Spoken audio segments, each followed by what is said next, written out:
And Cold War kids are going to be performing too. So the question I have for you has to do with moose. Moose. All right. What do they call moose in Europe? 215-263-WMMR. It's not moose. No. No, it's something Why else. don't you forget the moose? No. It's like For a boot to moment. bonnet. All right, let's see if you know the answer to that question. 215-263-WMMR. What are moose commonly called in Europe? Let's go through some birthdays today while we're waiting for your answer. Today is Friday, August 27th. It's Pee Wee Herman's birthday today. Paul Rubens, wow, is 69 years old. We just had a revelation on the show. You guys were thinking that a particular clip we played was Tom Hanks. It was actually Pee Wee Herman from the first Pee Wee Herman movie. For years, I thought this clip was from Toy Story. Right. I thought it was Tom Hanks, Woody, crying the name of his owner, Andy. But no. And Casey played the whole clip for us. It's from Pee-wee's Big Adventure when Pee-wee's about to get killed by Simone's huge boyfriend, Andy. Here to Andy!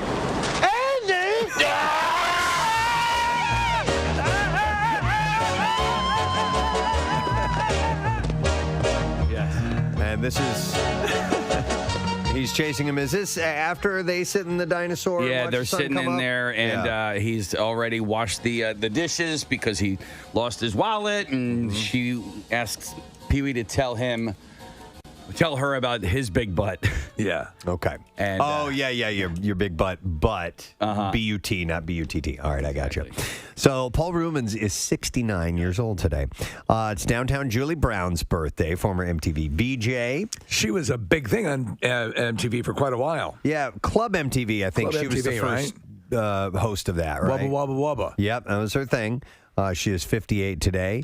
Barbara Bach. Oh, love her. Yep, she was Bond girl. She's in Caveman and still married to Ringo Starr. You and I are probably the only handful of people that really love Caveman. I love Caveman. It's a fun movie. It was. Yeah. And there were some stars in it. Not only her, but Dennis Quaid and Shelley Long was in it. Yeah. And who was the football player?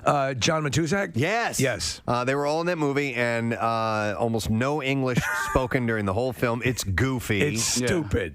They grill that giant egg, right? Yes. Yeah, that's my favorite scene. I remember that as a kid. I loved it, yeah. And she was also in a movie from Mad Magazine called Up the Academy. Do you remember that? I do remember that. She is 74 years old today. Actress Chandra Wilson, who is on Grey's Anatomy, is 52. I don't watch it. I don't either. I don't know who she is. I know who she is. And so I always mistook her for who's the really successful producer. Whenever I hear the name, is it Shonda Rhimes? Yeah. Okay. And I always thought that she was Shonda Rhimes. Yeah, I could see that. They do look similar. Well, no, it's the name. I don't even know what Shonda Rhimes looks like, to tell you the truth. She looks like John Matuszak. Okay. The other day we had Adrian, the drummer from No Doubt's birthday. Well, today is Tony Kanal, the bassist's birthday. He and Gwen were in a very strong relationship for a long time during that band, and they did one of the rare things.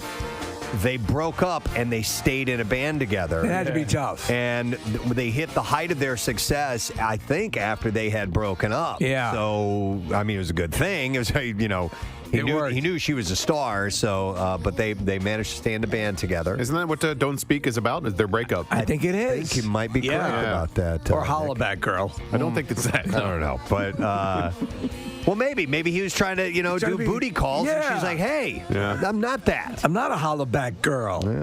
Yeah. So Tony Kanal is 51 today. A birthday I'm very happy about. An insanely talented musician and one of my absolute favorite bands, and a very funny guy, Alex Lifeson, celebrates his birthday today. Go ahead. There we go. Thank you. It's great. Alex Lifeson is 68 years old today.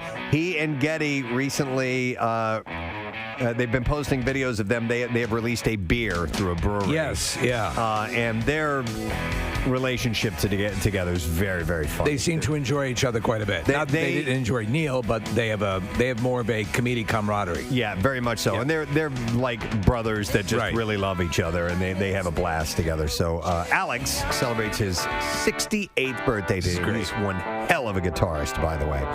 Also from the world of music, Glenn Matlock, the original bassist of the Sex Pistols. And the inspiration for the TV series Matlock.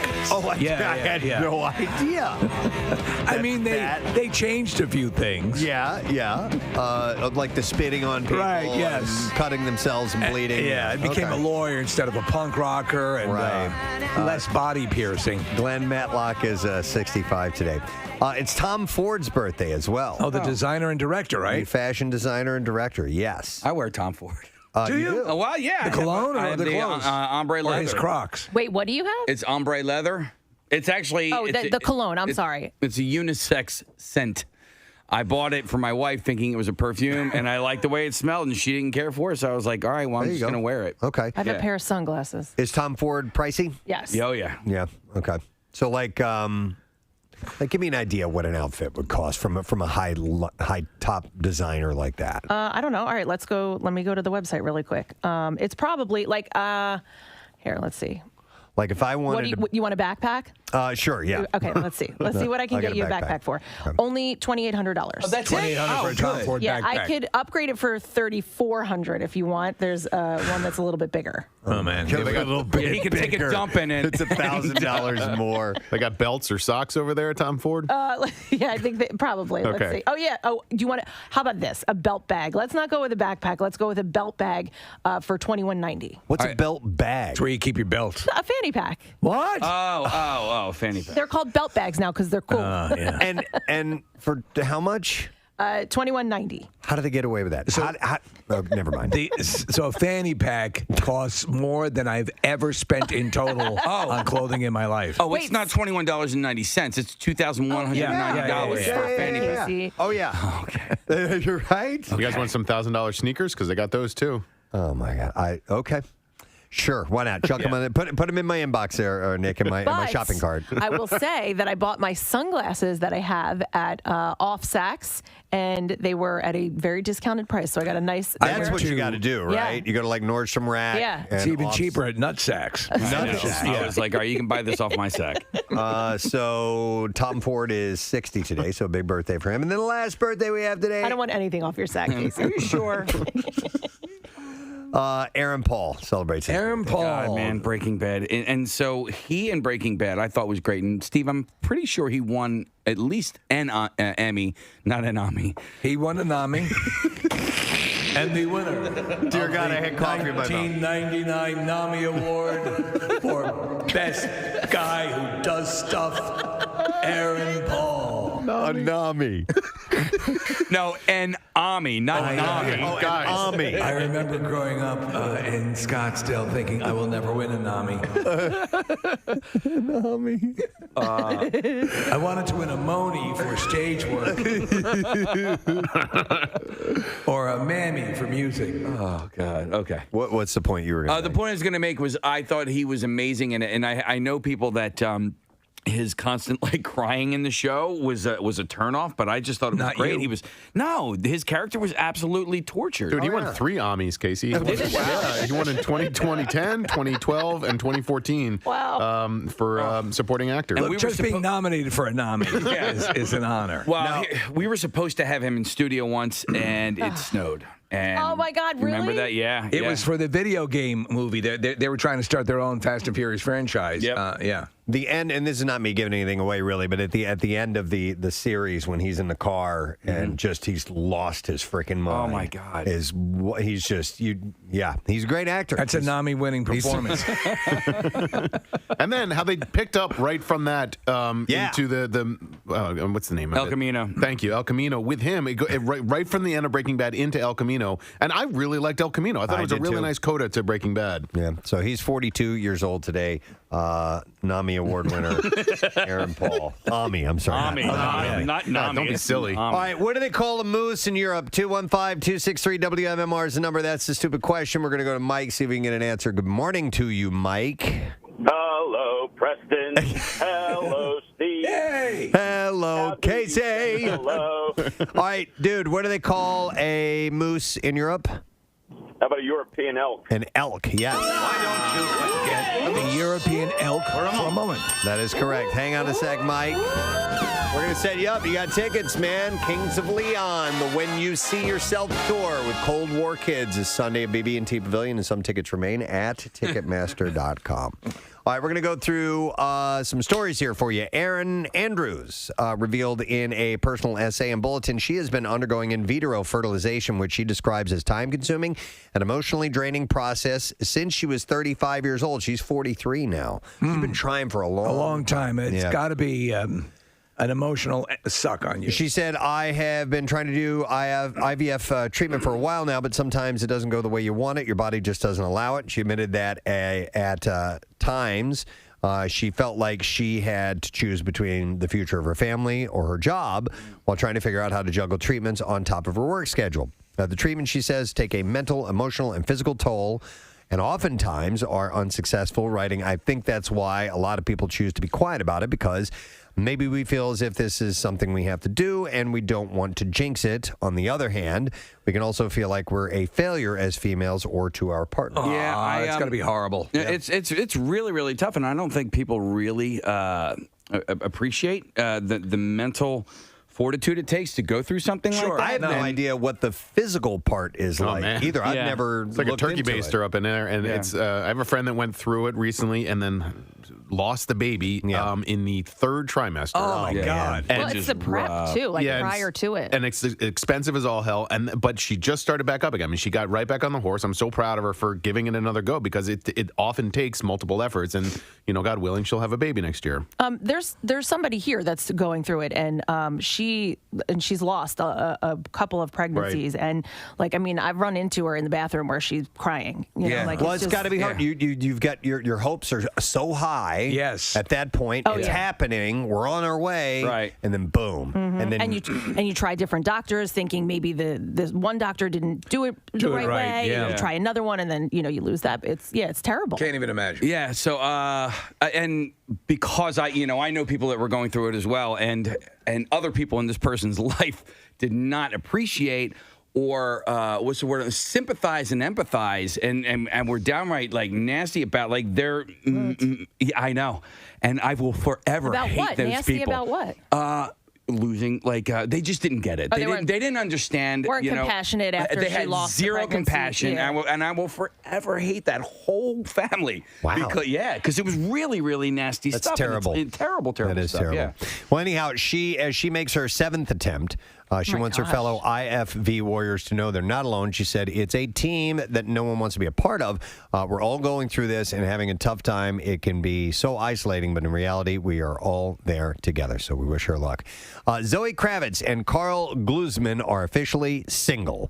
According to, court records obtained by People, a judge signed off on the divorce on Monday. She's dating already, right? Channing Tatum. Yeah. It's been rumored, but I mean, good score. But this is like one of those divorces. So they were first linked in October 2016, wed in June 2019 at the Paris home of the actress's father, Lenny Kravitz. I don't know how long, but you know how divorces can drag out. It takes forever sometimes. And other people get it done, and it seems like a weekend. By the way, she met Channing Tatum on the set of Pussy Island. Pussy Island. Which is her directorial debut. Yeah. So didn't know they met. What's the plot of Pussy Island? I know.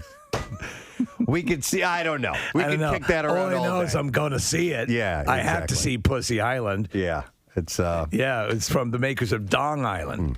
All right, so Dancing with the Stars will make series history with the show's first ever same-sex couple. The show's executive producer confirmed during the Television Critics Association press tour yesterday that contestant JoJo Siwa will be paired with a female professional partner when season 30 premieres on September 20th. They're very good at doing these things of kind of getting these pairings and these things that'll draw viewers, and I think this is very cool. I have tried to get into this to see what the JoJo Siwa thing is about. I can't stand her. She's a TikTok star and she's huge. And they had him on Family Feud. I shouldn't say I can't stand her. It's too much. Okay. She comes from the world of dance moms. So she is, and she's she's like over the top, Preston. Like it's a Okay. lot to handle. Personality-wise? Like, way big. Okay.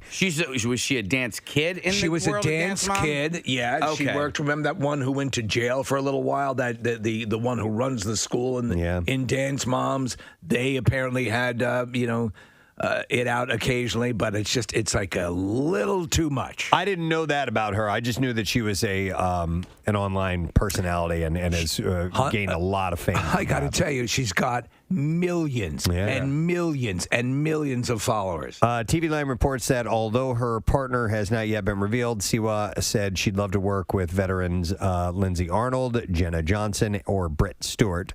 And Olympic gold medalist gymnast Suni Lee is going to be in the cast as well. One thing with this, too.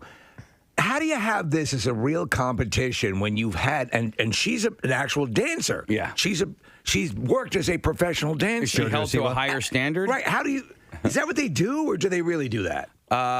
To me, it seems very much like a popularity contest. That too. Yeah. Well, I don't know, Kath. You watch this, right? So how much is the judge score and how much is the viewer score? That I don't know. Okay. I haven't watched it in a long time. I'm not really sure, but I feel like it's different. It's not their like a gymnast. That's not. I get that she probably can get through it. Right, but she's a dancer. You're talking about JoJo Siwa. She's talking about Suni Lee. Sorry. Okay. Yeah. We're talking about JoJo. Yeah, but I don't know what she does. I don't know what JoJo does. So anyhow, by the way, this is season 30. 30 Oh my God. for this. They are going to reveal the other celebrities on Good Morning America on September 8th. We have a clip or something Marissa's pointing to that? What is Boomerang. it? Boomerang. I don't know what that means. Oh, she has a song. This is JoJo Siwa.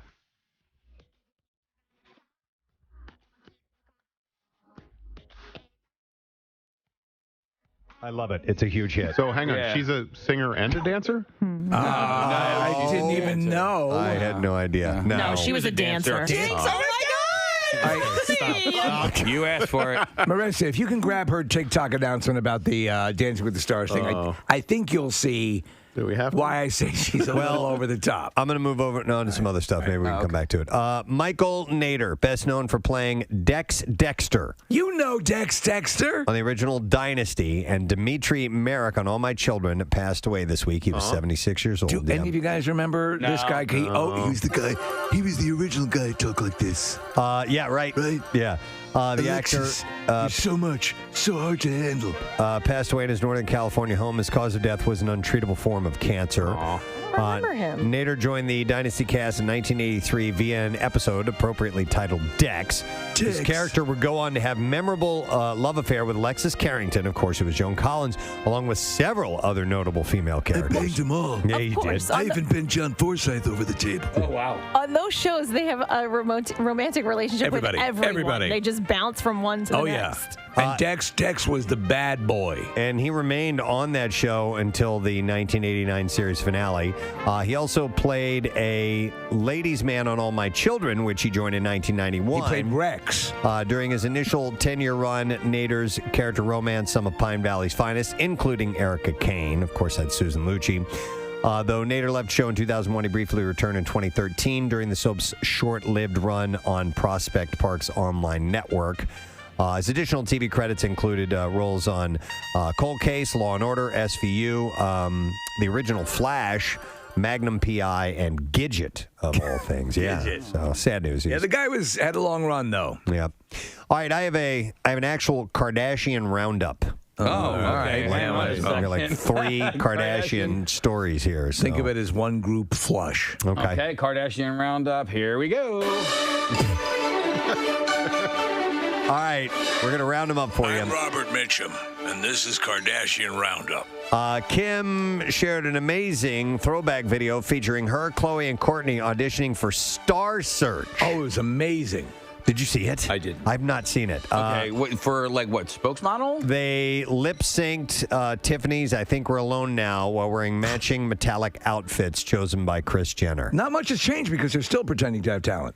and they were little kids when they did this. Oh, okay. She wrote on Instagram, our Star Search audition. Clearly, we didn't get 4 stars, but Kris Jenner did for our outfits. The family matriarch commented on the post and wrote, "Those were the days when I got to dress you guys. I knew I should have been a stylist." I thought, seeing this video that we're watching, I thought that was Ed McMahon, but it was Chloe.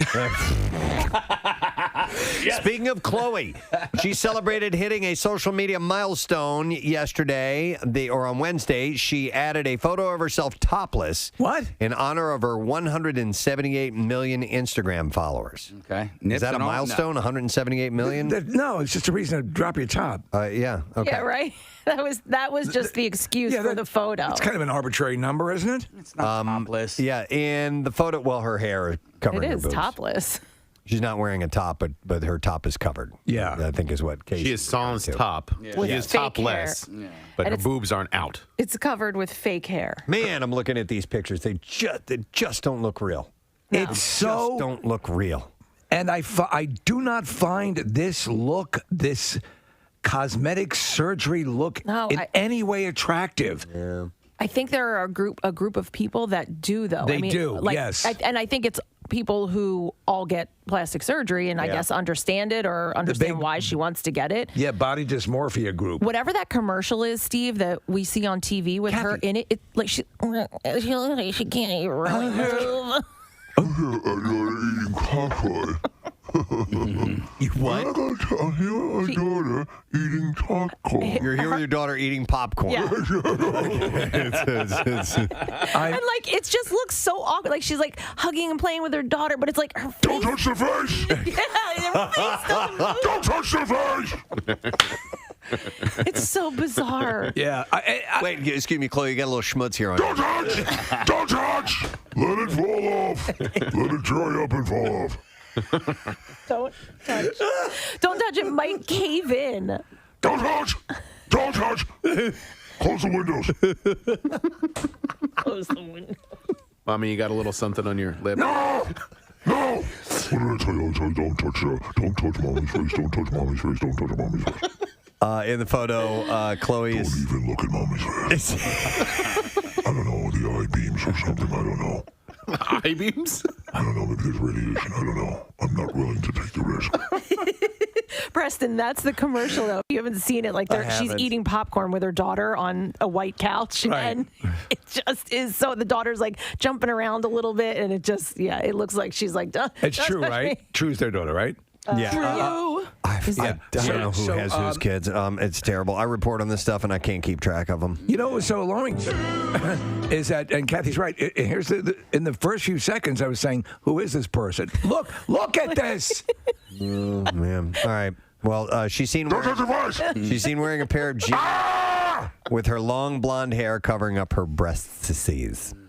Now, one last roundup story from the Kardashians. Kim has no plans to change her last name amid her divorce with Kanye West. Source tells E! News because West is the kid's last name, she plans to keep it too. It makes it easier and not confusing for them.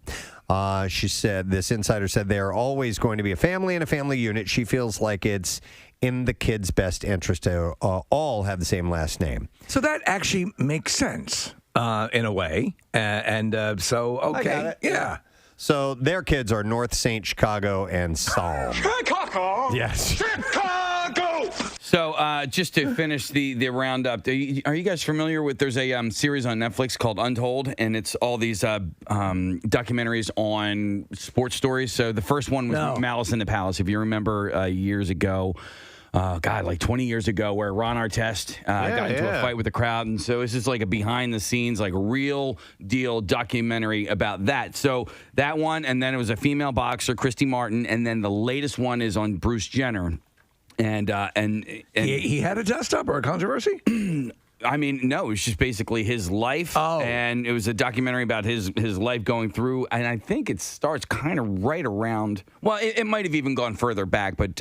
Is it good? Yeah, well, of course, I ended up falling asleep. But from what I saw, the first 20, 30 minutes, the way they do this documentary series and the docuseries is really, really good stuff. Very, very in-depth stuff. Do you remember when we first started to hear those stories Oh, it was tabloid father. Right. Yeah. Bruce Jenner's got his Adam's apple shaved. What the hell does that mean? Oh, they're coming up with another dumb thing. Oh, just because he grew his hair longer, of course, he wants to become a woman. Right. Right. And it was all true. They were all right. Nah, she always was a woman. And so that's where, she's doing the voiceover for this stuff. So she's very, very much involved in this. And she is now speaking about Bruce.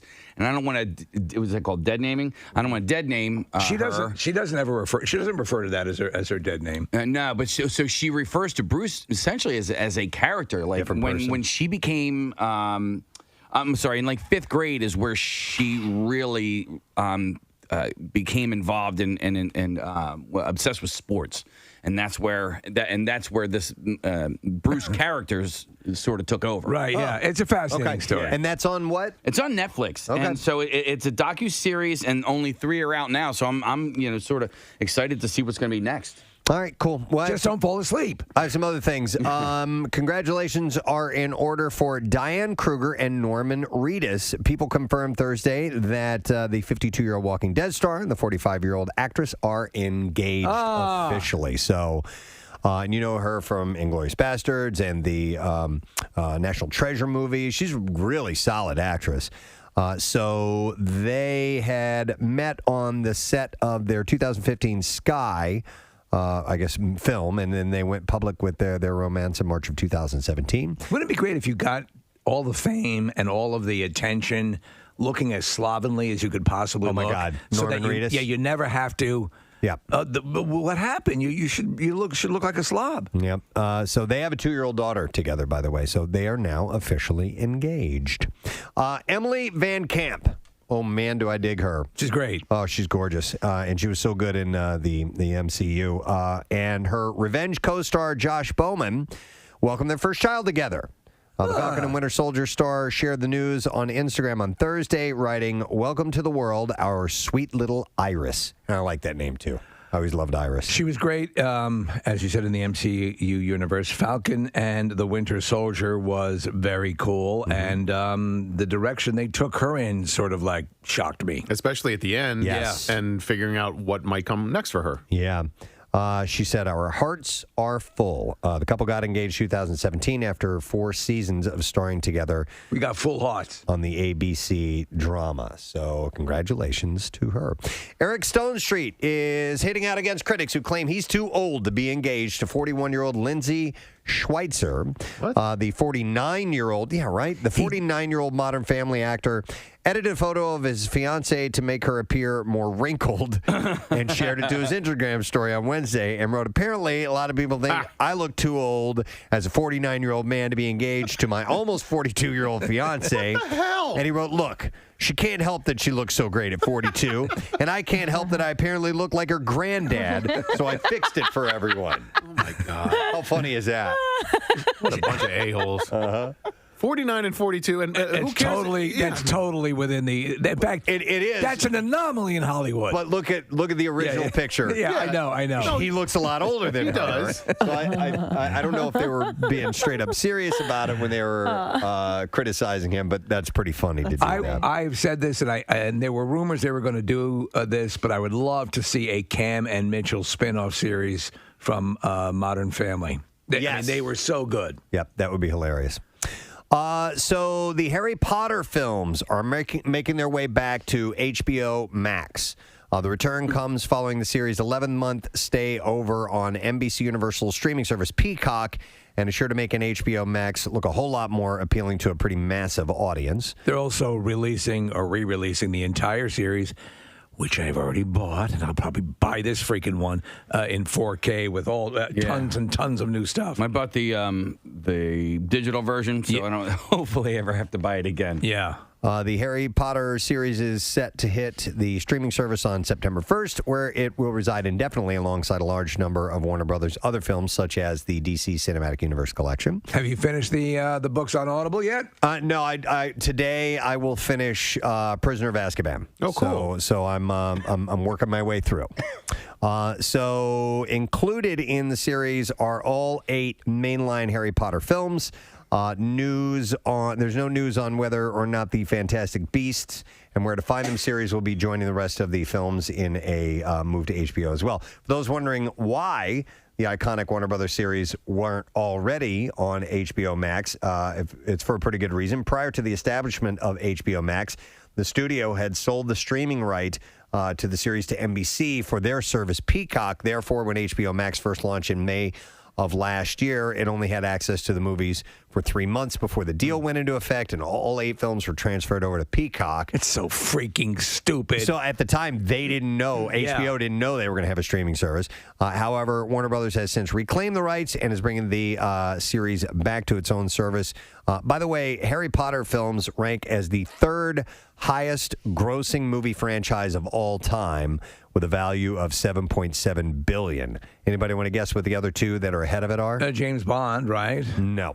Star Wars? Yes. Oh yeah, Star Wars and the Marvel. Correct. Yeah. Those are the ones that are better than Harry Potter. I got to imagine, like Pirates of the Caribbean might fall in there. Might be in somewhere. there, yeah. Maybe even Lord of the Rings. Jurassic Park. Medea. Medea's got a lot of movies. Well, actually, they've made a ton of money. Yeah. When I was putting together the trivia questions for the Harry Potter contest we did last month, it was a fun fact that I stumbled across, which is in the movies, each opening sequence gets a little bit darker than the previous movie. So the very first movie has a bright Warner Brothers logo, right? And then and by the end, it's the darkest of all of the openings of the movies. Okay. It's the WB spelled out in turds. No. It's just the series gets darker, so the logos get darker. And you mean by the lighting wise? Yes. By brightness. But lighting wise, and then by figuratively and literally. Okay.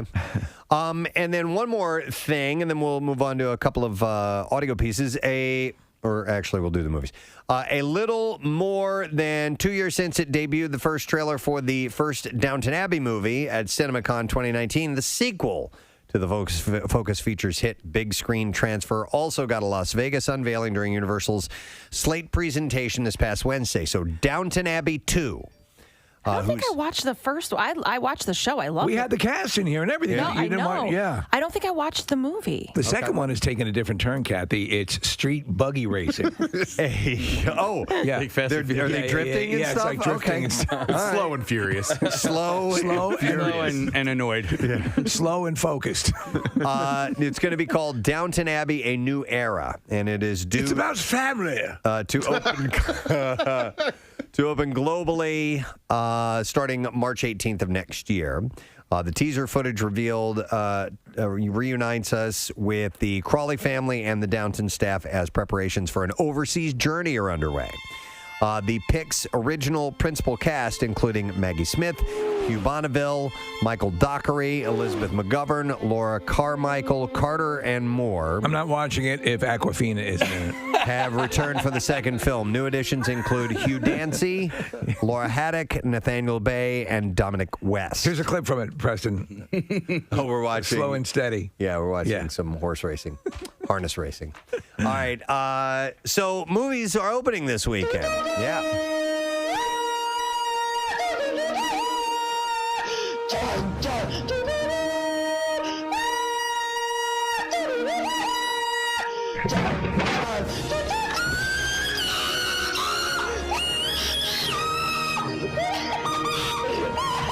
All right, 2 films open this weekend. We'll begin with Candyman. It's a horror thriller, and it stars Yahya Abdul-Mateen, Tiona Paris, and Tony Todd.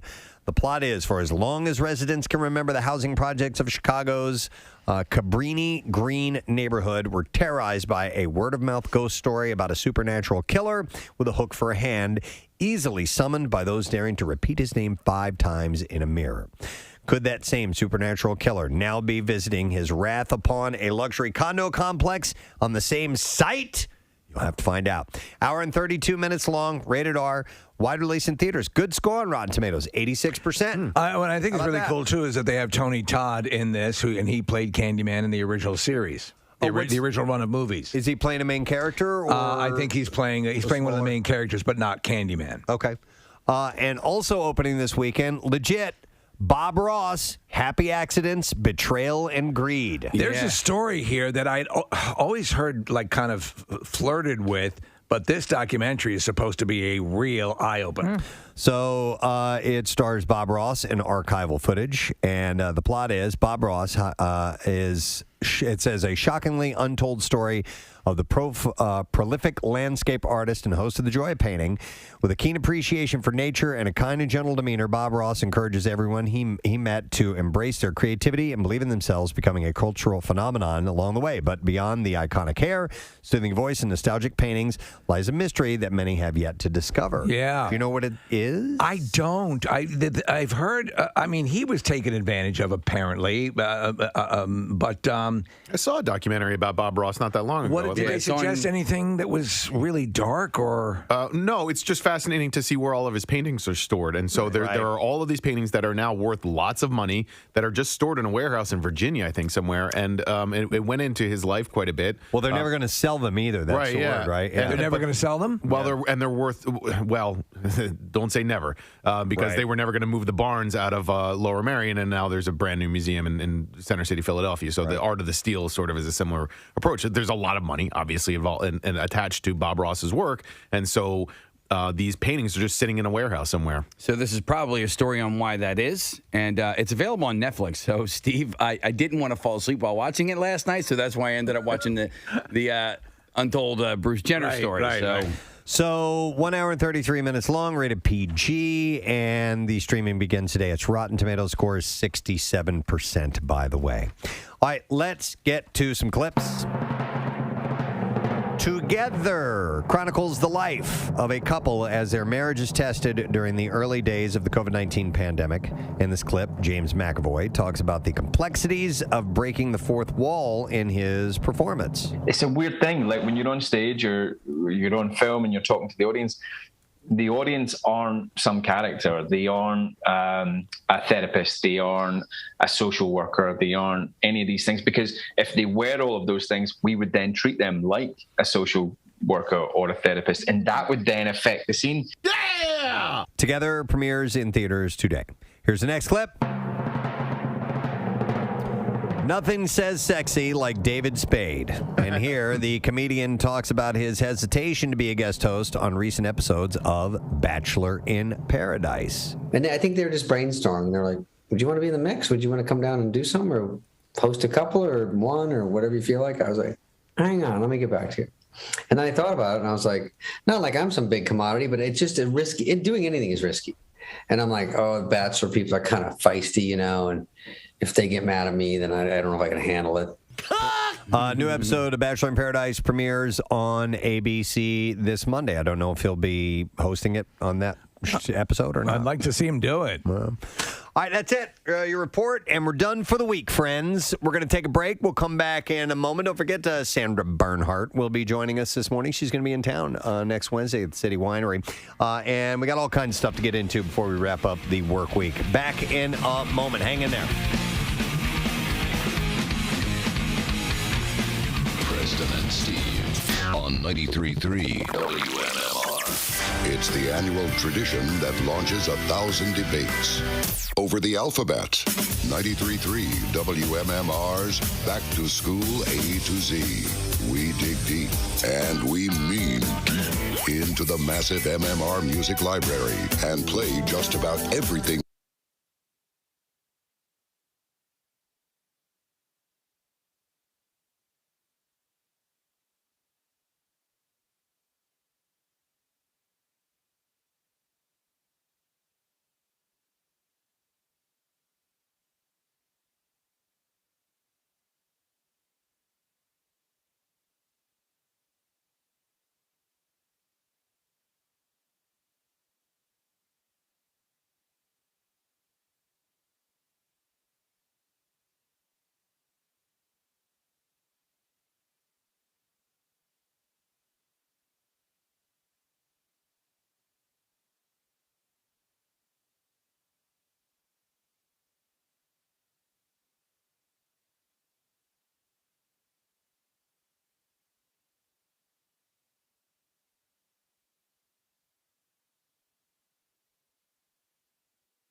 I'm so sorry. It's all right. I'm preoccupied. The beds were mixed up. Casey has been busting his ass. This weekend is the Bend to the Shore bike event, the extravaganza, and Casey he's reached critical mass. Well, he told because me it's down to the wire, and all the little issues are bubbling up, and he is the guy handling all of it. And you're talking about 120 team members. His biggest team ever, his most successful team, and he's juggling all these things. So I wasn't complaining or anything about it. We just had a mix-up on what we were going to do here, and I'm not... We're doing connoisseur, right? Yeah, no. We're doing the city beat. Oh, we're doing city beat. Yeah, okay. and Casey runs the music around here, so I got to have that ready. But nonetheless... Wow. It's time for the city beat. Well, we actually cracked the mic on the DeBella show, and Casey was standing there. So it was like, you joined the show. That's why you wandered down to the wrong studio. Exactly. But real quick, since we're on the city beat, the Bend to the Shore is this weekend, and it starts at the Ben Franklin Bridge. It does. It starts in the city. It does. And it ends in a different city, Atlantic City. Yeah. Where are you with everything? I know we did a quick...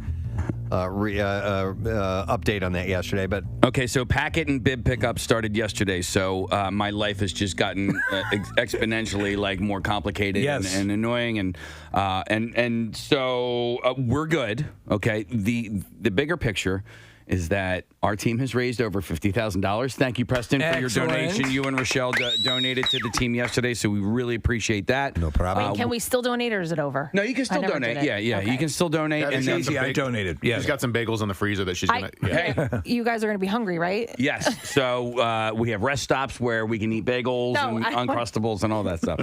I believe the overall donations for the whole thing is close to $1 million. Wow. And that was their goal, so we definitely want to hit that.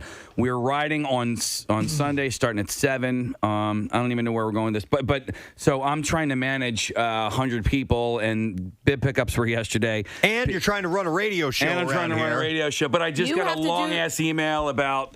Here's the deal, man. When you're trying to communicate with 125 people, who just growled? No. Okay. Yeah, I growled. Okay. Well, I'm growling every day. I've turned into Roy Kent, and so when you're trying to manage 125 people, and the mistakes are bound to be made, and I've made a couple of mistakes, and that really gets at me. So that's where my head is this morning here, Preston. All right. So let's go on to your city beat, and it'll be over before you know it. Sunday is when it's happening. So you're down to the wire. Now all you have to do is put in a 65-mile bike ride. But already you're a big success compared to where you were in other years and how much better this year is. So take that and remember that. All right, so that's step one in the city beat, making sure we give that some time. How about this? This is pretty cool.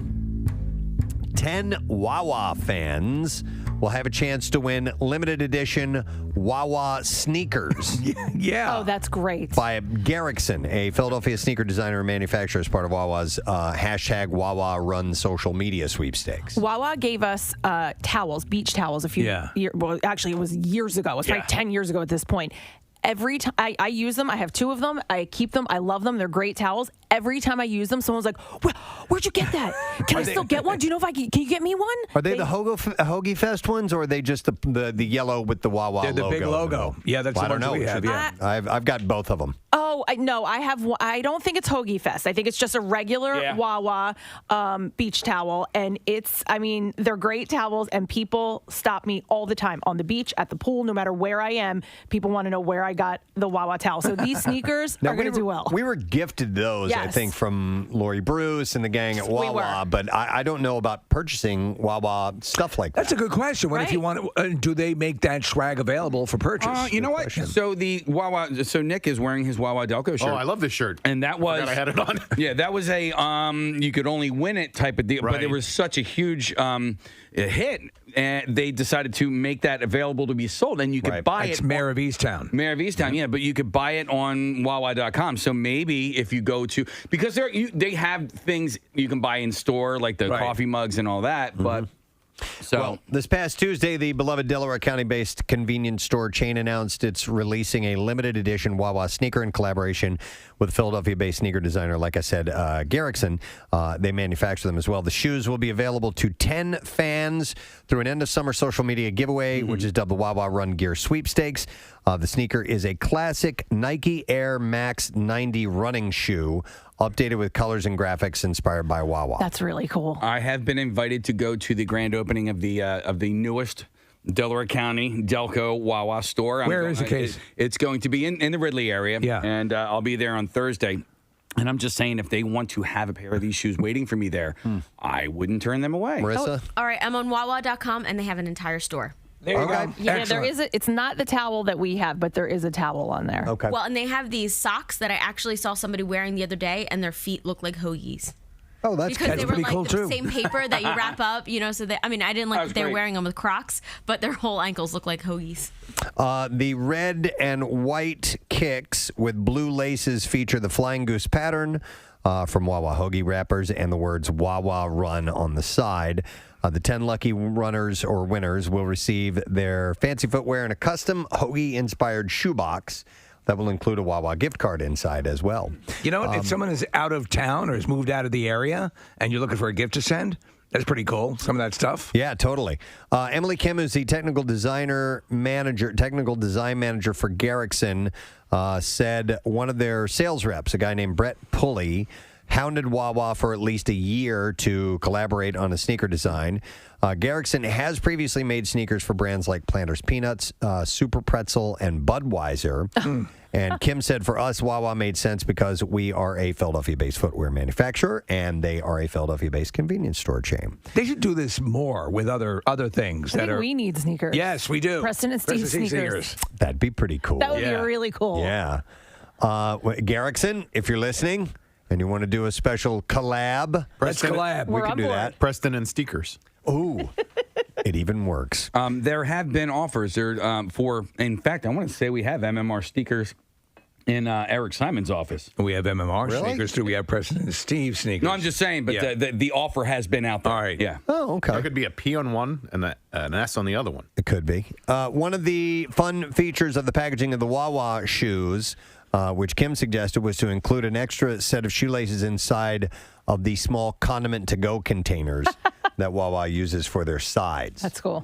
If you like. So, I would buy a pair. I like these sneakers. so if you want to win, to enter, you have to follow Wawa's Instagram page between now and Monday. Do it, Kathy, and win them for us. And then you keep a lookout for designated posts. Comment on those posts with the hashtag sweepstakes and share the post to your Instagram story. So that's what you got to do in order to win. I like that it has the established 1964 logo in it, too. Well, and also it's not like cheesy Wawa. No. Like, you know what I'm saying? Like they didn't blast it all over the shoe. You're right. They just put the logo a little bit on a part of the shoe. They used red and blue, and yeah, it looks really nice. Yeah, it's a nice design. So well done, and you can enter to win those should you feel the need to do it. All right, what else in the City Beat have for you? This is all local stories. There's so much going on. And you're the man. You're the man who walks the streets looking for the stories. I just wander around. You wander around. Really. It's the City Beat.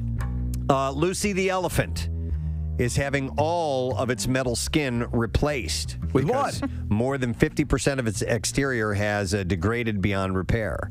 The 6-story high elephant statue in Margate will close on September 20th after architects determined that it would be more cost-effective to replace the metal siding than to try to restore it.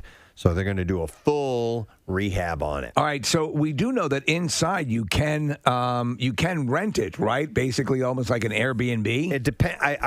I think for a limited time. Yes. All right. Like very very specific dates. If I recall that one story that we had, but yeah, it's a little small one room domicile. As I remember, it kind of looks Harry Potterish inside, does it not? Kind of like. Well, I don't know if it's dark like that, but yeah. But I know what you're saying. Yeah. Kind of cute and right. Quaint. Quaint. That's like you'd find up an elephant's butt. The perfect word for it. So, do you know that it was built in 1881? That blew my mind. That blew my mind that it's been around that long, Preston. I had no idea. I knew it had been around for a long time, but not 1881. So, Preston, here's the picture of the interior, or at least the last time, That's cute. It is cute. I like that. 1881, though. That's wild. Lucy was saved from demolition and moved a short distance from its original location in 1970.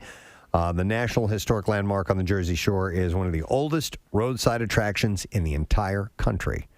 The new overhaul is going to cost $1.4 million. Wow. I wonder how much it certainly generates in tourism and people coming by the area. It's well worth the cost. So I would imagine that $1.4 million is funded in part by a grant from the Preserve New Jersey Preservation Fund, administered by the New Jersey Historic Trust. How do they protect it from poachers, Preston? That's a good guy. They have armed guards. Yeah.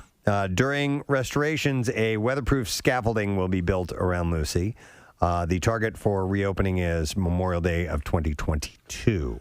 Okay, it shouldn't take that long. I mean, listen, it's gigantic, but it's not so big that you wouldn't be able to replace everything. I saw it for the first time with my own two eyes last summer. I've never seen it. It's cool. Oh, really? Yeah. You know what you should do sometime, Preston, is drive from Atlantic City, take the shore route down to Wildwood, because it takes a lot longer. But when you have a free weekend and you're not in a hurry, it's fun to go through all those different shore towns and take the little bridges instead of the big bridges. It'll take you probably 3 or 4 times as long, but it's neat to see those towns, and you get to see stuff like Lucy. Well, and not necessarily. I have a tip for you. Do it off season. So, you'll probably be going down to your house, in the fall, maybe even in the winter. Do it then. You're not going to see all the crowds and all that, but you can see the shore towns. Nick's right. It's a really nice drive. So, do I assume correctly that after Labor Day, there should be a tectonic shift in the amount of people down there? Like 2 weeks after Labor Day. Right. That first week, there's still people that think, hey, Labor Day's over, we can go down, and the crowds are going to be gone. Give it to October. Yep. That drive, Preston, you could also do it when you're not paying attention and you miss the Garden State Parkway, and then you have no choice but to travel towards Atlantic City and drive through all of the short towns. I can't tell you how many times I've done it. I mean, I've done it a number of times. I'm like, really? Oh my God. But I've done that on purpose, though. I have done that I do it where by I'm accident. like, I am not getting into... Dude. 7S. I know exactly where that is. I'm like, I'm counting down the miles. I know where it is. I know you I'm know just where it is. not paying You're attention. just spacing No, out. I'm paying attention because I'm like, I can't wait to get off the AC Expressway. I just want to be somewhere else. So especially if you're going down on Saturday when everybody else is going down, because that the rentals down there are Saturday to Saturday. So when there is miles of traffic getting off at 7S, one time, actually a couple times, I did that drive. I'm just going to drive through AC, Ventnor, Margate, Longport, and then there's Ocean City. But the other thing you can do, and here's a little trick, you go past, Kath, do you know this one? Yeah, I do. I was You go past 7S, and you get on 7N. Okay. You go around the little cloverleaf onto the Garden State Parkway. And do the whole thing. You go onto the cloverleaf, get on back onto the AC Expressway, get onto the cloverleaf from the AC Expressway going west, and then back onto the Garden State Parkway heading south. Yep. It's 3 cloverleafs, but you can skip that line. You skip the line. Yeah, you could skip like a mile of traffic. That's a death line. Yep. It's a death line, and you're not the a-hole that's driving on the... That's more important than everybody driving on the shoulder. There's also an illegal turnaround, which is what I was going to talk about. Oh, really? Yeah. If you get on going north, and then you kind of take the illegal, and now you're going south. Oh, okay. I'm sorry, officer. Did I do something wrong?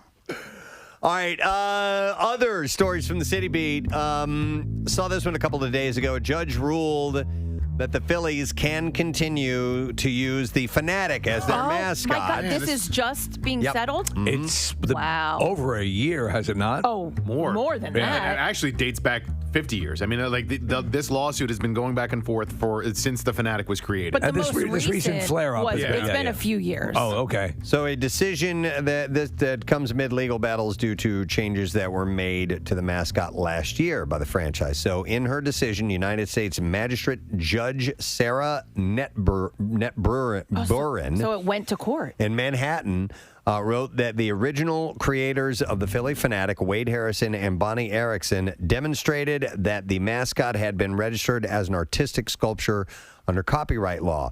Netburn wrote, if the Phillies had designed something so dissimilar from the Fanatic that it would no longer be recognizable as the Fanatic, then by extension it would not be a derivative of the Fanatic and instead would be a completely different mascot. But in 2019, the Phillies attempted to sue the original creators of the Fanatic. The team filed a federal complaint accusing Harrison and Erickson of going back on an agreement from 1984 to let the Phillies use the mascot, quote, forever.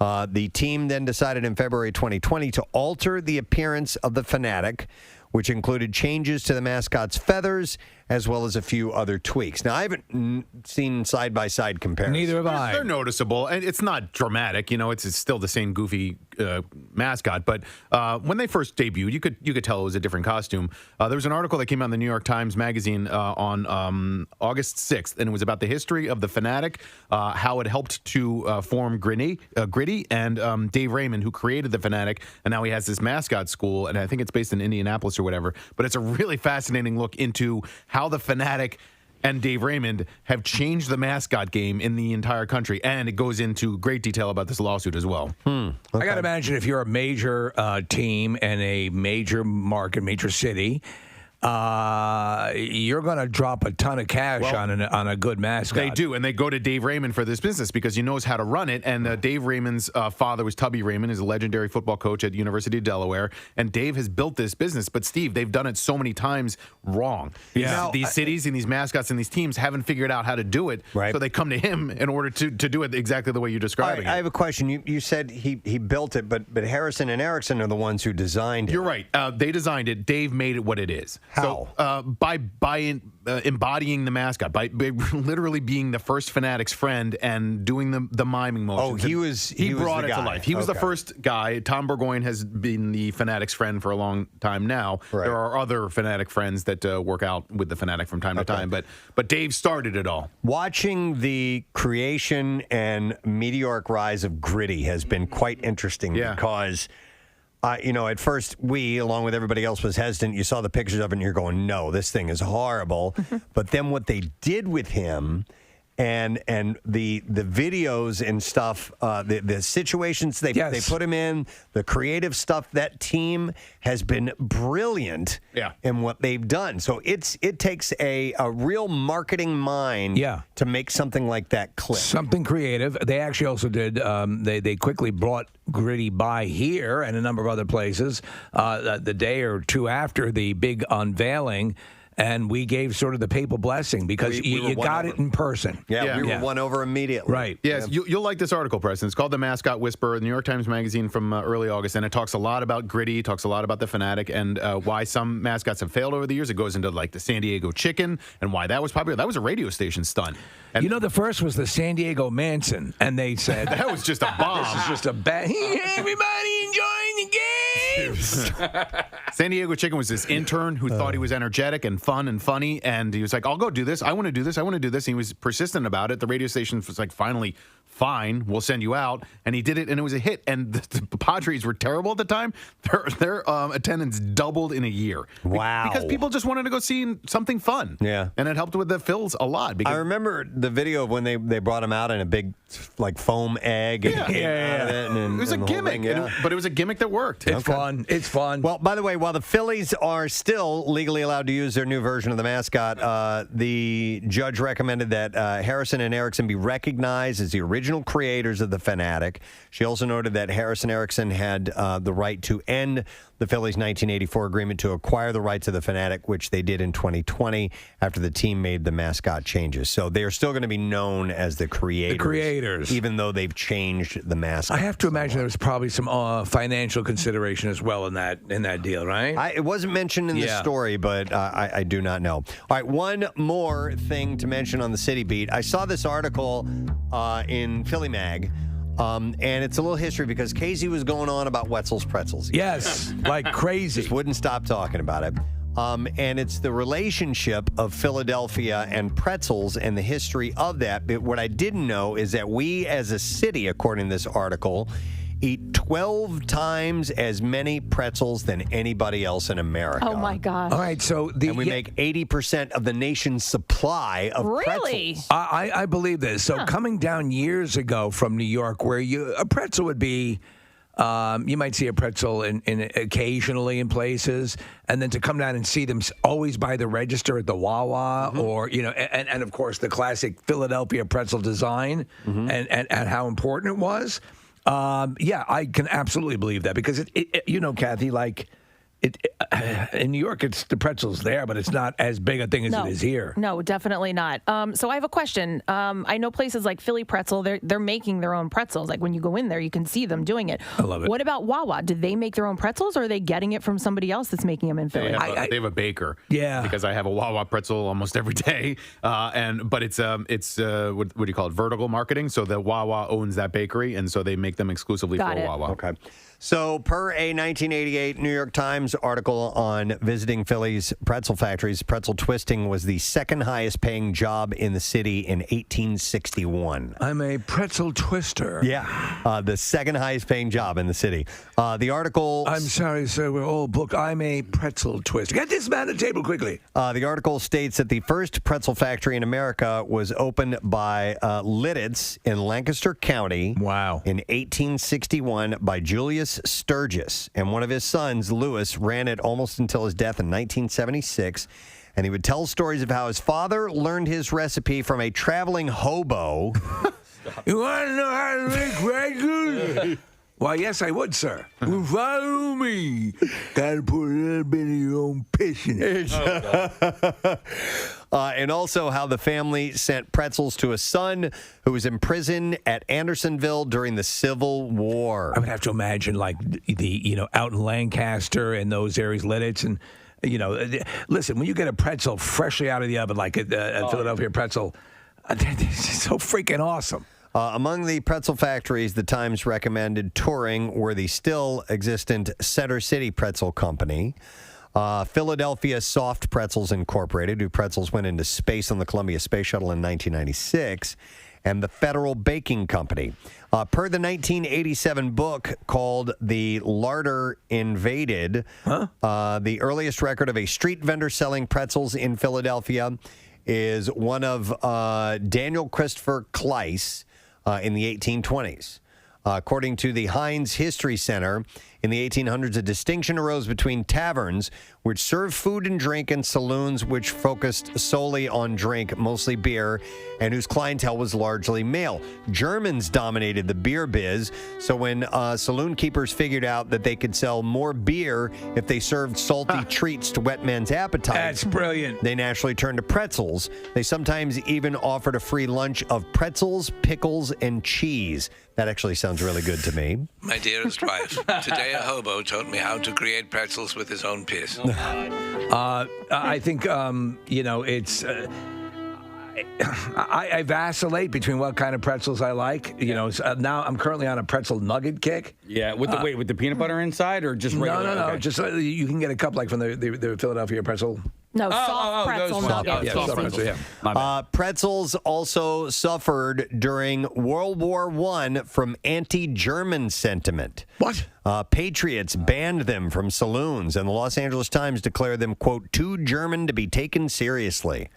How dare you, sir?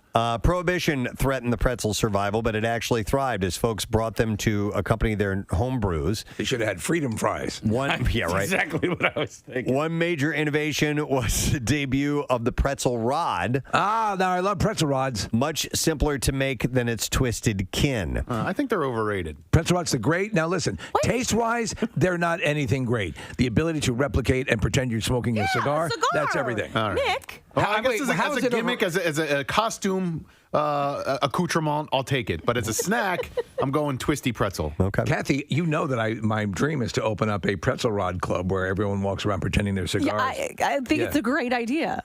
Do you really? Yes. She would be there. I would be there smoking cigars. Wouldn't that piss you all off if Kathy came to my cigar rod club? It's the only cigar bar I'll ever go to. You guys know I cannot. The smell of cigars, sends me into like a coma. It gives me the worst headache ever. I love pretzel bread. I love pretzel bread as sandwich bread. It's phenomenal. Wait until you have a Wetzel's pretzel, Steve. When are we getting them? I don't know. Wetzel's pretzels, they slid into my DMs over the weekend. Oh, did they? Yeah, they did. And I still see no Wetzel's pretzels in the studio. And do tell of the conversation. They stop talking about it.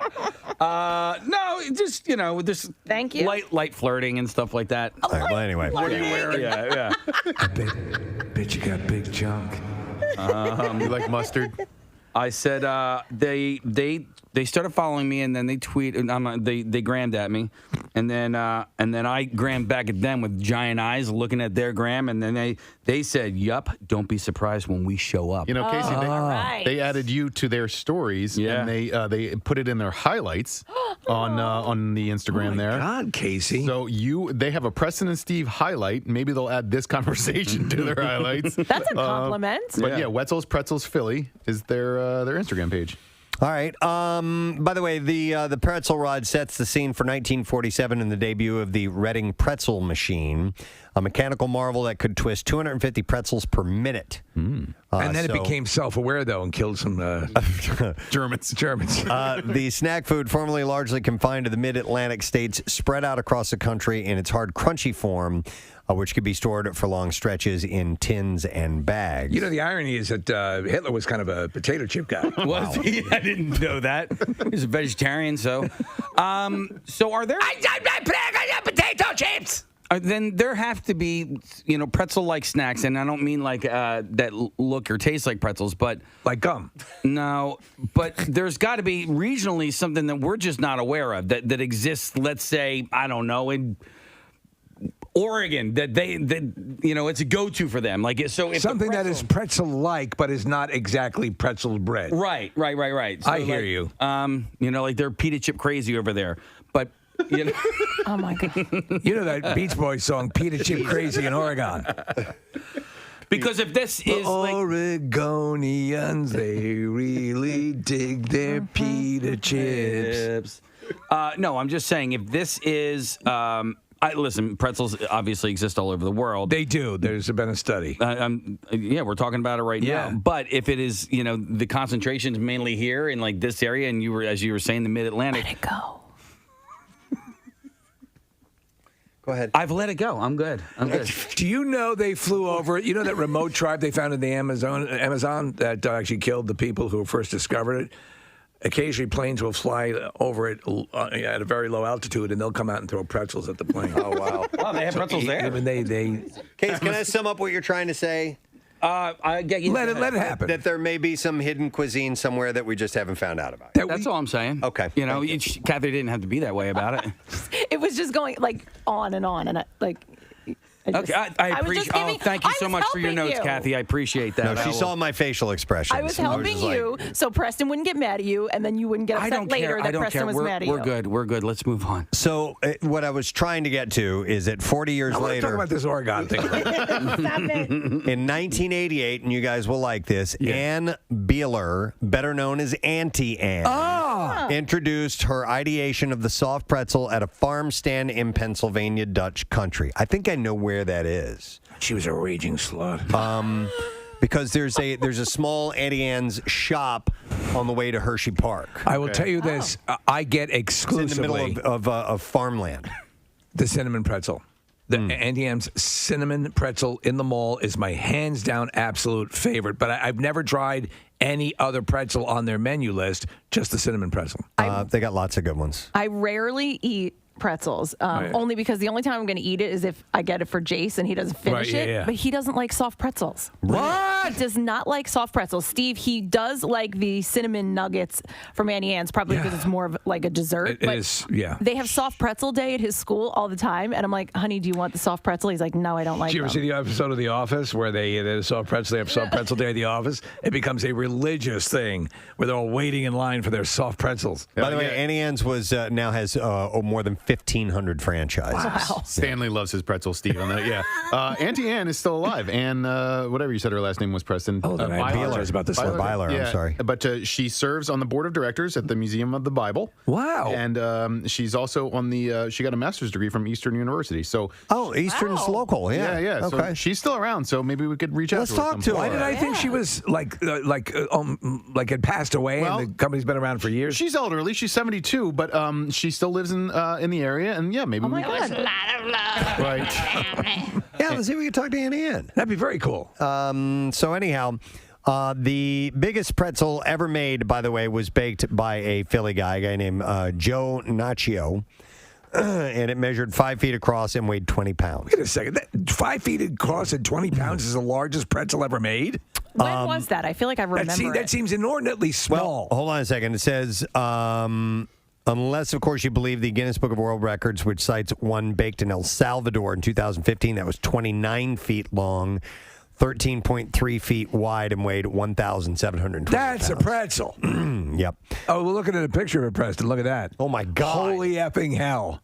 That's massive. And you know what? It looks good. It does look good. It does look good. So the Pretzel Museum, by the way, used to be on North 3rd Street. It opened in 1993, and it's not there any longer. It's now the home of the Philadelphia Jacks. But you used to be able to hand twist dough and do some stuff like that. Have you ever had those home pretzel making kits? Yeah. They're great. We had an Annie Ann's one, and they tasted just like the store-bought product. Yes. It was excellent and good to have around for a little project for the kids, or if you just can't get to Annie Ann. So, anyhow, it was an interesting look at Philadelphia's relationship to pretzels in Philly, Mag. So I thought like that. Bring it up on the City Beat. That's all we have time for.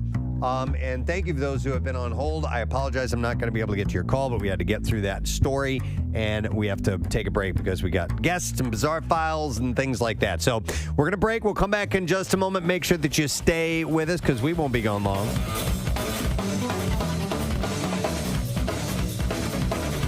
Preston and Steve on 93.3 WMMR. Hi, welcome to the grand opening. So, Dancing with the Stars host Tyra Banks had a major wardrobe malfunction that may have escaped viewers' notice. Nice beaver. Are we sure that's what it was? The 46-year-old told E.T. I can see a beaver. I think it was the 3rd or 4th episode. I walk out, my hand is on my back, and I was holding my dress together. It was not zipped up. And I did not have on any of my jewelry. OMG. Yeah, What is that, a Muppet between your legs? Yeah. Actually, she does look kind of bare without jewelry. Yeah, you're right, because they usually bling them up on that show. Well, she's been a complete success during this whole run with the screwing up stuff right and left. And She must have been rushed for whatever reason. Remember my wardrobe malfunction when my knocker fell out? No. Excuse me? Was When it dancing? Salsa Yeah, I dancing. remember. It was a halter top, so it clipped behind my neck. Yeah. And I was in the middle of a performance, and it snapped off, and it literally it fell down. And I remember the move. I had to drop to the floor in like a count or two, and so I went down early. And like I remember my partner looking at me like, "What are you doing?" And I had probably 1 or 2 seconds to put the snap back together, and sure enough, it happened, and I put it together, and I was ready to go right after. I don't know how that happened. Were you at Parks or something like that? No, I was at the dance studio La Luna in Ben Salem, and it was on video, and we did have the video, but I made the guy who had the video kind of blur out my nips. Nips didn't show, So did you'll they? never know if they're pink or brown. Damn it, we were so close. No, okay, so my nips didn't show. I was at a friend's wedding one time, and there was a couple out on the dance floor, and this woman's boob was there just dancing along. Her boob's just hanging out. She had no idea. No idea. Dude, those things Somebody eventually said something to her. They're so tight, and like sometimes it just like pops out the top, and you don't even know. Well, my wife's old roommate she was wearing a top that was so loose that we were. It was like a Saturday morning. We were on the back patio having a coffee. She must have like bent over for something, and then she came back up and full on. She didn't even know. I had to be like, "Yo, dude, your boob is," because like I guess like the nipple kind of got caught underneath the neck of the shirt. It was the neck of the shirt had come down. That is a loose-ass shirt. That is a loose-ass shirt. I was like, dude, you're... I just got... Your boobs are hanging out! Just one. I just got a text from the guy who has the video, and he said those were the days. Yes, they were. Giving the gift is more important, I think, than the receiving. So I'll get some things from my wife. She'll say, here's something that I like, and here's something, and so I will get some good gift ideas. But the ones that I'm more excited about are the ones that go, you know what, man? She didn't ask for this. I don't even know if she even knows that this thing exists, but I think she would like this. I have a couple on the list this year that I'm really excited about. Sometimes you go for it, and sometimes it'll be like, oh. And like, I missed on that one. Oh, dude, Rochelle told me that she's like, there's one gift I'm really excited to give to you. And I'm like, There's nothing that I'm excited to give you. Oops. So. Do you have something?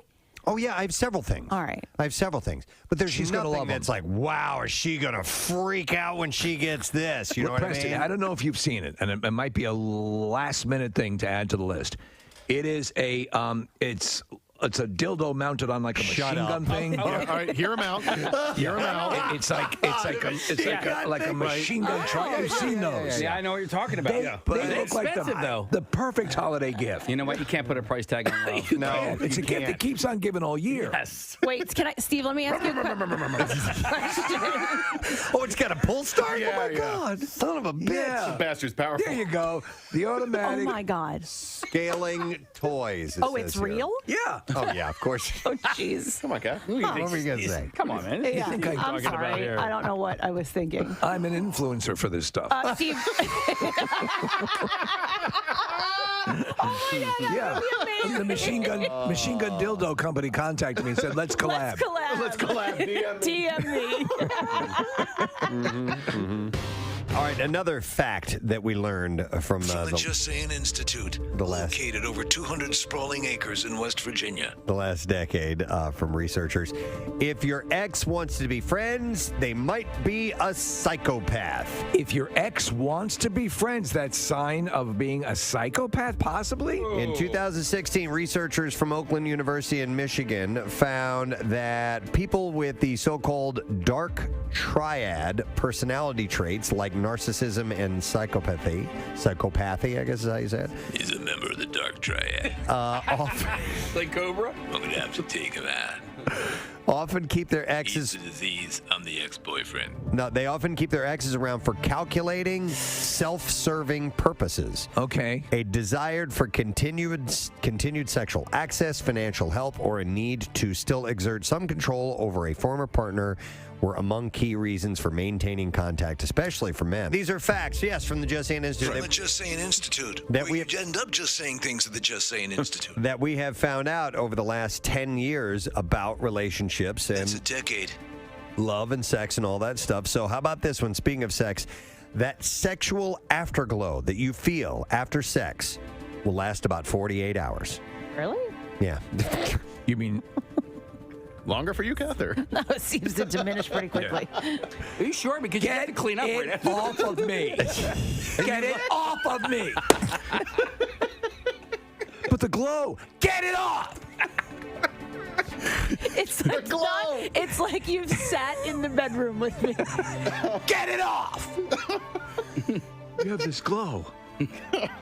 It's the light refracting off of it. It's shimmering and shiny. Get it off. It's glazy.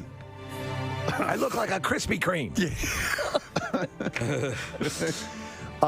So you're generally in a better Get your blanket and pillow. You're sleeping on the couch.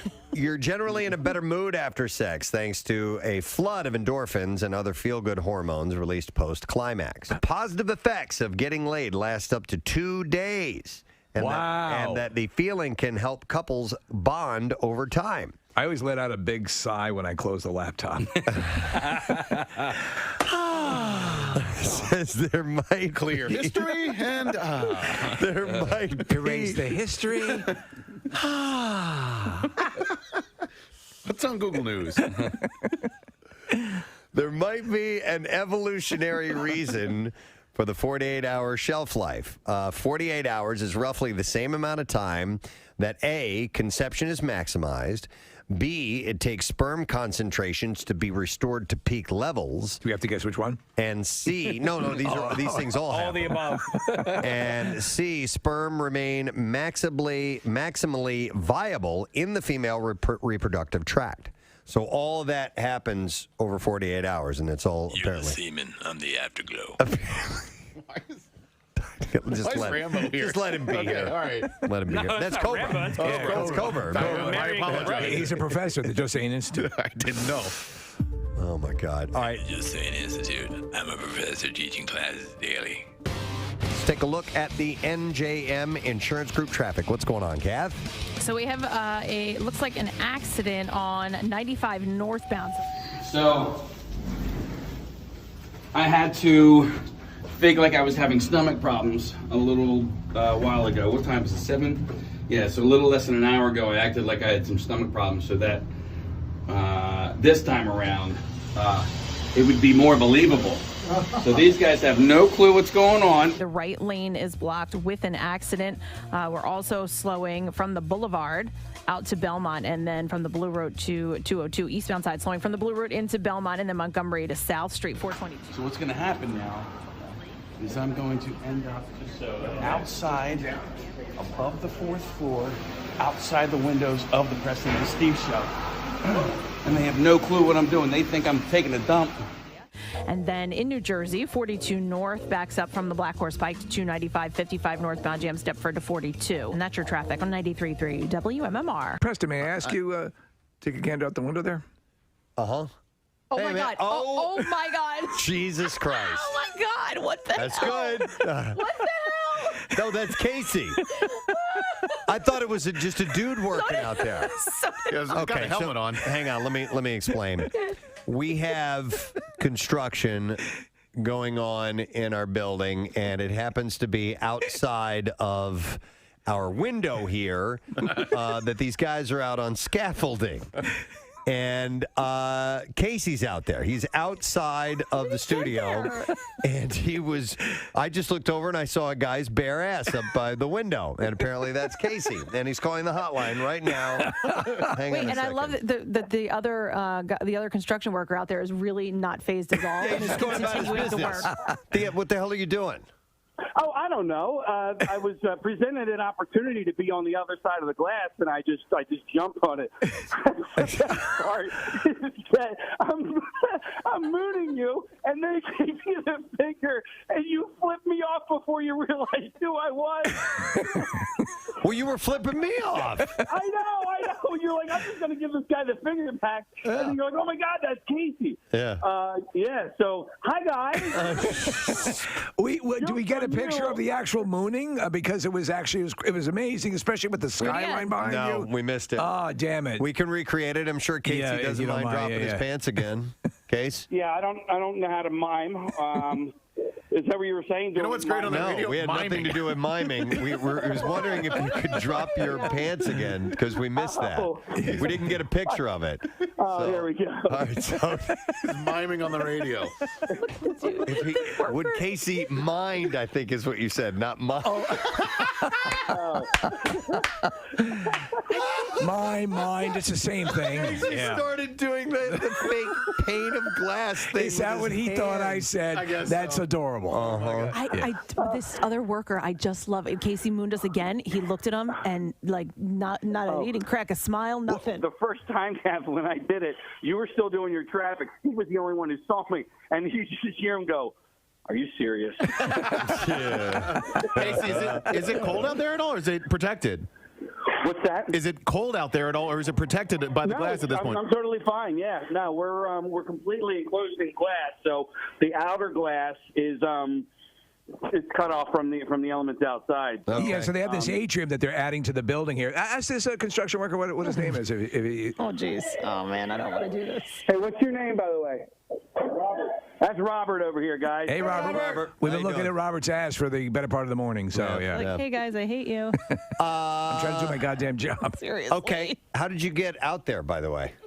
So you got to go down the third floor. Well, first I had to sign a giant waiver, and then I put a hard hat on, and then I went down to the third floor. I walked out. I had to climb up a ladder. Oh, really cool. Yeah, I've been wanting to do this stuff for a while. Hey, let me ask you this: is the fart earlier? Was that you about to go out onto the scaffolding? Okay. Yeah. Oh. So Casey was faking a bathroom emergency, and he came back and said it was fart. And I was like, I thought that was a little odd. No, because if it's Casey, you would have figured he would have crapped his pants. Right.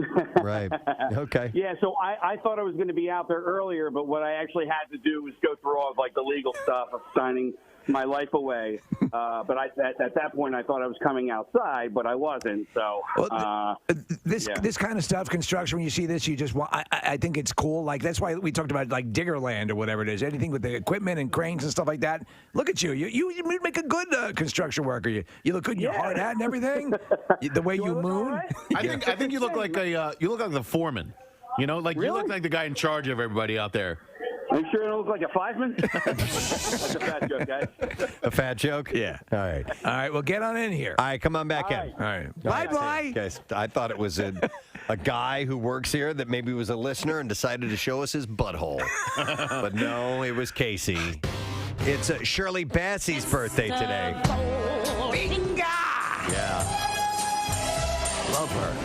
Pretty girl, beware of his heart of gold. His heart is cold. He loves only gold. He loves only gold. Only gold.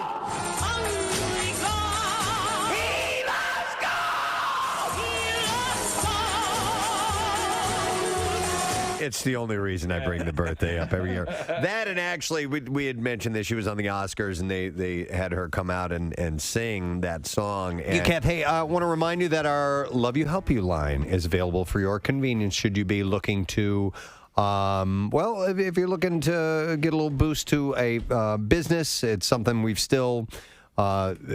We're continuing, even though things have gotten a little bit more back to normal. But they're going back as well. You know, there's a big conundrum out there, and if I can take this opportunity, Preston, just to give you an idea of what we're looking for, what people are looking for. Our friend JP, who used to own the Ugly Moose in Manioc, now owns a place called the Bagataway Tavern in Conshohocken.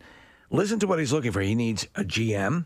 Kitchen manager, servers, bartenders, barbacks, experienced chefs. He's a great guy, great boss, and all those positions are available, and he needs help. He said he's finding it hard, to keep things running. Right. And that's the issue. So if you're looking for work, time has never been better. He actually says you can call him on his phone, on his actual phone, which is 484-988-0942. It's a great place in Conshohocken. But again, if you have a business and you're looking for assistance, anything to help you get up and running. As you said, President, it's eased up a little bit, and hopefully we keep going in a good direction. Mm-hmm. But, man, it's wanted signs all over the place. Wait, did he buy that from the owners, or was he always the owner? He was always of a that? co-owner, yeah. Oh, really? Yeah, so he's always been associated with that. The Ugly Moose sadly no longer exists. Yeah, that was a great place. It was great. I We loved it there. It was a cool place. Yeah. Let's try and forget about the moose for a moment. Forget about the moose. We need... Why don't you forget the moose? Ugly Moose! Ugly Moose! I really enjoy the intro to the Moose clip. All the mooses are waiting for you. Hey, which button was that? It was pink then green. Yeah. Yeah. Why don't you forget the moose? That's for a moment. Why don't you forget the moose? For a moment. We need that needs to be a set clip. That's great. Yep, we'll have to do that. Man, this is one of the best shows we've ever had. Isn't it though? All right, we should do the bizarre file. Here we go. WMMR presents Preston and Steve's Bizarre File. Brought to you this morning by DraftKings Sportsbook, America's top-rated sportsbook app. You can download the DraftKings app and use the code ROCK to get in on the action. It's a messed up story. To start with, German police are investigating a leopard attack on a model who suffered severe injuries during a photo shoot. Yeah. The focus is on the 48-year-old owner of the leopard involved in the attack, one of two that she keeps along with other animals at a compound in the town of Nader in East Germany. The 36-year-old model received injuries on her head during Tuesday's attack and was taken by helicopter to a specialty clinic. Wow. So it's one of these glamour shots where the woman is there and there's a leopard sort of draped over the couch and the leopard went crazy, right? I guess so, yeah. The animal owner was being investigated on suspicion of negligent bodily harm. A public health officer visited the compound on Wednesday to check whether the animals were adequately kept and if the facility met regulatory standards. The animal handler has owned leopards since 2019 and worked for over 20 years as an animal trainer. I guess it's their Joe Exotic for circuses and amusement parks, so I don't know. Yeah, Heinrich Exotic. Yeah. At this point, can't you just Photoshop a leopard in? I mean, if you can do deep fakes and stuff like that, if there's an element of danger, why risk it? Agreed. A man was rescued after being trapped in a giant salt pile for several hours in Newington, New Hampshire on Monday. 43-year-old independent contractor working for Morton Salt fell 20 to 25 feet into the pile. Oh, my God. Early in the afternoon. The man was conscious and alert while he was stuck and was eventually rescued around after 3 hours. He was a little parched. The fire chief said the hole is approximately 18 inches wide or so it was a very tight fit in there. Jeez. He was able to talk the whole time. We had plans in place as far as breathing air if we needed to get it down there for him. The man was removing some tarps when he lost his footing. In large piles like that of salt or anything, you can suffocate. Yep, absolutely. The hole in the salt was created by an abundance of rainwater, apparently. Wow. The man did not have any serious injuries. A moose charged a runner. Again! Did you not? Why don't you forget the moose for a moment? A moose charged a runner and left him with a hoof print shaped cut on the back of his head. Oh, that's awful. Colorado officials That's just said. something to remember me by. Yeah. The New Mexico man was running on a trail with his two dogs Wednesday when they encountered a moose. Why don't you forget the moose for a moment? The runner was on a trail. The dogs were off leash about 50 feet in front of the man during the run. They suddenly bolted back toward the man. He stopped and saw the bull moose at about 50 feet. At that point, the dogs ran past him and left the scene. Yeah, they're out, dude. Yeah. They're checking out. You had a story, was it earlier this week or last week, about a woman being, stomped? Yep, exactly. The man took 2 steps towards the moose to see it better, and that caused it to charge towards the man. Why don't you forget the moose for a moment? The moose attacked the runner, giving him minor injuries, and he was taken to the hospital and released the same day. The sheriff said he was very lucky that his only injury is a hoof print-shaped laceration on the back of his head. You bet your ass. Moose attacks in Colorado are increasing. They are protective animals and will defend their territory and young. Now, I had a moose question earlier this morning, trivia question for the stupid question, and did not know that they're solitary, so they do not have herds of moose. That's why a lot of them are riders. They live a lonely existence. And once, that's sad. Once their offspring are about 18 months old, the cow, the mom, will shun them, like push them away. Yeah, exactly. Get out of here. Yeah. Get out of here. That's essentially what they do, and then they just kind of roam all alone. Maybe they're happy, Kath. How do you know? They are happy. I guess. I mean, could be happy alone. I don't know. It just seems sad to not have any family or friends. All right, how about this? Poor things. Police. One is the loneliest number that you ever moosed. Police are searching for a machete-wielding man who attacked a person inside a gas station before hitting a school bus as he tried to drive off. Authorities say 31-year-old Ted Treese walked into the gas station and hit a man with a machete. What? These machete attacks? Treese was... Not yet. Treese... Dude, I'm off. It's okay. It's all good. It's all good. I wrote down gibberish clip, and I was thinking of the one from where it says up that here, one? Bruce Almighty. Yeah. Okay. Anyway, a little peek into how we work Hey, here. play the Greatest American Hero theme song. No, let's not. So, anyhow, Treese was wearing sunglasses and a bandana over his face. Police said the 31-year-old knew the victim and stressed this was not a random attack. Warrants have been issued for him for first-degree assault and armed criminal action. Initial reports from officials claim people inside the gas station were able to get a hold of the machete and used it on the suspect. However, after reviewing video and statements from witnesses, they discovered the situation ended after the victim was struck in the face. The victim said that he knows who the suspect is and have spoken a few times over the years. He said he was playing video slots. The suspect walked in with the machete in his hands and was talking but not making sense. That's where I wanted it. There you go. That makes much more sense. At one point, the victim put the suspect in a headlock and broke a bottle over his head. He sped away from the scene and then hit a school bus, and then he wandered off into a wooded area babbling. This is like the local story of the guy at the sandwich shop. Got the knife in his neck. Yep. All right, and then one more story. The mother of the toddler who was randomly shoved to the ground by a stranger in the Bronx recalled the horrifying encounter, including how the attacker was, quote, speaking gibberish when she struck. Sandra Bernhard said that the still at large suspect came out of nowhere Tuesday morning after the mom and her 2-year-old daughter, Scarlett, left a deli. She said, next thing I know, my daughter's on the floor and the suspect is skipping off. She wasn't speaking words. She was speaking gibberish. She said her eyes were bugging out and everything. Little Scarlett suffered redness and swelling to the face from the caught-on-camera assault. Her mother said she's now perfectly fine following a brief visit to the hospital. The attacker is apparently known as a frequent panhandler in the neighborhood. The mother, who was 7 months pregnant with another child, said she was tempted to catch the woman herself as she fled. She said, honestly, I wanted to grab her, but Scarlett's more important to me. And they are now urging people to keep an eye out for this woman as she makes her way through this footage of this one. She sort of dances over, like all happy, and just pushes the kid. Yeah, it's weird. What was the woman's name? Carla, I think, or something like that. Because you said Carla left a deli. I thought that was her last name. Like she's an Italian person named Carla Man, left there's a a guy deli. that left a deli. And if you bring your kids around me, I'm gonna push 'em. It's just the way that I heard it. By the way, look at my moose tattoo. Oh, you threw it away? Carla left a deli. It was Carla left a deli. Scarlett left a deli. Scarlett, yeah, you know Scarlett left a deli. Absolutely.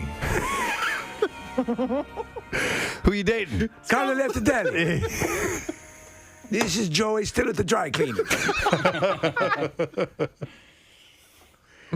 That's what I have in the bizarre file. All right, we need to take a break, don't we? Yeah, let's do that. We'll come back in a moment. And don't forget, Sandra Bernhard is going to be joining us on the program at some point today. And also, there's a very cool recognition of Pearl Jam's 30th anniversary today. We'll tell you about in a bit. I want to give away some tickets to see John Mulaney. For his 480th show? His 13th. Yeah. Saturday, October 9th at the Academy of Music. Caller number 18. We'll set you up with those tickets. 215-263 WMMR. Tickets are on sale now. Go to WMMR.com for more details. We'll be back in a moment. Preston and Steve on 93.3 WMMR.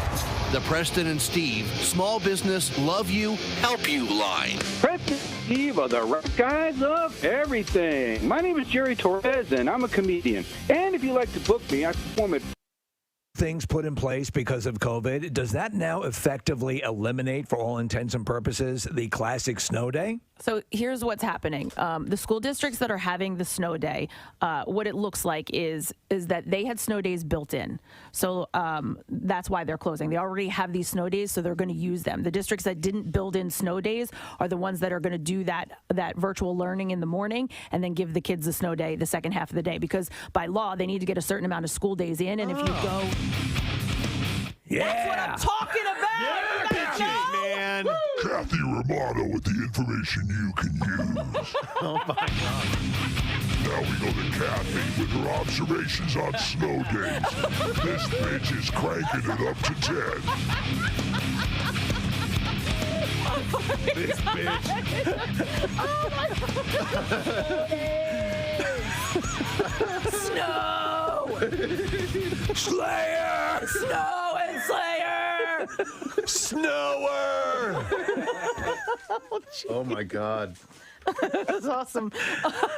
I have a variety of stories, and I would do the connoisseur. I have like 3 food-related things, But there's not enough to fuel it, but right? that's it. And you don't want to be dishonest with the No, listeners. I don't want to do that, and I don't want to, I don't want to just flip things all of a sudden. But I did see this, and I thought it was interesting. Cheetos has given a name to the cheesy residue left on your fingers when you eat the Cheetos. So they have a name for it now. And it is? Cheetle. Cheetle? Like Don Cheadle. Huh. Yeah. Yeah, the official term is called Cheetle. I'd call it Chisholm. Right, Preston? Yeah. Much better. Yeah, what's that on your face? Chisholm. From eating cheese doodles. I'm sorry, I misheard you. To celebrate the newly coined... Peter North is the spokesman. Oh, geez. Just sitting here watching TV. In celebration of its 125th anniversary, the New York Public Library, which is the second largest in the U.S. after the Library of Congress, has throwing out the books? No. They released its list of the top 10 checked out books of all time. And in Is first one of them Goldfinger? place, no. Mr. Goldfinger! No. One of the most popular books at the New York Library. It's on the list. In first place, I'll just start right at the top here, is the children's picture book, The Snowy Day by Ezra Jack Keats. I don't even know. It's about a child enjoying his city's first snowfall. I don't know that book. Yeah. Oh, I know this book. I love this book when I was terrible. a kid. Absolutely. Get the Caldecott Award. Yeah, the Caldecott medal. I remember that. Remember the little imprint on the it's front a of it? gold sticker that would be a gold Sticker! On this crappy book about a kid walking in the snow. Gold sticker. It's not. It is on the list? Yeah. It's on the list. It's number one on the list. Number one. So, I think, you'd find that on Where the Wild Things Are and maybe The Hungry Caterpillar, those classic ones. Another book, Dr. Seuss's The Cat in the Hat, was in second place. Okay. Were you a Seuss fan as a kid? Oh, yeah. Very much so. And in fact, I've been going through a cleaning out process at our house, and Great purge. I found we found way too many books that we need to get rid of, and so I did, and I donated them to the Laurel House thrift shop that raises money for the Laurel House. But we kept all of our Dr. Seuss books. And I had to stop and flip through Go Dog Go, and I had to look through the birthday book, and Two Girls in a Cup. Two Girls in a Cup. It was the most wonderful cup it was. There are a lot of Dr. Seuss books, right? Yeah. I mean, I see two girls in a cup. Dozens. I say to you, girls, can you tell me what's up? I'll tell you what's up. Just look in the cup. You'll know After this. watching that, you won't be able to sup. It's full of throw up. And upchuck. Okay. It's full of throw up. Come on, man. Casey had a poster and a wristband from a fish show that was important to him. And It was a fishing tournament, right? Yeah. Or the band? Well, both. Okay. The wristband was from the tournament, and then the poster was from the concert. Regardless, both very important to you. No, but the reality is they were both from a concert. All right. So much so that he wanted to have them framed and, immortalized for at least a period of time while he's on this earth, and took it to a place that was going to frame all this for him. So you have the wristband, you have the poster. I'm sure you had a frame picked out and matted and everything the way you wanted it. Yeah. Goes back to the shop to retrieve it, and they've lost the wristband. Yeah. Oh, man. Yeah, exactly. So the right? poster is done, and you wanted the wristband in the same display. It was like a ribbon across the bottom corner of the poster. And you'd set it up that way. Yeah. What was their explanation? There is no explanation. Inside, I'm fuming. I have been to 60-plus Fish concerts. I have never purchased a poster, went and had it framed, or So this. So you want to climb over the counter and kill them? And the wristband I had really carefully taken off of my wrist, so there were no because it was like a cloth wristband, right? Carefully preserved. Carefully preserved. This was. I was going to give it as a gift to a friend. Oh, no. And then the more I thought about it, I'm like, I think I want this for myself. Okay. Yeah. Okay. Yeah. So now I'm like fuming. So I had gone from this place. Right. I didn't blow up, but I had gone to this place and I went to a drive-through, a quarter of a mile down the road. And I got my money back, and I'm pulling out, and I noticed that one of the quarters is a Canadian quarter. I stopped my car. I put it in park. I I went into the store. Now, I didn't raise a stink. 25 cents. For 25 cents, I go, you guys gave me a Canadian quarter here. And they're like, oh, okay. Let me ask you something. What country are we in?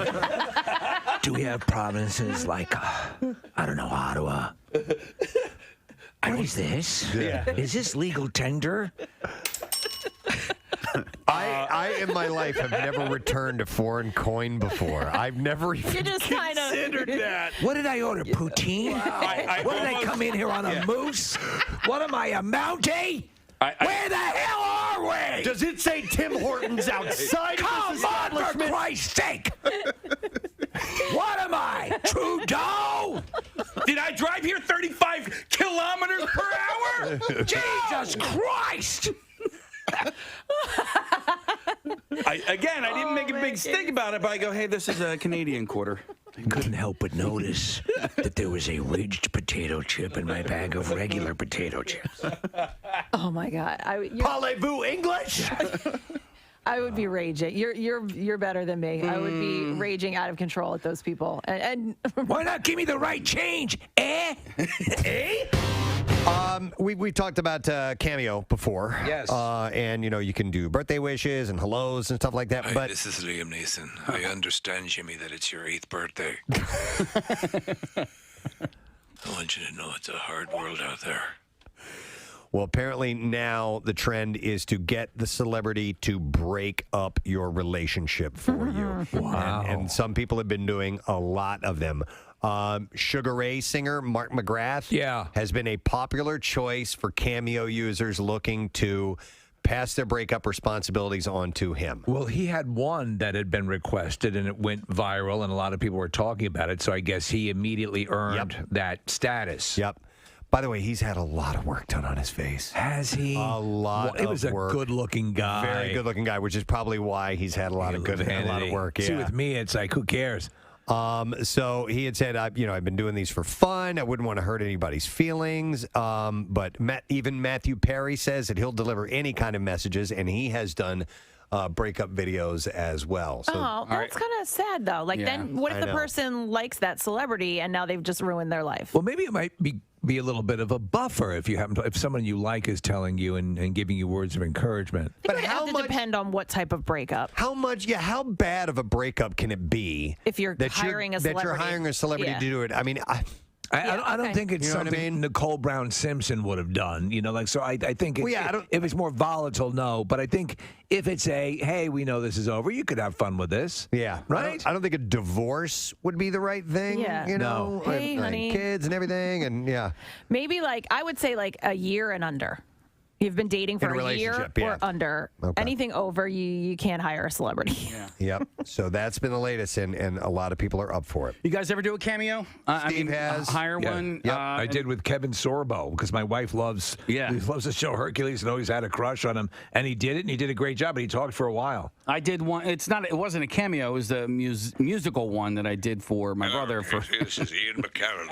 Kathy Raimondo wants to let you know she wishes you'd stop parking in her spot. It's my spot! I love that it's my spot now. She's very upset with you. Wishes you'd have a little more consideration. What did you did a musical one? Yeah, so there's a backup singer / trumpet player for Trey's band, Jennifer Harsberg. Yeah, and so she ended up singing a song for my brother, but I wanted to do one for my daughter for her birthday, but you go through and it's like, all right, well, this person's too expensive, and then this person is not as expensive, but do they, are they as important? Like, I don't know how much a Mark McGrath would cost. Yeah, you can probably get 4 Mark McGraths for a Pat Sajak. We should do our own cameos. How much would we be worth? So, $1,000. So you can have longer chats, by the way. So really? So like for example, Mark McGrath is $90 right now. I think it says. So, but if you do extend it, you can ask for. I just asked for the bare bones minimum. Yeah. I mean, because my wife has always crushed on Sorbo, so I said, and I told him that in the little description, and he couldn't have been better. And talked for a while, There's a couple my best friend I want to send when his birthday's coming up in a couple of months, but I can't think because like the movie lines that we throw at each other are really offbeat, obscure people who didn't even really have a career. No, yeah. And so I'm like, I can't find anyone. I doubt Tom Cruise is doing them. That would make sense. So Hi, this is Tom Cruise. You can't handle the truth, but apparently you can handle a lot. Billy says thanks for last night. Todd Glass is here. Yeah! Oh, God. Yeah. Wow. It's exciting every time. We'll be at Helium Comedy Club. It is incredibly exciting. Tomorrow, Thursday, and Friday. I'm not done speaking yet. Sorry. I'm a different person than I used to be. Are you? Really? Is it because of this treatment that you've had done? I'm just, I listen more, and I'm not as effort. No, I feel crazy right now. Wow. Yeah. But I'm happy to That's be here. what we You need. told me in the green room that you're now a full Hasidic rabbi. And he knew because of the things on the Yeah, sides. and I didn't want to. I should have let you announce That's it. my improv skills. All right, well, let's things on the side. Let's bring everybody in on this on what we're talking about. So Todd requested that we have a certain treatment done. Casey, did he contact you about it? Yeah. So I don't know. Maybe this is all the rage in Los Angeles these days, but here. Yeah, and here. Well, And here. we talked about it here on our show where I think we initially heard of it as a like on-site hangover treatment. Yes. Where if you put one on the night before, you weren't feeling all that great. That there's a So service that will come to your you came office, back, you had or, run a maintenance procedure on our Dunkin machine, and you'd done it correctly. You The Dunkachino machine, right? yeah. Dunkachino machine, which is a necessity. It's to create life here at the station. It has to be running. So you did the proper water maintenance thing, which is you have to run the hot water through the different spigots. There are a couple of them, right? So I go out and you say the hot chocolate. You come in and you just have a cup of hot water. Yeah, I tried to make hot chocolate, and all that came out was hot water. Right. So I go back and I'm like, Said, okay, Steve, can you fix this, please? let me see what the deal is. So I start going, and I'm like, God damn, this is not. It's coming out as hot water.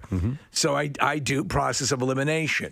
I move that particular hopper, they call it, which has the powder in it, to the next one, and I hit it, and it still comes out hot water. What's going on? So I'm thinking, okay, it is a damaged hopper now.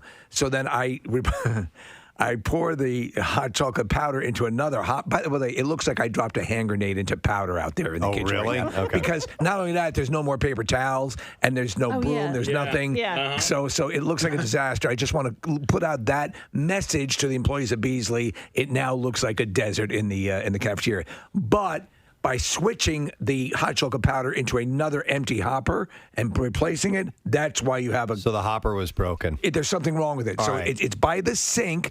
Understand it was not my intention to leave a disaster area in the kitchen, but we needed things done. Bill's going to have a heart attack when he comes in. He will actually jump off the roof. Bill hates messes. Well, he is not going to like this. He's that's But his Achilles heel. He won't be mad at you because there's nothing for you to clean up with. That's nothing for me to clean He's not up gonna be with. mad at There you. are no paper towels. Exactly. All right.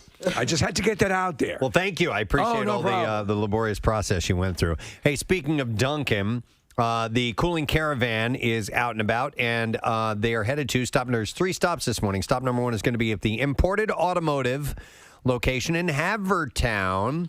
And Mike Labardi had reached out to us, and he had written in and said, we have served Havertown and the surrounding communities for the past 48 years, and we pride ourselves on quality and not being afraid of tackling the things that most people don't feel comfortable doing. Like a faulty hot chocolate machine. He said, we were open during the pandemic and pushed through the ups and downs of what each day brought us. Over the past few months, we've been very busy keeping up with our customers' need through all of the 50 heat waves that we've had. The crew at Imported Automotive, including the owner Ken, his daughter Leslie, who runs things, and Mike and John in the shop, greatly appreciate this stop. Well, we are happy to do it. Yeah. Iced coffee for everybody at Imported Automotive in Havertown. So, Mike, I hope you and Ken and Leslie and John and the whole crew enjoy today. You know, I forget. We tend to do these obviously in the summer during the heat waves, and that's a wonderful thing.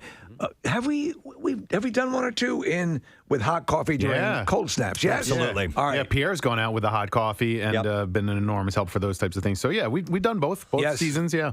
This is not by design, but it seems like Fridays are the days for the connoisseur. It's true. So as because of we late, tend to eat more on the weekends. damn right we I do. don't know. I just fixed a hot chocolate machine. Now, this could have gone in the City Beat, but it is going in the Connoisseur because it's really a food story. But Donkey's Place is expanding. Well, Donkey's Place, which we were presented with the legend of Donkeys as having the greatest cheesesteak that you could possibly have. Not only that, after we were made aware of it, it ended up in a Goldberg's episode. Yeah, Anthony Bourdain. Yes, was the one who had claimed it as the greatest cheesesteak, and everybody was blown away by that because it's not your standard cheesesteak. It is not. Way different. It's served on a Kaiser roll. It's not chopped up meat. It's got a special sauce on it and all this stuff. So anyhow, owner Joe Lucas, who has sent us stuff on occasion, which is really cool, is going to open Donkey's Place downtown. Ooh, which will Chez be Donkey. at 37 Washington Street in Mount Holly, New Jersey. Oh, okay. An official opening date is yet to be announced, but the aim is to open within the next month. Donkey's, which currently has locations in Camden, that's one we've been to, and Medford, is known for its cheesesteak, and with American cheese and browned onions on a poppy seed Kaiser roll, it's different than your average cheesesteak. So, as I said, Anthony Bourdain had proclaimed Donkey's Place the best Philly cheesesteak, and New Jersey Advance Media's Pete Genovese named it second in his ranking of New Jersey's 21 greatest cheesesteaks earlier this year. So it is delicious. There's absolutely, and I know some people will contend, okay, it's not a classic cheesesteak, but it is a sensational sandwich. Who is the creator of the recipe? Have we ever determined that? Is it the actual owner himself, or I thought it was his dad or something like that, if I remember. But that's just that's a vague memory that I have. I don't know if that's true or not. I didn't know they had a place in Medford as well. I've been to the Camden location on a couple of different occasions. And it's only open on certain days, right? Well, it's open during the week. It closes, I believe, at like 4 o'clock, and it is open, I think, the first Saturday of every month. Okay. But normally not during the weekend. Correct me if I'm wrong, but they had some pretty solid fries, too, did they not? Yeah. So Genovese had written, Donkey's is another place that bends the cheesesteak rules. The meat is not chopped but served in big hunky slabs, and the bread, not your usual sub roll, but a poppy seed roll.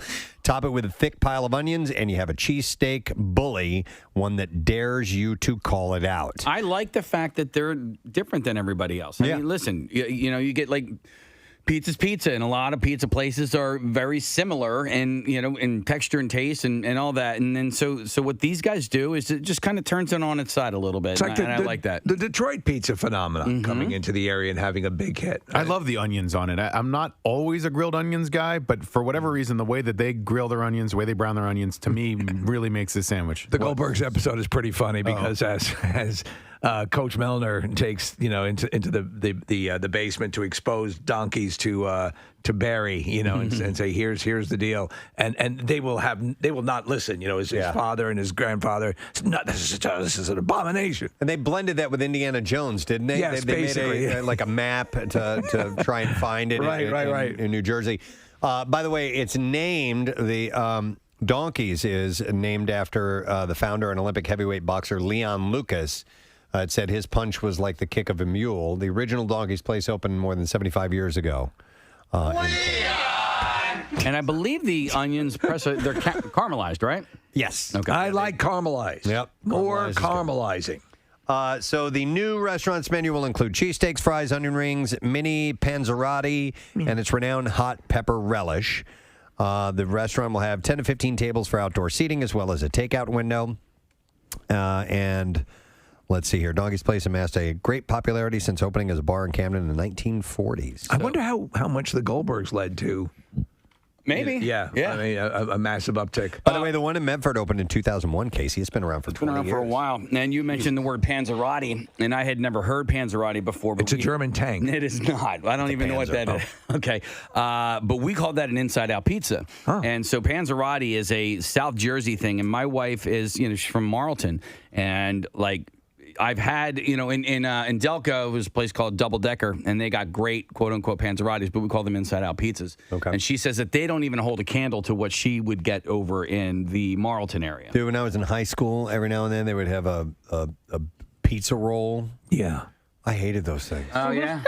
Preston, And I was never. large. They were like burrito size. I was never able to taste it efficiently because it was incinerating my mouth. Would burn your it was taste so buds off. horrible, Yeah, and you would not be able to really taste any food for about a week until the flesh regrew over your the upper part of your mouth. It was horrible. Always so disappointed when I showed up and they were serving that, and I'm like, I hate you all, man. You guys should really try the double-decker Inside Out pizza. It's really, and you I'm down with it. It sounds good. Now, these look good. We're looking at pictures of Panzerottis. They look good. Yeah. Just don't serve it at 250,000 degrees. Are they very different than Stromboli? Or are they pretty similar? Yeah. No, I think it's different. Isn't it a fried case? Well, so you can get it fried or baked, or oven baked. So Stromboli is baked. Well, no, I mean, my Stromboli is more like a meat and cheese thing, and the Inside Out pizza. I'm sorry, Inside Out pizza has like sauce in it, and I have gotten Stromboli with sauce inside of it. Yes, or the smaller version is. This looks like even a smaller version of a calzone. I know what he's talking about, though. So we I know called what you it. mean, though. We Yeah. called it Pizza something. sauce. We called it something different, or at least the restaurant near us had this as well. A fleshlight.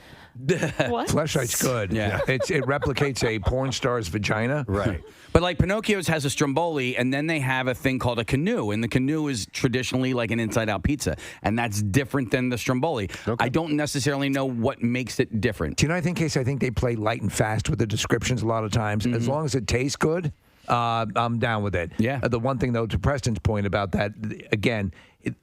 Make it in a way where you can actually, as a human being, bring it into your mouth without burning you alive. Well, so that's what I was going to say about this Inside Out pizza is, you would think that, all right, well, I'm just going to bite in at the end of it. But the problem is that all of the cheese and the sauce kind of like pulls down to the bottom. So your best bet really is to kind of cut it in half.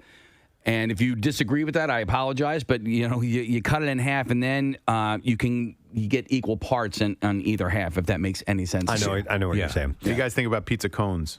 I'm a fan. Never had one. Gimmicky? They're okay. They're gimmicky. The place that does it, that was the food truck. The food truck, yeah.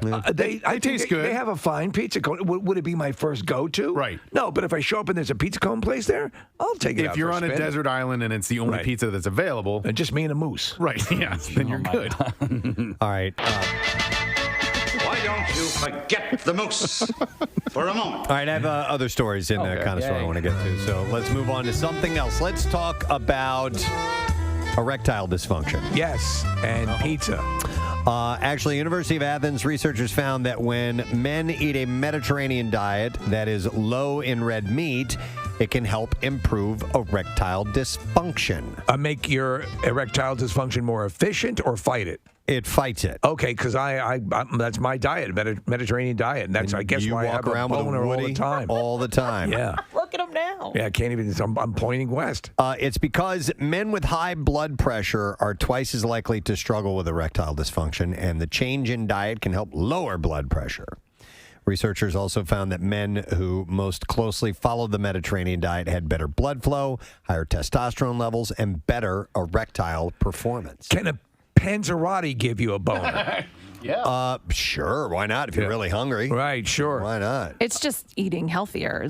I think so. It's just It's making a high your body blood healthier. pressure. Yeah. I do love a Mediterranean diet. I love all that. Preston, again, cheese and salmon and leafy greens and all that stuff. Olive oil. That's all. I used to hate that stuff, and now I adore it. It's good. I'm so complicated. And it's good for your penis. Yeah. You have anything? Waiter, what would be good for my penis? The Panzerotti, sir. The Tarantini specifically, Panzerotti. What's the Tarantini? That's what my wife texted me. She goes, it's specifically Tarantini Panzerotti. That's good for boners? That's good for boners, I guess. Wait. I recommend, sir, the Tarantini. Is Tarantini a place? I guess it's a place, yeah. Oh, okay. I've never been, so I'm kind of speaking out of turn here. Tarantini's Panzerotti, and you know who you can meet there? Stella at the deli. Yes. What would you recommend Scarlett for at the a deli. Scarlett. What would you recommend for a raging boner? Scarlett left the deli. Yes. Scarlett left the deli. Scarlett left the deli. She's your Panzerotti girl. All right. I have another story.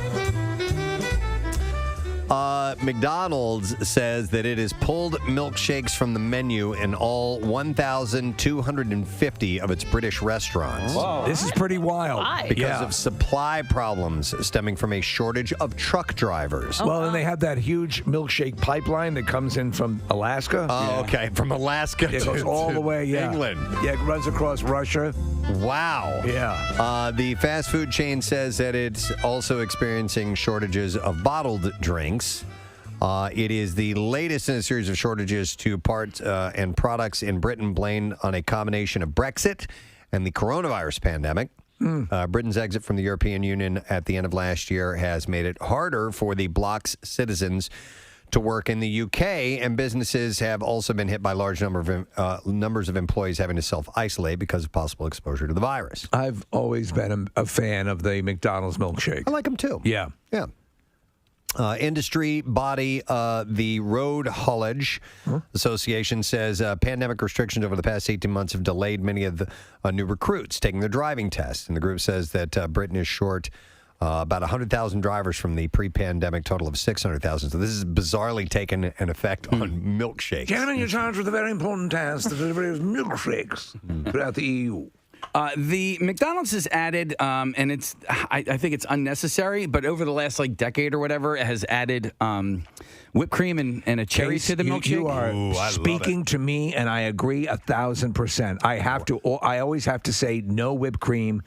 No cherry. The milkshake itself is enough. Wrong. Yeah. How wrong you are, folks. It to the me, last part of the milkshake with whipped cream on top is an awesome little surprise. It kills my Panzerotti boner. Yeah. Steve, do you not like whipped cream? Because I know you don't get it on other stuff, too. No. For example, sometimes on hot chocolate, whipped cream is great. I don't get it a lot. On a milkshake, no. Because, first off... How does that negatively affect a milkshake? It doesn't. I'm with you, Preston. Turns it into the devil's semen, as far as I'm concerned. No, seriously. What does it taste poor to you? Or you like the ice cream better? Or I like the milkshake taste. I don't want the whipped cream taste on top of it. I don't like. It doesn't. And I also don't like the fact that I'm already in a calorie nightmare. If I'm ordering a milkshake, I'm not necessarily worried about the calories, but and it's not a taste thing. I just think it's for me, it's unnecessary. I love whipped cream and I love a cherry on top, but that to me belongs on a sundae, not a milkshake. I can see that. Yeah. I don't. To me, I want the purity of the shake and its milkness without the whipped cream. Anything that I get liquid-wise, like a hot chocolate or whatever it may be, a frou-frou coffee thing. Yeah. Especially if you get like a frappuccino or something like that, a frozen cappuccino, and they put whipped cream on top. When you get to the bottom, that whipped cream is taking a little ride from the top of your cup all the way down. I'll slowly. agree with you on that. You get to the bottom, and that's your last bit. Well, I'll tell you where I stand on that. It's the money shot. Like on a caramel or like on a macchiato or something like that? Yes. On a regular chocolate milkshake, though, or a malted milkshake? No. Oh, I disagree. Yeah. Respectfully.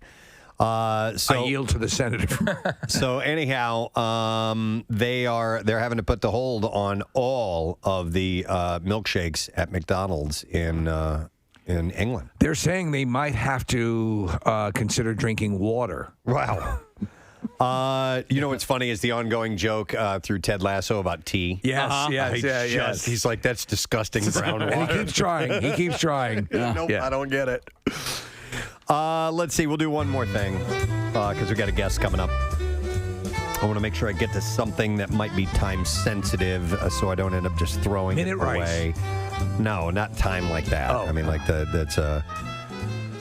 I have a few different Taco Bell stories. You know, you're in Casey's territory then. They're actually they're building one near me, Casey. Are they? In Harleysville. Okay. It's wonderful. I'm not even that big of a Taco Bell fan, but all we have in Harleysville is a McDonald's, and I just want something different. Wow. So, yeah. We have a Dairy Queen and we have Wawa, but I mean, as far as a drive-through, grab something quick, I'm very much looking forward to having another option. Have they changed the design on those? Is it the new design? Do you know? It's still being built, so I'm not really sure. Well, is it going to be a standalone Taco Bell, or is there going to be a Pizza Hut Kentucky Fried Chicken involved? It looks like it's just Taco Bell. Okay, that's pretty cool. The Taco Bell right around the corner here is a great Taco Bell. It's my favorite Taco Bell to go to. The service is great. The food and it's a straight up Taco Bell. Food is pretty consistent. No, it's actually Pizza Hut Taco Bell. Is it? I didn't even know. But the Taco Bell near me at home, it's a Taco Bell KFC. Right. And I can't go there anymore. Because you could be second in line and it's still going to take you 10 minutes to get your food. It's just not right. And no, I can't take it anymore. So, and my son loves Taco Bell, and he always, like, when we're driving past, he's like, let's go. I'm like, shut up. I don't have the time. Yeah. Well, anyhow, they have announced that they're adding several breakfast items to the menu next month.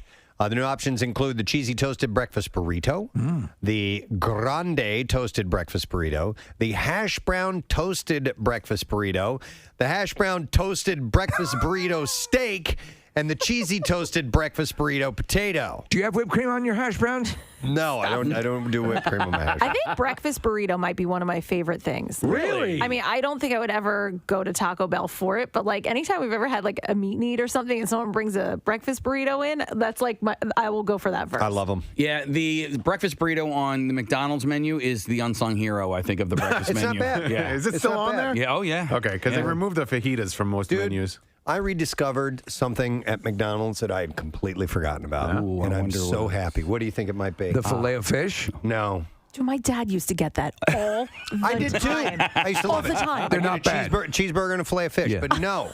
The double cheeseburger. Oh, dear Lord! It's kind of the standard for me. Yeah. It's perfect. Yeah. I'd forgotten about it. Yeah. And I'm a cheeseburger guy from McDonald's. It's simple. You know what you're going to get every single time. It's a quick, easy go-to. Something about adding that extra patty and cheese on there, no doubt, makes it a beautiful thing. And for a long time, it wasn't even on the menu. You just had to ask for it. I think you're right. I think I definitely have Spartan sensibilities when it comes to a lot of these places because I love the double quarter pounder. Naked. No just cheese, no nothing. Just the bread and the I need to try that just to see because the burger flavor and my mouth is getting dry just thinking about it. Yeah, I put whipped cream on it. I need juicier now. It is. I need cheese and ketchup and accoutrement. May I make a recommendation on a breakfast burrito in our area? There's a restaurant called Nudies. There are several of them around. Yes. And Nudies has I was just there the other day. excellent breakfast burritos, Kathy. Next time you're there, they are the size of a baby Jesus. They're massive. It's a if you're gonna have it for breakfast. We have a woman here dropping her top. You're not going to need lunch after it. She is leaning back, playing with her hair right now. I did notice that. So. Oh my God, I love nudies. Yeah, there's one in Conshohocken now, right on Fayette Street. Yeah, and on our day off, I took Jace there. There's 12 or 13 in the area. The original one was in Stratford. My dad has been going for like 30 plus years. Stratford, Devon area. But Nudies breakfast burrito is really good. What's their cuisine? How would you categorize it? Standard American Americana? fare. Yeah, I mean, but there's. I think at some point in Philly, there was a lack of great breakfast places, and Nudies was one of the ones that filled the void. And so they've done really well in their expansion over the years. And so I'm a huge fan, and would love to give Ray and company some love. It's a sit down. Yes, yeah, they have. It's a squat. They don't have chairs, so you have to squat, and then they bring you a straw, and you have to suck the burritos through a straw. That's uncomfortable. It seems difficult, but it's actually very easy. The one in Conshohocken is huge. I've been to the one, I think there's one in Devon, right? Yeah, there's one in Devon next to where the Barnes & Noble is. Yeah, that one's kind of, it's smaller. Anyway, this took over an old furniture store, and it's huge. So there's places to sit. Is that place called Brunch still in Conchi? Yes, but it has changed its name a couple times, so I don't know if it's still called Brunch. It might be Brunch now. Okay. Vajumic. It's now Vajumic. It's Swunt. Yes, it is. It is still Brunch, Preston. Okay. They have really good breakfast. I was just curious since we're talking about Conchi and breakfast food. All right. We should probably wrap, right, Casey? Yeah. Yes, coming up. All right. That's all we have time for. Fear not, friend. I'm sure we'll dive back into the connoisseurs. That was good. Deep pockets next week. There's some good stuff there. We got stuff to get to. We have these movie screening passes for Shang-Chi and the Legend of the Ten Rings. It is next Wednesday at the UA King of Prussia, 7 p.m. You want to go? I can take 3 callers right now, and we'll give you those passes. 215-263. WMMR is the number. We'll break and come back in a moment. Sandra Bernhard will be joining us because she's in town next week. We'll be right back. Preston and Steve on 93.3 WMMR. August 27th, 1991. We remember our calendar shoot when we had that little snafu when they showed up, the bachelor party that had all of the equipment. It was like the leftovers of this treatment that they had done. But so many people are doing it now, and apparently it's effective. Well, I'm out of the loop. I'm out of the loop because I'm not familiar. Yeah, I mean, I've heard of the hangover thing, but I didn't know that this is all the rage, as you were saying. That's what I hear. There's there's facilities specifically for this now. Okay. Well, And the you know what? facility that we have here is called City Hydration. And Christy is here from City Hydration. Hi, Christy. Hi, how are nice you? to see you. I'm wonderful. But what were you going to say, Todd? No, I was gonna. First, I was gonna say something. I go, I bet that she could probably explain it better than me. So then I was like, well, probably you were right to go her way. But now that I have your attention, yes, I real quick, I have friends that have done it over the years. And even 15 years ago, I would hear about it, but it was just to me someone did on the set or that had money. I always thought, and it was for the wealthy. It was only for the wealthy. Only for the wealthy, the 1%ers. And so it's not a new thing. It's just new that you're able to do it. But my friend said at first you do it like maybe you're under the weather, but then you realize how good you feel. You're like, you know what? I just want to feel real good for my wedding or for something you're doing one day that you just want to feel great. You're going to a concert at night, so like in the day, you're just at your best. Yeah, Todd, I saw a special on it. It was a local. It might have been you, City Hydration Services, and they were talking about it's now become a ritual for a lot of people because I just normally associate it with like a hangover thing, okay? But there are apparently just wellness aspects to it. So, what's in your bag, Todd? What do you? Because you're getting one now. Mine now. I don't want you to laugh at me. To an IV right now. Right now, he has an IV needle into his arm. And by the way, my palms are sweating. Yeah, Kathy hates needles. Looking at that IV in your arm. Yeah. Oh my God! Like, Kathy will not be using the service. Some people, it's same with some people. It doesn't really like. For me, it was just like it sounds like this is like I'm not doing an ad for it, but it was like a pinch, same, and then now I'm not even thinking. Well, you're a regular intravenous drug user. So well, I am. Nothing. In all fairness, mine does have mashed potatoes in it. Wow. So, wow. Just because I felt she said I look low on gravy, and I said, well, then let's top that off. Give me 2 bags of gravy. I would say this.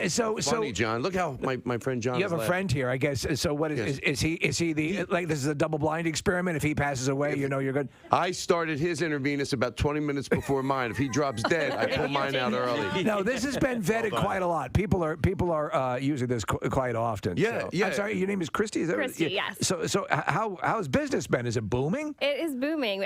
We've been around for about 2 years now, and it was slow going in the beginning because it's really not well known on the East Coast. I first saw this business in California. Then I moved to Colorado. They were everywhere in Colorado. And when I realized there wasn't anything like this in Philadelphia, I decided to move home and give it a shot with opening one up. Now, are your customers primarily well-known comedians looking for free stuff? Yeah. Our customers are everything. I mean, you have the tired mom, you have the professional athletes, you have cold and flu patients. I mean, we're kind of all across the board with the clients we see. That's what I was going to ask about. Cold. Like if you're sick, if you have the flu, you need your fluids replenished. People come to you just if they're not feeling so hot. They'll come in for that. Yeah. So our cold and flu infusion has been incredibly popular this year. It seems to be hitting everybody and pretty hard at that. So we see people come in when symptoms are starting. We'll have people come in because their wife and their kids are sick. We'll have people come in when it's just been dragging on and they can't really get over the hump of the cold. We tell everyone our cold and flu infusion, it's all antioxidants. It is not a cure for the flu. It's not a cure for a cold. It's just going to help your body, boost your immunity, and help you get over it a lot faster. So you recover quicker? Exactly. Okay. A common question coming up, text messages, how much does it cost? Yes. So it really varies. I mean, most of our infusions are customized by our clients depending on how they're feeling and what they're needing. It starts at $75 for a plain bag with nothing mixed in, and we've seen them go as expensive as $300 plus with the additives they choose. So, okay, but if you book it through us, free. Yeah. Now, is it so the one with nothing in it, no, not nothing in it, it's not a novelty bag, but what what's the $75 bag? What is the basic so the fluid? $75 bag is just plain saline. And a lot of people think like the vitamins and stuff are beneficial when really the hydration aspect of it is where you feel the best. So Todd, you had surgery, you had with the heart issue. I had my deal. I play younger. But well, is that an issue? I don't want you to lose your job on Riverdale.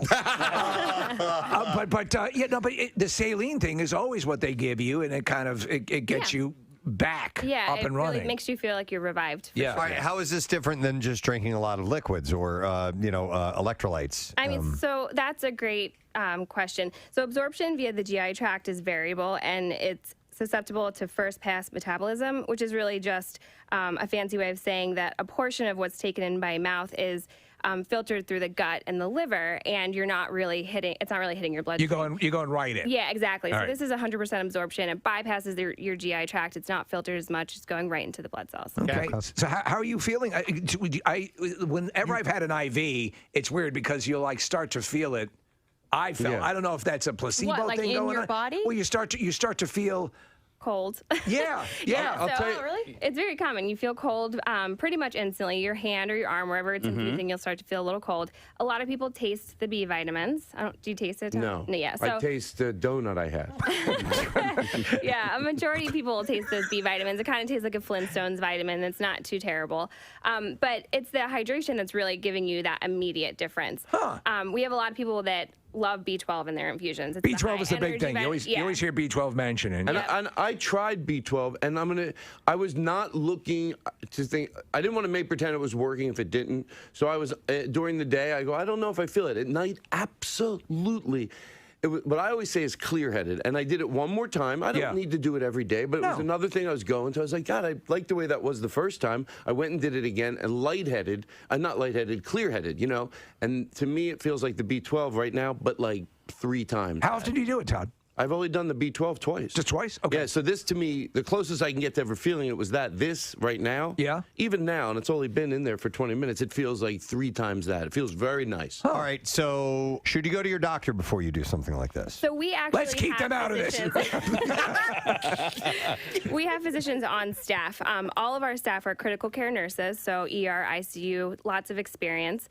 And our physicians are also part of this. Okay. All right, the reason I ask is because I remember I started taking a multivitamin because I thought you should take a multivitamin. And then my doctor was like, don't take a multivitamin. You shouldn't take that. You should check with me before you take any vitamins of any type because Always you good. may not need those or they may be counterproductive. Well, a lot of these facilities, at least the ones that I know of, it is either retired nurses or nurses who are out of their field that are now moving on to open up something like this. Yeah, we kind of chose a little bit of a different business model. We wanted our nurses to still be based in hospitals, skills very fresh. They're great at IVs. They're quick to think. They're just more prepared, I feel like, when they have been in action and they're working in hospitals and then coming into work. You want actual medical personnel doing this. You don't want a guy in a van doing it. Yeah, exactly. Yeah. All right. So so this is something that you're digging. So how amongst other comedians and stuff, do you see this a lot? Other people, entertainers using this a lot? I've just always heard stories like, they got someone didn't feel well. They got a mobile. They called it a mobile nurse. Yeah. And they come because they're nurses. They're registered nurses. It's a classic, Todd. Because he it's the same reason why you serve your water in a glass jug in your and it's the reason why you wanted a circular driveway. You just sort of project wealth when it comes to this sort of stuff, right? Well, you just want to find out. What are you talking about? He's talking about you. You wanted the hedges trimmed when you were a kid. You're about presentation. Yeah. You're about making sure you're at your best. Well, why not? Yes. Why not? Do you have a company that come out and put some low energy in you? I want to have a little lower energy. I want to be sedate and a social outcast. And I want to tell you guys something, and I don't mean to jump right to it, but I know how it works. You got to get funny quick. People, can I tell you something off the top?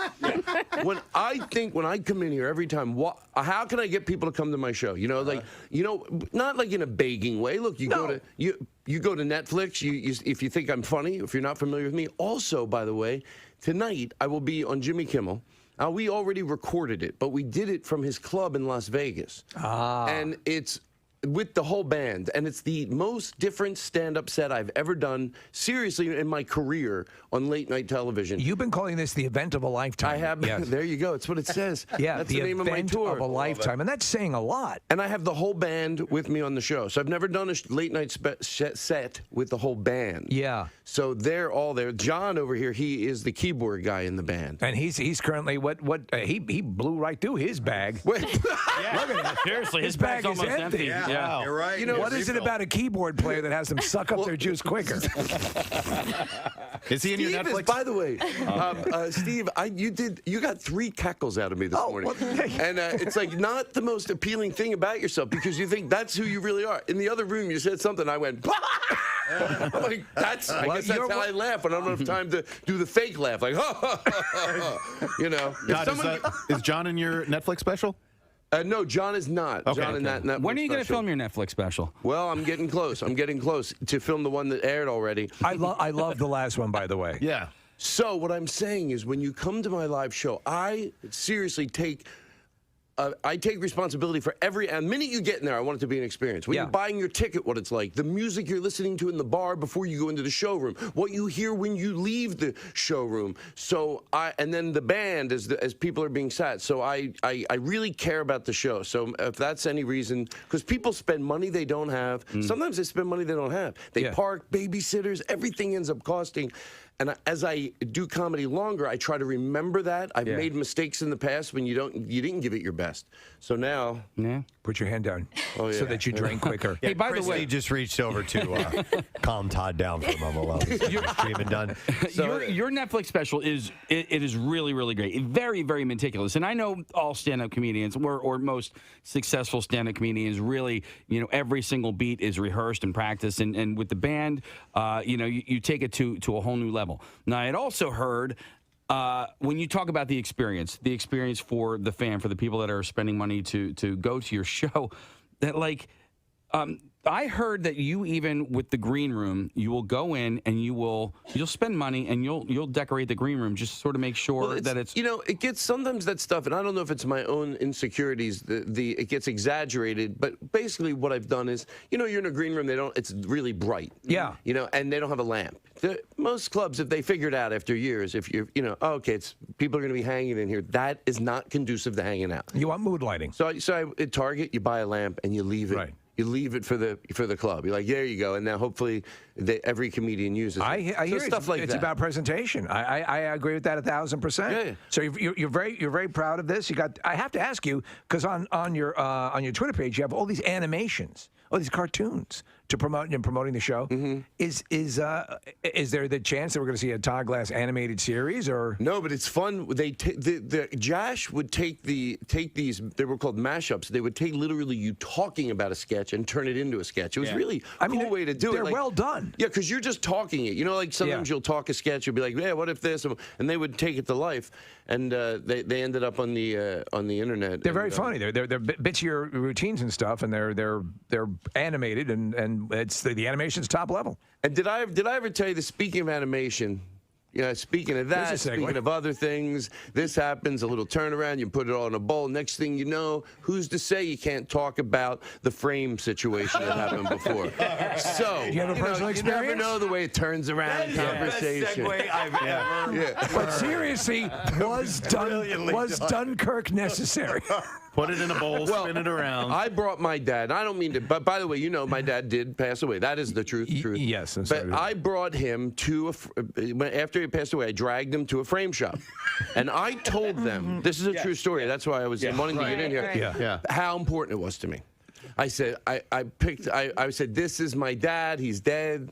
And I want to have him framed. And I go back next week. Oh, no. He's not there. And the shirt is framed. I go, what are you doing, my dad? There was a body. Yes. Yeah. No, that pisses you off. You tell me you didn't pay. Thank you, Kathy. Our next guest is a force of nature. I love her. She's a ball of energy. Yeah, she's always been great. Watch her be dead tired when I go to her on the phone here. Listen, we understand. We've been up for a long time, and we tend to forget other people aren't. No, but she's not only hilarious, but she's a great actress. She can sing. She's like an all-around entertainer. That's why this cabaret show looks really intriguing. City Winery in Philly next Wednesday, I believe, September 1st. Please welcome to the show this morning, Miss Sandra Bernhard. I'm wide awake. You're wide awake. You're wide awake. I'm in New York. I'm not in the West. I've been up for a couple of hours. Nice. Good. I've showered. I'm ready to rock. I'm here. And by the way, congratulations on your induction to the. Is it the radio? Is it music? Radio Hall of Fame. It's the National Radio Hall of Fame. It's way past time. Oh, well, thank you. That's very kind of you. Exciting, very exciting. I'm excited for you, happy for you. No, it is cool, and it's one of those weird things where you get an accolade like that, and you're like, there is no way we are deserving of this, because you look at other people in the, who are in that hall and or in the virtual hall, and it's amazing. But yes, it is an honor. How are you in your life? You've received a number of awards. Do you process it well? Is it something you sort of demur from, or how do you approach that when you are given an accolade? I mean, of course, like you, anybody with a mind, a brain, and a thinking person is always a little bit embarrassed, but right. initially, but it's part of the deal, it's part of the business. It helps propel your career, keep it going. So, and it's nice. It's nice to be acknowledged. And I think if you're not a fraud and you're somebody who's really been working hard throughout your career, it's not like, oh, how did this happen? I mean, it makes a little bit of sense. Right. No, you're right. So it's a good thing, and I always welcome it, and I hope there's more to come for you and for me as well. Hey, I wanted to ask Sandra, we're talking about in the industry, in the business. I wanted to find out, when you got started, and because you impressed me as somebody who, like in high school, was in the drama club and did all that type of thing. Did it start early with you, the bug? Well, I knew I wanted to be a performer since I was 5, and my parents took me. We lived in Michigan until I was 10, and so we went to a lot of theater in Detroit. Musicals that were in kind of trying out in Detroit before they came to Broadway. So that was my first sort of like inkling that I wanted to do this. But I really did. I mean, I was in the chorus in high school, but that was once we moved to Arizona. It was like, they never chose me to be in even in Funny Girl. But I think that was good, because I think then that you're just going to go out into the world. I moved to L.A. when I was 18, 19. A year later, I started doing stand-up, and it was just sort of, a trajectory from there. It's just back in those days, of course, you had to get up, work every night, perform. There was no social media. There was no YouTube. You couldn't become a YouTube sensation. You had to pay your dues as a performer, and I think that's really the only way you have longevity, is by getting up every night and having failures, and successes, getting kicked in the butt, and then moving up the ladder slowly. Well, two things. I always loved your approach, because you've always been very talented, but there's always also a subtle satire on other entertainers in the way that you. Your persona, and you're talking about your stand-up comedy. You were back with the Comedy Store with a lot of the luminaries. All of them. I mean, from Letterman to. Of course, I was on the Richard Pryor show in the 70s. My friend Paul Mooney, who sadly passed away this year, and I've been devastated by that, really discovered so many of all of us, the young talent, Robin Williams, me, a bunch of other people, and cast us as the players on that short-lived series. But it was an incredible experience to be around Richard Pryor. Wow. Yes. And absorb his brilliance and his compassion. He's like a really supportive, wonderful person, and just let people shine. And that to me is another signal that somebody has talent, when you're not threatened by somebody else's talent. Exactly. So it's got to be interesting. And to our earlier part of the conversation, you were there, you were seeing it all go on. When did you finally appreciate that you were in that rare time when stand-up took sort of a quantum leap forward? I don't think I fully realized it until, maybe 10, 20 years later, when you saw all the success of all the people around you. Right. And again, the longevity, seeing people go from being stand-ups to doing sitcoms to becoming movie stars. I mean, we all had our, climb up the ladder, and it was just kind of an amazing thing to watch everybody go in their own unique direction. Sandra, I wanted to ask you this because lately, I don't know, like a month ago or so, whatever algorithm on YouTube exists, it started posting videos up for me to look at that it thought that I would like. You want this. And these were videos of Jerry Lewis being a dick to people or his family members talking about what a jerk he was. Wow. You were in King of Comedy with him, and you guys had scenes together. They're great scenes. How was he with you? He was standoffish. He could be a little bit abrasive. not always nice, but I have to say, you know, having a sense of humor myself, I kind of stepped outside of myself, and the character was so audacious. It all worked. I mean, I never took Jerry seriously when he was like, you know, pontificating or telling people. Marty Scorsese let him, quote unquote, direct a little bit in some of the scenes because he was, quote unquote, a director. And so we all just sort of like humored Jerry, you know, and it was ultimately a great experience working with him. I think that, and that's probably, and you have to do this a lot. I am a huge Jerry Lewis fan for a lot of the innovations and things that he did, but I always have known that he could be an insufferable prick, and so you have to sort of, you know, disassociate that from the art. But I mean, you know, that's why you admire people who can get through it and have stellar careers and remain nice. And you know, as you said, it always seems to be the really talented people who are not covetous of other people's success and encourage them and move them along. Has that been your experience?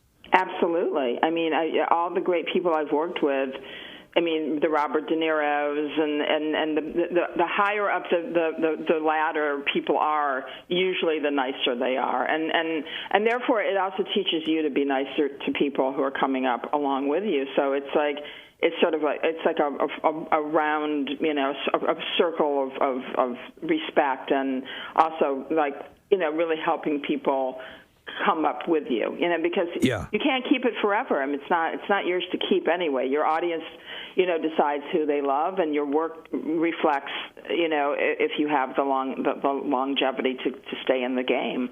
Well, I want to ask, you know, obviously some other, you're at the nexus of a lot of pop culture things that we love, but I also want to ask about the cabaret show, because this seems singularly perfect for you. And is this something that you really, really enjoy doing? Yeah, and a matter of fact, you know, I'm doing a little mini tour of the city wineries, New York, Philly, and Boston over the next week, and this is literally the first time I will have been on stage in a year and a half since the pandemic. I mean, I did some stuff.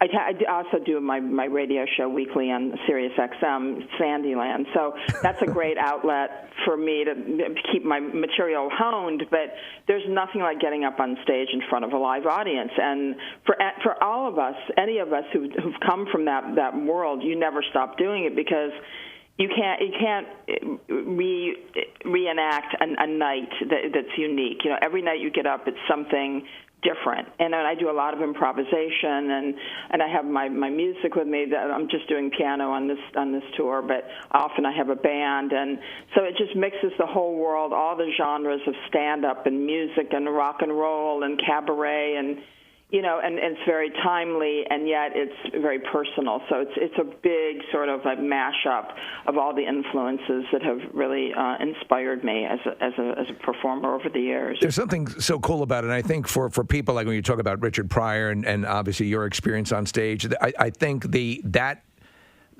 show, the singular show, it's an ephemeral moment in time, and like, you know, people will talk about, oh, there was that night, that performance, and there's something about the fact that once it's, you know, it casts off into the ether once you're done, and that, I think that's what excites a lot of performers. Is that what gives you the energy? As you just described it exactly. You know, I mean, when you've been in an audience of a great performance, you know, whether it's Tina Turner or Bruce Springsteen or Stevie Nicks, I mean, that those moments are indelible in your memory, and it's a connection to a time and a place.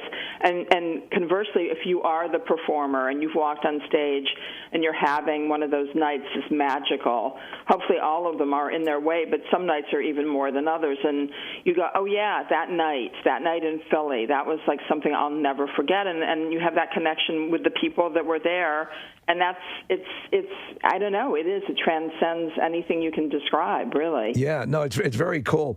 I wanted to ask you, we were actually talking recently about, and it's sort of become a pop culture phenomenon, or a rebirth of the movie Hudson Hawk, which and it is. I remember when it came out, it was sort of, oh, this is a bomb, and so on and so forth. And I think everyone found moments to love in it, and now it's now received sort of pop culture cred. Are you aware of that, or are you? Yeah, well, I mean, I see it pops up a lot on Twitter for me. People will, post, little memes and, little pictures of me and Richard E. Grant and from the movie. And I mean, going into it, I was really excited because it was a very tongue-in-cheek, and it was sort of a spoof on Bond films, and it kind of went off in another direction. I think it could have actually hit the sweet spot. Right. But there were a lot of things at play that I won't get into because it also sounds sort of like, a little bit trashing, and I don't want to trash it in retrospect, but I had so much fun shooting it, and we shot it in Italy, and we were, all over the place. And so it was a glamorous experience, and the results was not exactly what I was hoping for. But, yeah, people really seem to, love it, in retrospect. So you just, again, everything or some things find their time and then become what you hope they would be. I guess that has to be so obviously we talk about the cabaret performance, and you're controlling everything. You have all of that. When you get involved with something and this was a large movie, Bruce Willis's star was, at its zenith at that point. Exactly. Then you sort of surrender control. And have you had those moments where you're involved with something that you went in thinking this is going to be a grand slam, and only to realize, oh boy, what did I get into? Very few things I felt that way. I really think Hudson Hawk was sort of like the number one experience that I thought was going to be a huge hit because Bruce was really at his nadir, at the top of the his game. Other than that, I feel like everything there's little projects that sometimes never get seen, but you can't count those. But I feel like from Roseanne to Will and Grace and now, of course, Pose, which, I had a great role on. I've kind of lucked out and been a part of a lot of timeless, epic, projects. And so I can't say I really feel that way about anything. Well, that's good. Now, I didn't see Pose. There's so many shows on television now. It's hard to keep track. But is your character, they're adding a third season. You're a part of it, or was it a... Oh, yeah. We already finished it. It's already aired. Okay.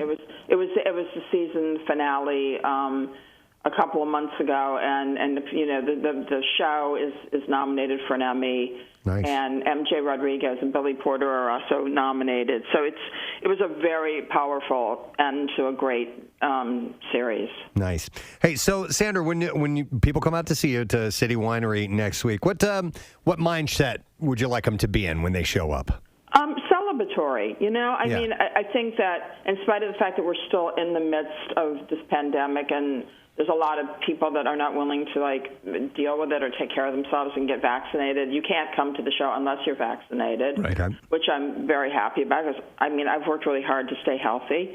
And I hope everybody else will do the same for themselves. So, it's really a celebration, and it's going to be fun. But, of course, I'm going to be talking about my experiences during the pandemic, but not in a maudlin way because we've, for those of us who've come through it, it was another experience that adds a layer, I don't have to tell you.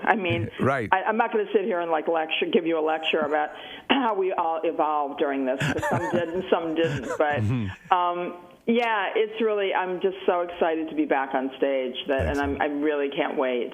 No, it's cool, and I think it's exactly what that kind of cabaret show. And you obviously this is what you do really well. People are just genuinely excited, and things that we've already done, little bits here and there, just getting out and seeing people and having that re-energizing, if you will.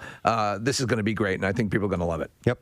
I really appreciate your time and supporting me. And again, I'm very happy for you guys because it's a long haul game, and to get up every morning and do what you guys do is no easy feat. Oh, that's very kind. You do it so well, and I really appreciate your support and love. And let's just keep rocking in the free world. I love it. I love it. All right, Sandra, next Wednesday, City Winery in Philly. You can get tickets at citywinery.com. Thanks for coming on this morning, Sandra. Thanks so much, guys. Sandra Bernhard!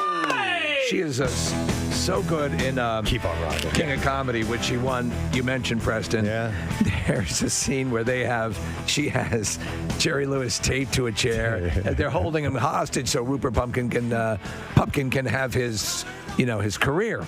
And the interaction she has with him is so great. Oh my God. She's obsessed with him. And she's hilarious. And she's hitting on him, and he kind of plays along, and yeah, it's pretty wild. But I had a feeling, I think she was sugarcoating it a little bit about Jerry and, just being a jerk, unfortunately. And then you flip on the other side, and he's the guy who started the telethon. And so there's, but no, there are no shortage of Jerry Lewis is a dick stories. Yep. And yet I'll watch the Patsy or the Errand Boy or the original Nutty Professor, and there are legitimate moments of genius, Yep. So there you go. All right. Well, anyhow, her show is next week if you want to go check that out. Did you think about what you were talking about in the bathroom? I did. Okay. Casey and I had a conversation in the bathroom. Did you? He's like, I think I want to ask you something, but I don't know if I want to ask you on the air or not. Was it about the Dunkachino machine? No, I think we're good on that. We just shot a video, Marissa and I. I sort of had to explain why it literally looks like I threw a grenade into the machine. I saw it. It's pretty nasty. I ran into Andy in the kitchen, and she was like, I just saw the email that said it was all good to go. She goes, but what happened? Anyway. Is it all cleaned up, by the way? It's I didn't do it. I tried. There were no paper towels. There was no. Casey keeps a stash of paper towels if you ever need them. Yes. And they have them in the bathroom, too. So you want to grab those. Hold on. Marissa has an update, I guess. I don't know if it's cleaned up, but it is fixed. Okay. All right, excellent. Matt Cowper swung by and All right. fixed it. Oh, that was Just call me Mr. Fix It. I just thought you were just accentuating fixed, but that was a Matt No Cowper. reason to stress out. Yeah. So anyway. Okay, so this is a judgment call for everybody here. All right?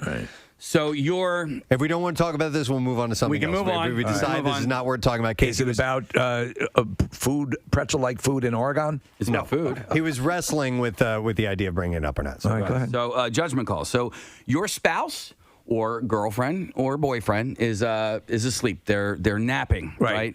And you have a hankering to go to Rita's Water Ice, right? And okay, I know. Okay.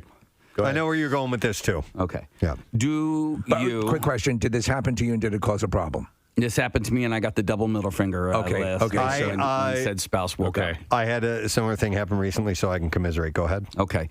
Do you wake your spouse up to see if they would like something from Rita's Water Ice? As they are resting, as they are getting their much-deserved sleep, correct? Yes. Wow. And you know this person. I can answer immediately when you're done. You have woken said person up from a peaceful nap before, and it was never a good experience. So, so do you leave them asleep? Okay. So you have a couple options here. You leave them asleep, right? And you don't get them anything from Rita's because for some reason do you touch their boobies? Always. For some reason, if you go to any other store, you know exactly what to get them, right? You know how they like their stuff. But for some reason, you don't know what their go-to order at Rita's is. Wait, you didn't get her anything? Hold on. May I ask you? May I ask you a question? Yes. While this debate was going on, did something in the back of your mind go, "She'll never know"? There might have been. That's exactly what it was. You thought that if you ate it quickly enough, the remnants of it would be gone, and she would be none the wiser. No but fuss, you no muss. know her. You could take it. I'm sure you would have gotten something that she liked. There was a good chance Don't come home with nothing. There was a good chance that said nap could have turned into a full night's sleep. Or you could put it in the freezer. Diane doesn't like it when Casey spends money on frivolous things, and she would have gotten mad that he spent money on them. No, my wife. no. Here's my situation. My wife will take 5-6 hour naps. Yeah. So I mean, she is, and I commend her for this. Yes. It happened over the weekend. It's the ice cream bakery on Ridge, and they have great soft ice cream. And so I'm getting a damn cone as I pass by. There was not the traditional 80-car line going in, and I'm like, I'm going for it. But I call an audible. Yeah. And I bought her something, and it was a home run. I kind of knew what she wanted. Yeah. But I mean, you do the gesture. Yeah. And that buys you. I gave it a shot. Yeah, my wife just sent me a text. She goes, "You don't have to wake me up. Just buy me my favorite flavor." Now, I'm going to admit, I don't know what your favorite flavor is at name a store, and I can tell you what she gets from that store. I believe that. For some reason, Rita's, I'm like, I don't know what your favorite flavor is there. Rita's is a sweet spot thing too. I mean, like that's a very specific. You're omitting somebody from you going there, right? So, and in my household, if I were to do that, that would be the end of the relationship. So I would, Casey, not wake her, though. Right. I would take an educated guess and try and bring something home. Yes, of course. I did not do that, and I made a mistake. Wow. The educated guess with the purchase will buy you the insurance At least you you need. tried. Yeah, you tried, yeah. You didn't even try. Sorry, Marissa. No, I'm going to throw out this option. Just buy multiple very small ones, even if it's just 2. Say I tried to take a guess, and then if one of those happens to be your favorite flavor, Casey, then you win in the end because you get to enjoy it as well. And also, the gesture. My story is much more selfish. The Big Top Surfing Sundays came by our house. Oh yeah. And Rochelle was taking a nap, and I'm like, I'll just zip out and get a thing, and she'll be asleep, and she'll never know. She'll never know. And by the way, ice cream, I don't think keeps as well. Right, I in a was just going to freezer say, as water ice might. So then maybe water that's ice a little definitely does caveat. not keep as well in the freezer. Not my freezer. Well, you're right. If it stays in there too long, it's I don't like that frozen solid. Yeah, It I'm becomes not down like with an that. ice cube. Yes. But in my mind, I was like, she'll never know. She'll never know. And then she knew. And then And what happened? She gave me the hard time. She's like, you went without me? My freaking daughter dined me out, man. I was like, oh, dude. Yeah. I do feel like the bond of trust has been broken. Right? And I paid I'm watching you. Yeah. because you know why? Because she probably understood.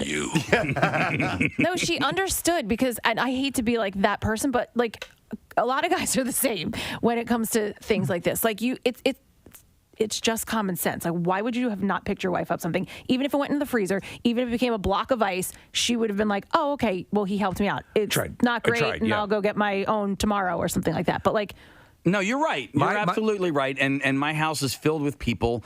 And, I probably should have asked my mom if she wanted something, and I didn't. Me and Avery just tell me? Me and Avery just snuck out.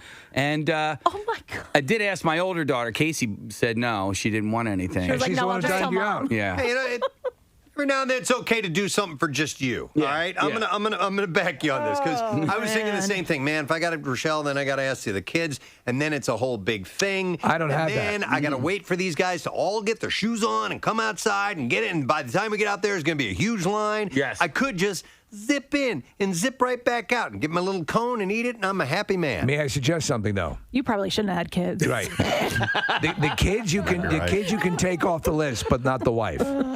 You know what I'm saying? No, you cannot take your kids off. Like, if Absolutely. you are going out to You're get trying ice to cream, teach them a thing that a child would don't love. eat that food. Eat vegetables. Yeah. Oh, I'm gonna go get ice cream, but you're gonna stay home, and I'm not gonna get any for you. Well, exactly. I got the double middle finger last night. Okay, that's pretty harsh. Well, I mean, she's jokingly, but right. Still there was intent, and so what I'm saying is, were your lips discolored from the Rita's water ice? No, because what are you talking about? Dude, why are your lips blue? I went with like flesh colored. I was like, she'll never know. I got lemon. Yeah. Do you have any flesh colored ices?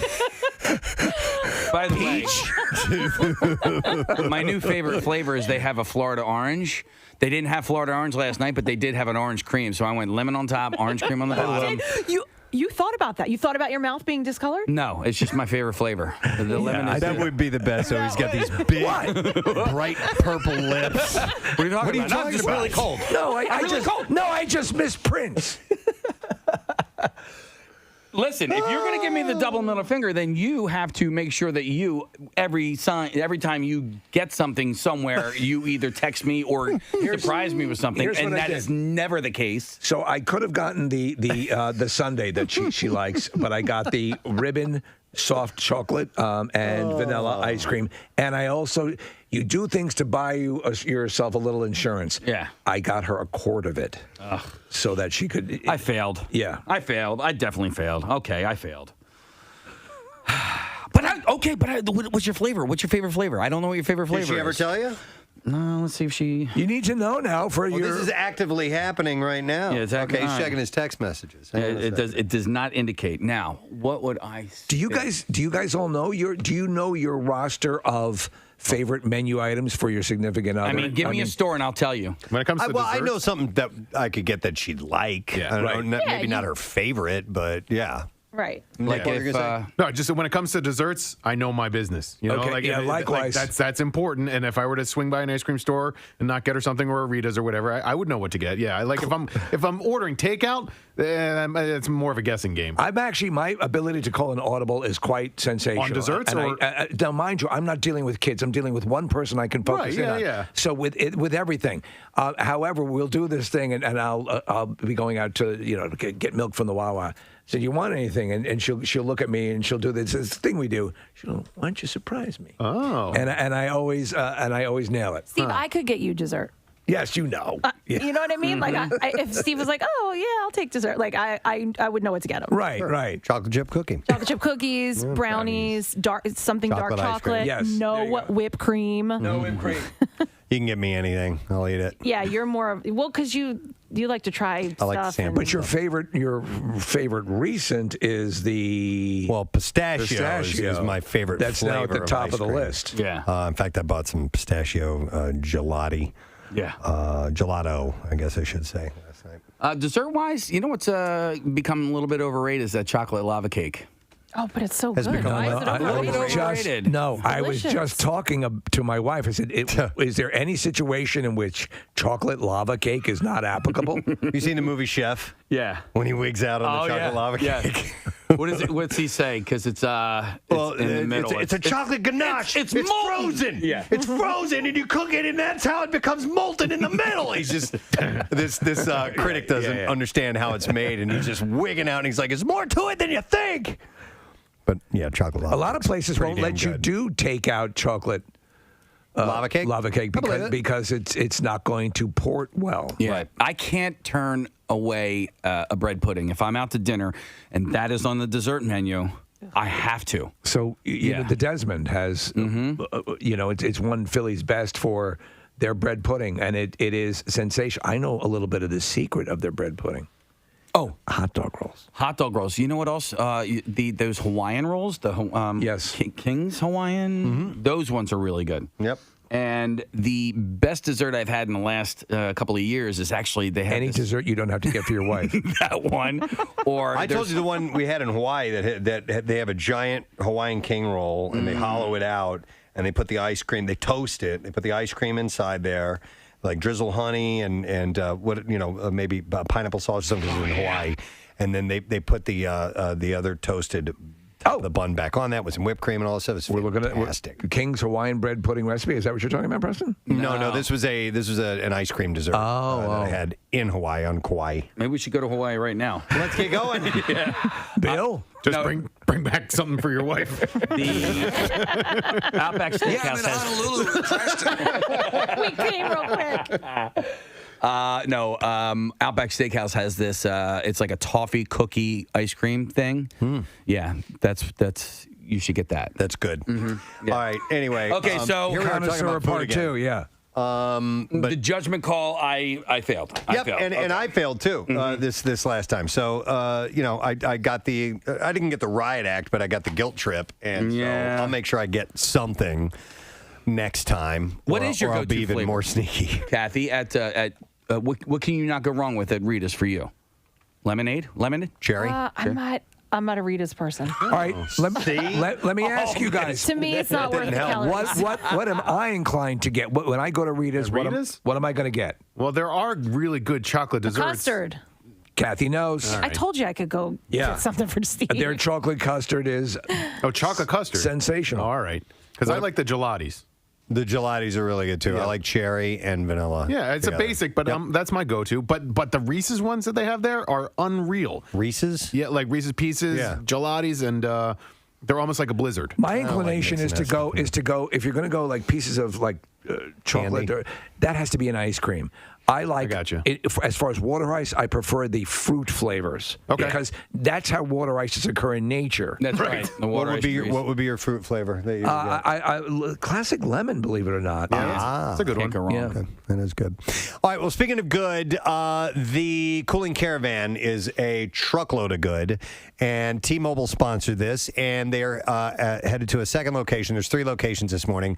Tollsdorf Oil Lube Express in Exton. Vince Zimmerman emailed in, and it said, "We're one of the countless companies who stayed open and working throughout the pandemic. This summer has been brutal, especially brutal in the heat. Oh, yeah. The gang here works hard day after day in a shop with no air conditioning. Oh, my God. There are loads of complaints we could share, but none that I could have you say on the radio. So I'll just say thank you, Preston and Steve, T-Mobile, and Dunkin' Donuts. So we've sent over iced coffee for that gang from Dunkin' and T-Mobile as well. So thank you to the Dunkin' Community Cruiser and making everybody happy. And thank you guys for listening to MMR and getting in touch with us. We're going to take a break. We'll come back in a second, and some bizarre file stories await you, friends. Stay with us.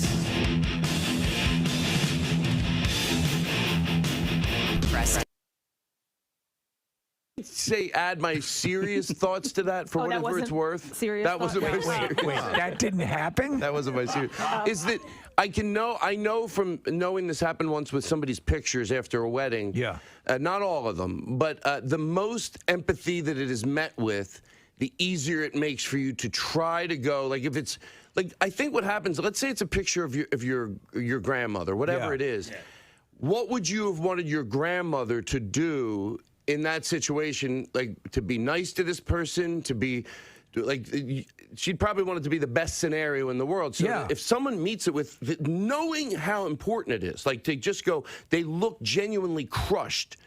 To me, it would make it easier to go, look, people make mistakes, even on these big things, and try to meet it with, it sucks, but it's okay. Yeah. You know, but it helps when it's met with empathy. And I know someone that dealt with it once with pictures. It wasn't met. It was met with just like matter-of-factness, like, yeah, sometimes that happens. It's like, oh, I think this person needs more than that right now. Yeah. Would you freak out? Refund. Would you? I would try to, I really would hopefully try to go to the best place I could be and go, I could do this. This is that person. I know it sounds a little cheesy. It's basically me. Like, could you say, could have that happened to you? Yeah, I could have done a stupid thing. Mm-hmm. I mean, they lost a body on you. I mean, that's Yeah. I mean, that's deceased dad. I mean, does the shirt at least still smell like him, or a little bit? Why have we as a society not ever entertained the notion of taxidermy when it comes to loved ones? You know, I heard it's illegal. I asked somebody once, like 10 years ago, and it's illegal. I've only seen it in foreign countries where they've done stuff like that. No. Yeah, you don't look healthy. Not taxidermy. They bury it. It depends on what place you bring it to.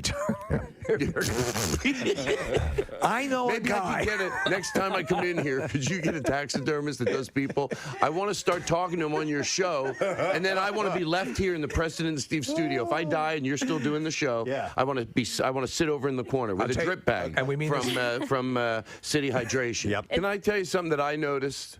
Now, do you want it to be about what we're talking about right now, or just be something completely Can I get serious? different? Whatever. Yeah, Whatever you want, let's Todd. get serious. Well, I think it's great. People that there's a name for these people, and they're called 2 minute. They want to tell you how close to where they live is to something, and it really is a thing. These people that go like, "Oh, where I live in 2 minutes. I'm in Gulf Mills in 2 minutes. 2 minutes. I get to the Tony to my bridge 8 minutes. 8 minutes I get there. John, fill it in the background real much. 2 minutes. I go 9 minutes. 9 minutes. I get down there. 17 minutes. I'm in Cherry Hill. 17 minutes I get to Cherry Hill. 14. I get 2 hours. 2 hours. I get in my car to Florida on a plane. I get on 16 minutes. I'm in Pennsauken. I'm in Pennsauken in 16 minutes, and that's door to door. I can get on a jitney, get to Wildwood, New Jersey, 1 hour and 7 minutes. There you go. Wow. It's true, though. There are people who do that. Wow, the bag's working. Yeah, thank you. I'll tell you what. Side note, it's about 20 minutes to City Hydration from here. Picture that bit. Dude, listen, my dad was amazing at that. So my dad drove a truck for a living. He he would say, "I'll be home in 7 minutes." He was home in 7 minutes. I mean, and it was never like he would just sit outside with the truck. Yeah, no, usually, God damn it, I made it in 4 minutes. Usually, people round it to the nearest 5 minute, right? So it's like, oh, I'll be there in a half hour. I'll be there in 25 minutes. My dad would be like, all right, I'll be there in 16 minutes, and it was always. And they drive reckless back then. If your dad wanted to be right on time, he'd kill the whole family. No, it's 8 minutes away. Turning hard corners. But I do want to say this. Please. Okay. I got nothing. No. Hey, how's the podcast going? My podcast got canceled. Thank you. I asked you not to bring it up when I got it before when I saw you in the hallway.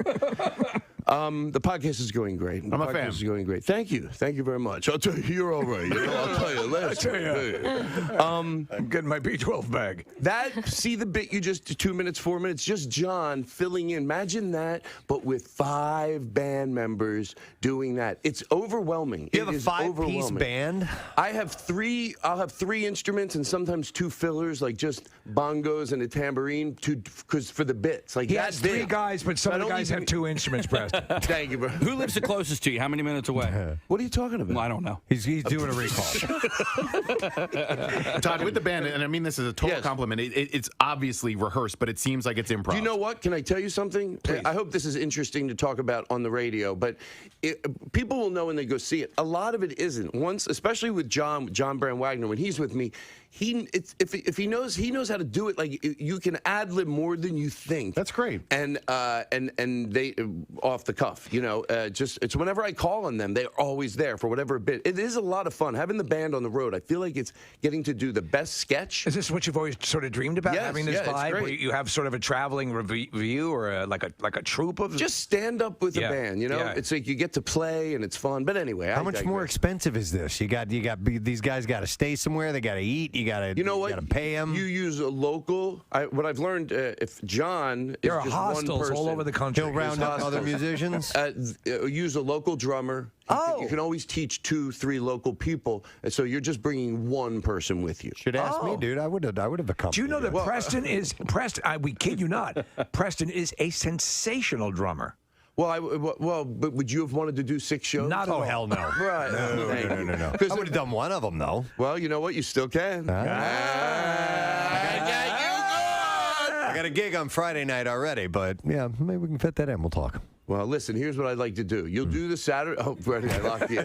Saturday, you'll do both shows. I won't have it any other way. I'm 2 minutes from there, 6 minutes from there, sure. How is Kimmel's? Are you doing it on the Kimmel set? You said you're at his club in Vegas. Yeah, we shot it already. And Jimmy is from Vegas and has always wanted to have a comedy club, and we hear nothing but great things about it. Yeah, they did it. They did it really nice. Mostly what the showroom is very important, but also what is even more important is the green room. And he did the green room on his comedy club like it's at his show. Like his show is, there's nothing else like it. Like and I've been to like not perform. I haven't performed on the Tonight Show with Johnny, but I went to see someone that went and was there when Jay was there, and been to a lot of green rooms over the years. But Kimmel's is just this like own thing, and it's gigantic, and there's like food everywhere, and there's pool tables, and it's just a really fun green room. Water served in glass pitchers. Exactly. Yeah. Well, he loves comedians. He loves you. How long have you known him? You know what? I know him, but don't know him. It's really weird. Like you know someone, but you don't know them. You don't see him that often, but you feel. Did you find out he was a fan or what? No, I knew. I when Sarah dated him, she would tell him, "You got to have Todd on the show, but let him do bits. Yeah, like let him do different things." And that's sort of how I got to do it. To do different bits. And you've been friends with Sarah for a long time, Silverman. Yeah. Sarah used to sleep on our sofa. I used to live with a guy named Dave Rath. He's a manager, and then Sarah would come in from New York, and she would sleep on our sofa. And I always thought she was so cool. I don't know why. But she's been great, and we know that she's part of the reason you're here on this planet today. Right? Yeah, right. Yeah. Well, really, she's probably the reason I almost died, because she was the one telling people I was okay.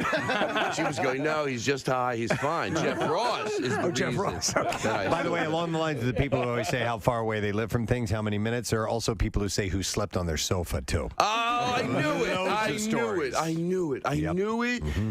Preston, about 5 years ago, can I tell the story? Please. I'm okay with it. It's bumped been a into while. him in the hallway. I was going around the corner, and I bumped into him in the hallway. And that was it. I said, I'm sorry. I thought I was very, I wasn't like a jerk. He goes, one day, he goes, I don't care if it's 5 years.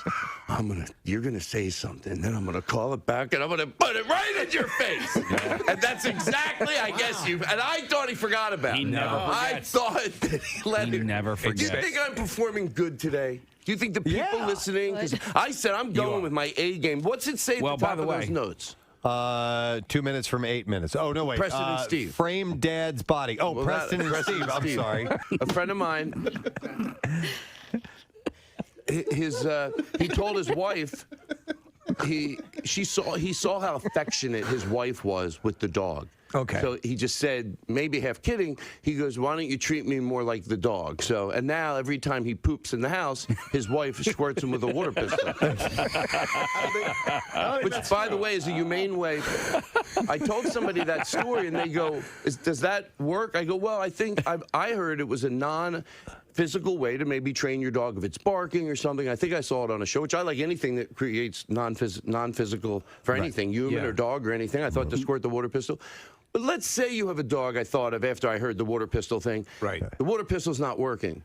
I mean, okay, you got to stop at one point. You can't have, if he's really a bad dog, you get, a fire hose. You're, just right over to the neighbor's yard. Sure. Oh, you act like you're trying to go, no, let me just squirt him a little bit. You open up that hose. The dog, right over to the neighbor's yard. You go, oh, I tried to just use the water to teach him, but he was a bad dog. I think he's somewhere. I can't see him. He's on a farm. We used to get rid of, not so many, but once in a while we'd have a dog growing up. You know, when you try to fix the story as you're telling it? We get rid of so many pets. I don't want to make it look out of proportion, but over the years, probably 3 stories. And me and my brothers didn't honestly figure it out till we were older. I didn't even know it was a thing. We had a dog, and it would always go to a farm. Oh, yeah, yeah. Oh, but everybody at the farm is put to sleep. Yep. The dog, they put the dog down. They didn't want to break it to the kids. No, there's a farm out there that's got a ton of dead dogs. I think it's they kill it. I think a lot of times it's not always a parent that was doing anything wrong. The dog, they could have realized the dog was aggressive and not able to be. Or for a kid, the dog just gets sick and it's in pain or whatever, it has to be put down. It's easier to lie to your child. Right. Yeah. He's, because when I first saw these 2 dogs in the park, I remember. I just realized I can't tell this joke. You did? And I'll tell you what it is. When we get to the part that is the part I can't do, you're going to go, why would you even have thought you could ever? Well, we egged you on, so we'll take the blame for it. Thank you. Go ahead. That when I saw these, but this is a true story.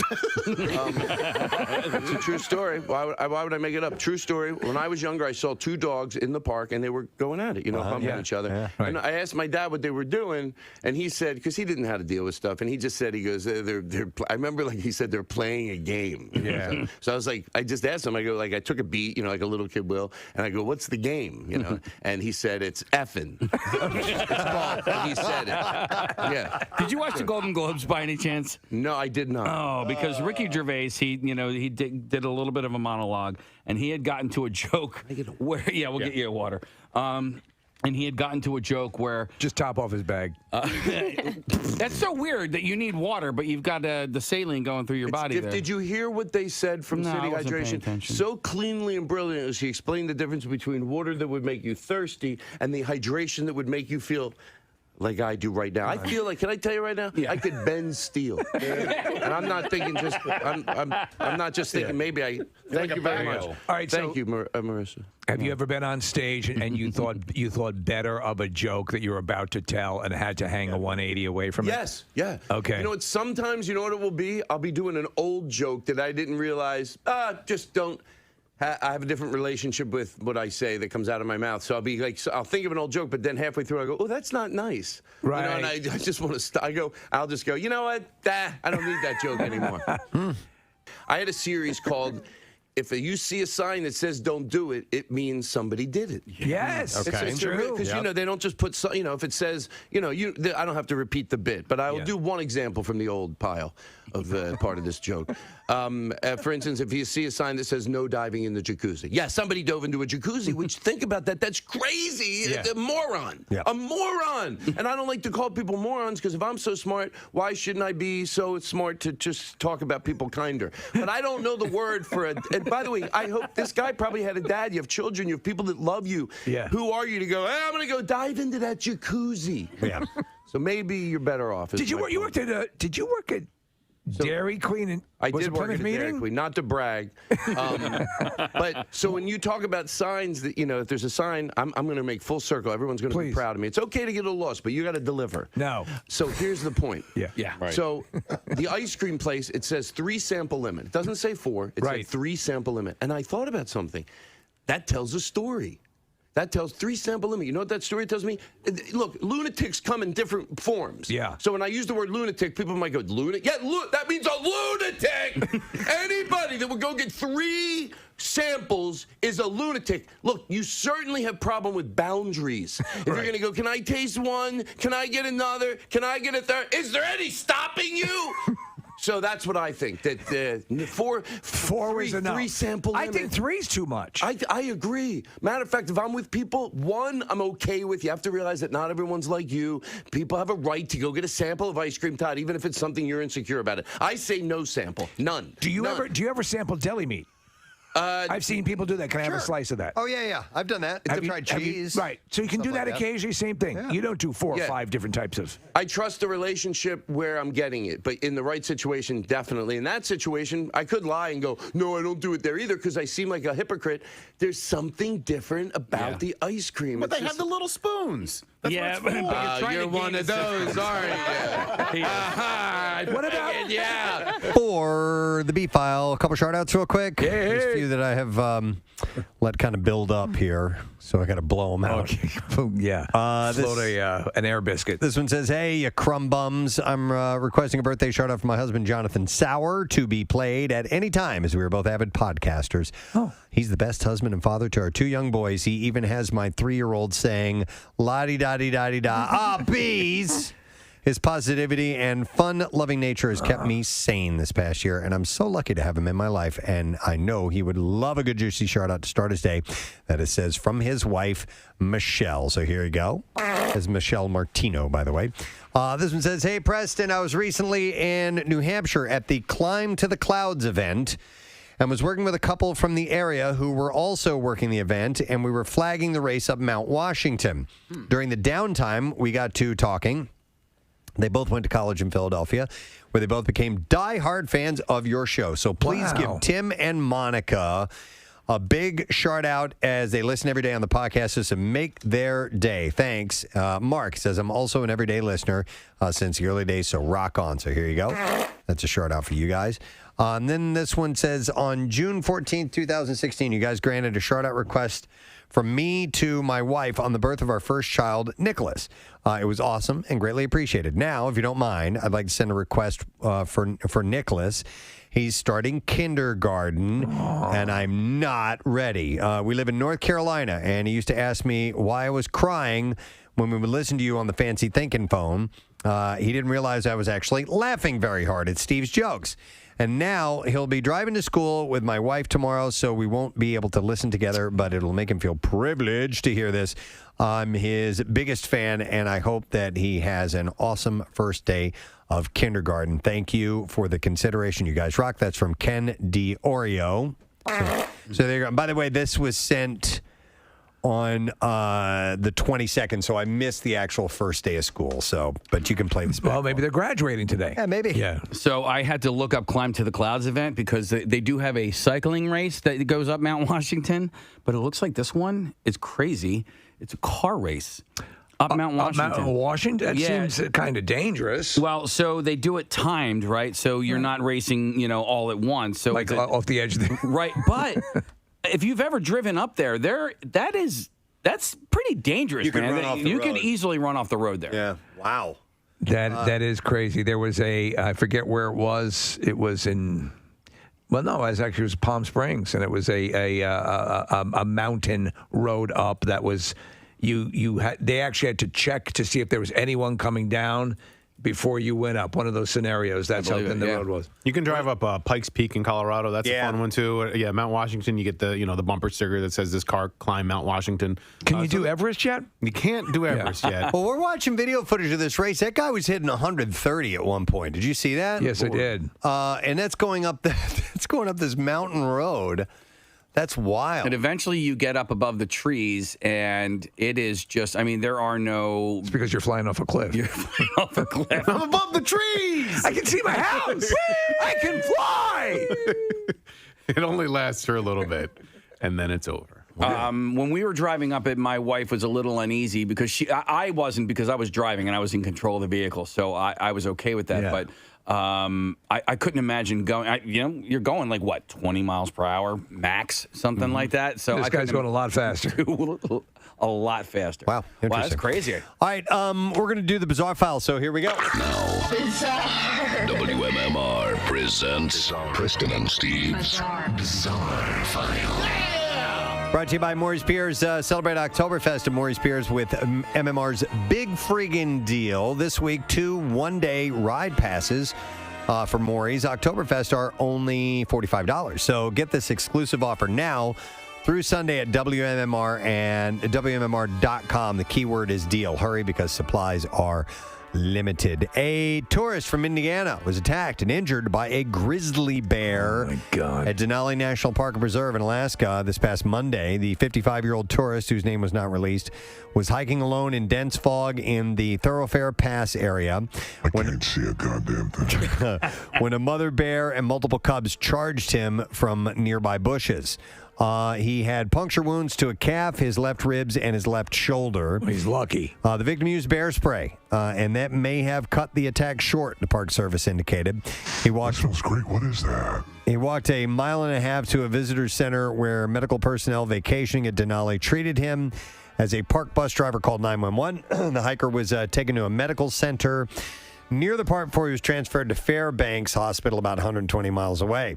Bear spray has to be, and you see how it dispenses. It's a solid, robust spray, but it has to be so potent when you're dealing with a charging grizzly bear. Yeah.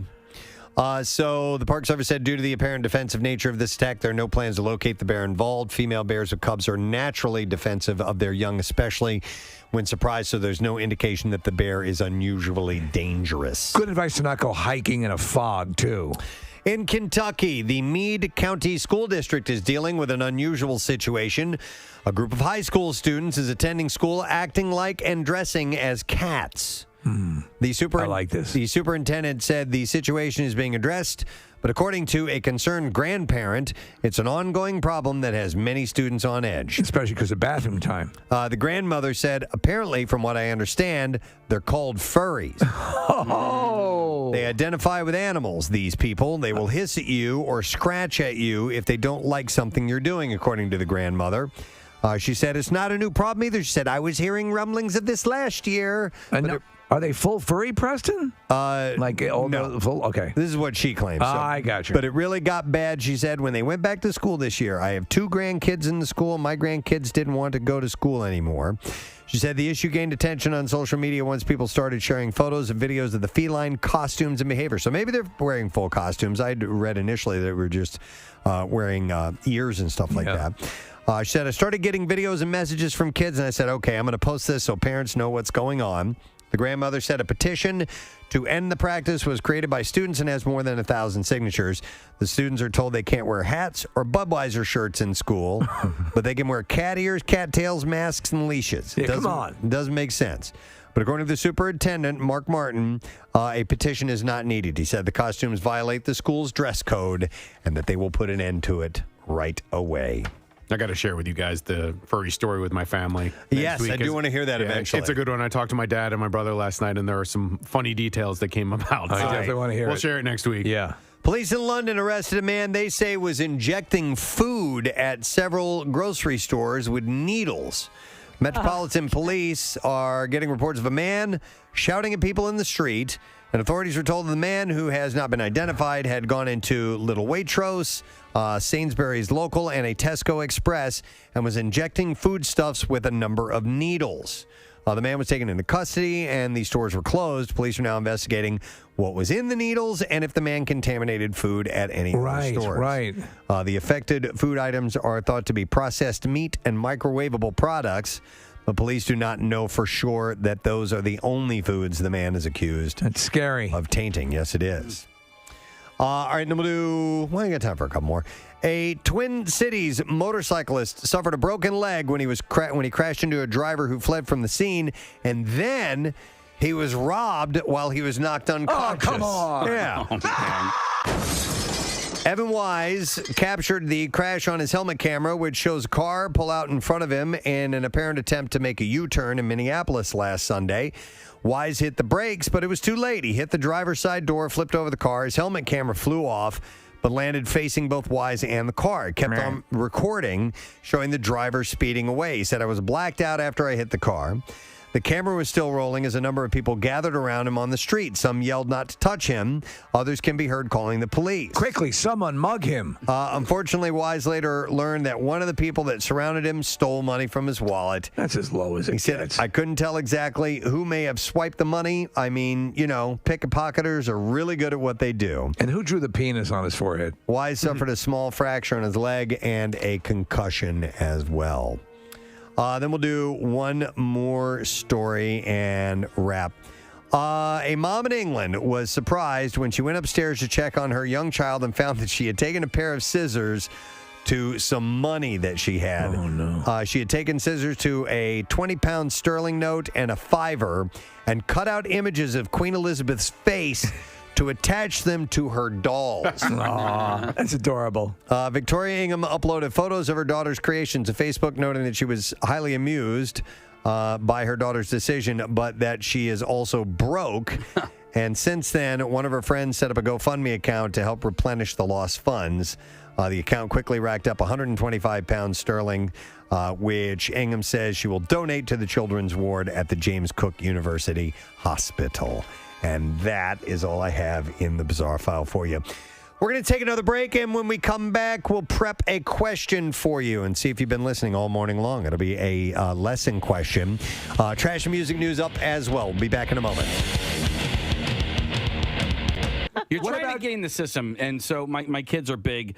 They love to do the free samples. I'll give them one, and that is it. And it's only because they haven't been on the planet that long, so they haven't tried.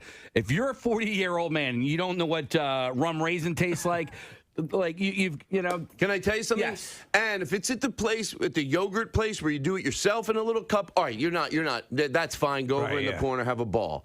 But where they have to scoop it for you. So I have a different standard for if you're doing it yourself at least, because it's not making someone else do it. Sure. And for kids, of course, it should. Whatever a kid wants to do. They're our future. Yeah. You got to teach them well, Steve, right? Exactly. Oh, I disagree wholeheartedly. I think that you can sometimes be in between flavors, or maybe there's one you've never tried before. Or I say that not every rum raisin is the same, sir. Okay. There are a lot of places that make their own ice creams, and I would like to try that. Preston's dessert of choice is ice cream. Sometimes you look at rum raisin, it is a very clear, milky white look. Other times it's kind of brownish. I wonder how that one tastes as opposed to the other one. I'm going to, not to be a wishy-washy with my opinion, but to prove that I could change my opinion, I'm changing my stance. I'm going to say 4 samples. A lot of it's just with the demeanor, and you're matter of fact about it. Yes. Hey, could I try talk to the person? You have to go. You don't have to make. I hate to be an imposition. Yeah. I'm a little wishy-washy here. Yeah. I just had an IV bag. You're right. Not all are the same. So I guess really. It's a case-by-case situation. So Casey was wrong, and what you said to especially Preston was disrespectful. I apologize. And I'm, as a fan of the show and honored to be here, I'm not trying to kiss anybody's tuchus. I thought you were way out of line. I was way out of line. What are your thoughts on free samples? Because you see it at the fudge kitchen, the mall. Yeah, Costco. You can go around and spend an hour trying the samples. Costco. I got in trouble at Costco. That's when I realized the world people are crazy. Yeah. I had a World War II wasn't an indicator. Well, that's like, and by the way, this does make sense. Please remind me to get back to what I did at Costco. Okay, but it does have to do with, you said World War II? Nazis? Yeah, the. What did you do at Costco? Okay.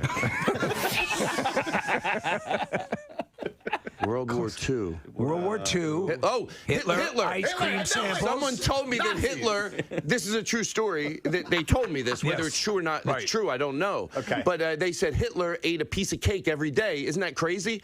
I told my friend, I don't think it's the craziest thing about him. Brought to you by Patient First Cold and flu season is here. I've got a clode. You do have a clode. Patient First is here to help. Hey, Harry. I can't speak. You were traveling all day. I was. What's Harry, though? I was going to say they handle everything. They Harry or clothes. And I put handle and every and made it Harry. At these times, you need someone who cares about your clothes and Harry's it correctly.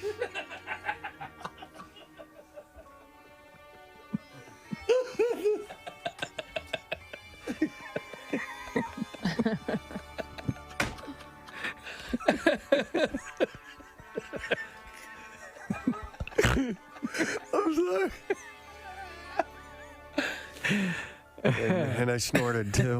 So we were chatting last night, and Kath shared a story with us about a friend who had a doctor's appointment, I think it was, Kathy? Yeah, it's like a televisit, a telemedicine visit. Yeah, we were just talking about, Zoom conferencing and all that stuff and maybe speaking to relatives and so on. And framing a shot. Yeah, framing a so shot. So that you're seen. My mom she's always laying down when I talk to her, and she holds, I guess, we have a thing called a gram pad, which is like an iPad, and she holds it down low. And so I always get this shot going up. It looks like a looming, intimidating camera angle, but she only frames in part of her chin, and that's all that I see. So we're all coping with different. Yeah, you love them, and obviously the grandpad has been a godsend, but you would like to see the full face of the woman who gave birth to you. But listen to this. So Kathy's friend had a doctor's appointment. Yeah, she had a doctor's appointment, and it was, over the computer. And so she just assumed they would be like chatting and talking about, I guess, whatever it is the checkup was for. What kind of doctor is this? So the doctor was with her gynecologist. Oh, okay. And so she was trying to explain something to her. And finally, at one point, the gynecologist said, you know what, you're going to have to show me. Oh, my God. And so she took her pants off and straddled the computer. Oh, my Preston, God. though, she was at work. I was like, wait, back up. I was like, what? You had to show her? And she was like, yeah. She's like, listen, I've been going to her for years. So it was okay. It was fine.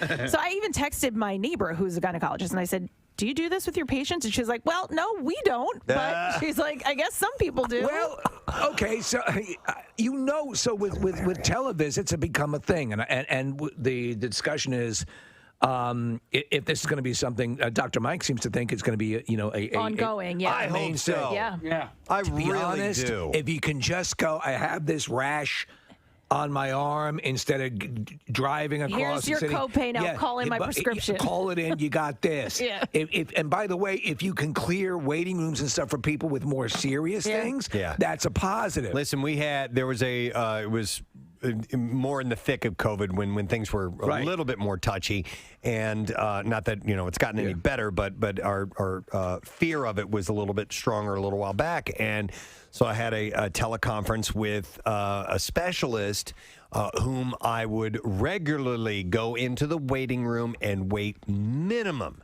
hour and a half past my appointment schedule, and this one right on time, done deal, in and out. It was so easy to do. If you can do it now I had to show him my butthole. But other than that, it was okay. Now hold it up there. Yeah. But I would say this then, right? If you're going to call your gyno, and this is the one who is Maybe call on your phone for ease of use. Yeah, So you can hold it down, right, Preston? Because Right. It's harder to put your iMac up to your cooter, Oh, my right? God. I mean, to me, I think it was just jumped over it. And I mean, I'm not going to ask what was the issue, but did it get it done? Was it? Oh, yeah, I see it right there. Yeah, it looks like Ido. Oh, right. Like, I don't know. I didn't go Okay. further into the conversation. I was just shocked that. How did that get in there? She actually had to do that. Steve, I mean, like anything else that we've seen in COVID times, we've seen some industries have had a boom because there's now demand, maybe like at-home stirrups and stuff like that. Why not? Yeah, absolutely. Could end up being an industry. Time for my appointment. Absolutely. You know what you do? Just take the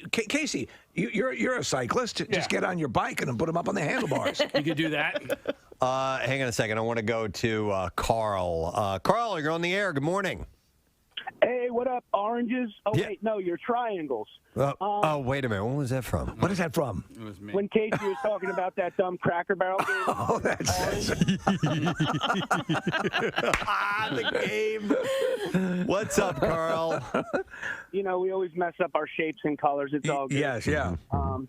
So I had what I thought was a weird bulge in my belly button area, and I thought, this is kind of weird. I should tell a nurse. Like, my sister's a nurse, so she said, you have to send us a picture and we can look at it. So I'm like, how am I going to take a belly button selfie? I work in a machine shop. Yep. So I'm standing there with my new phone, like with the camera facing me, holding my shirt up with my chin, trying to take a picture in the middle of this welding machine shop. And my boss comes over, he goes, am I disturbing anything?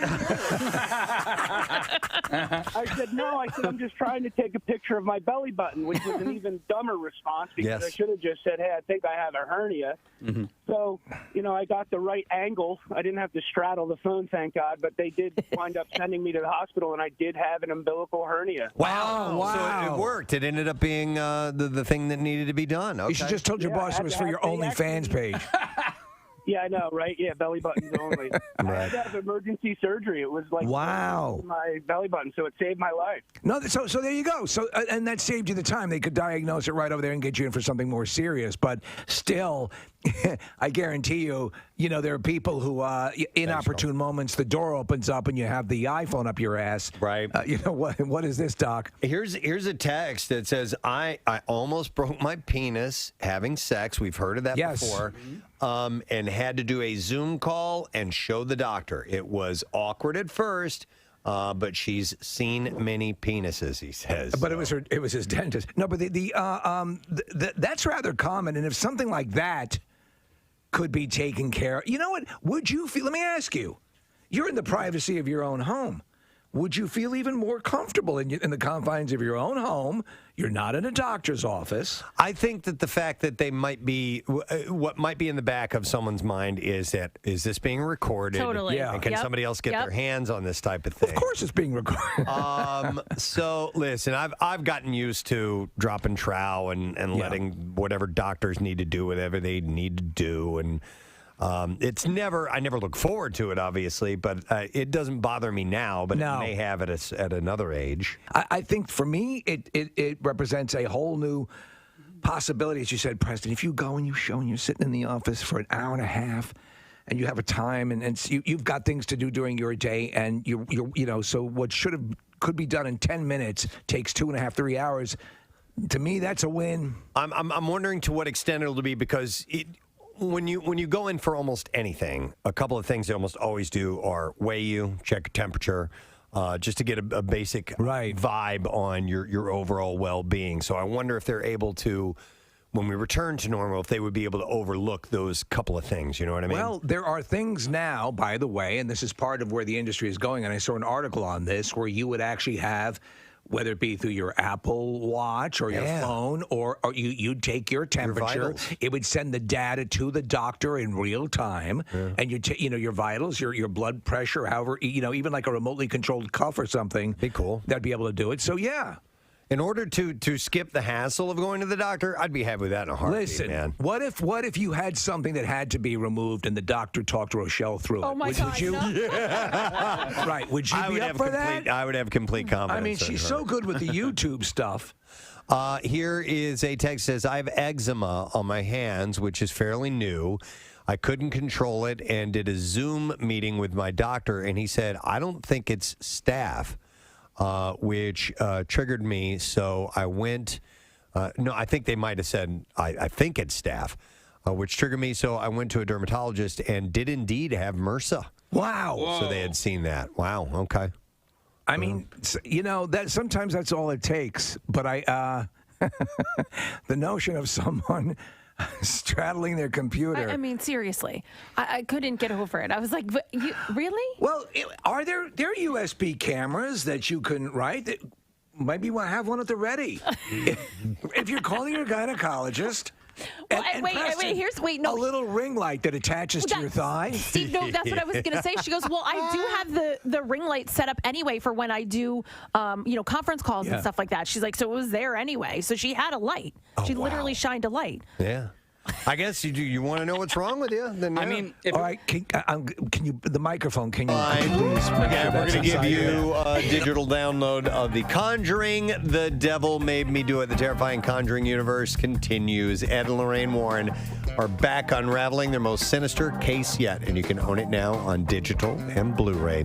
Let's get a little music news. Now, Preston and Steve's Music News on 93.3 WMMR.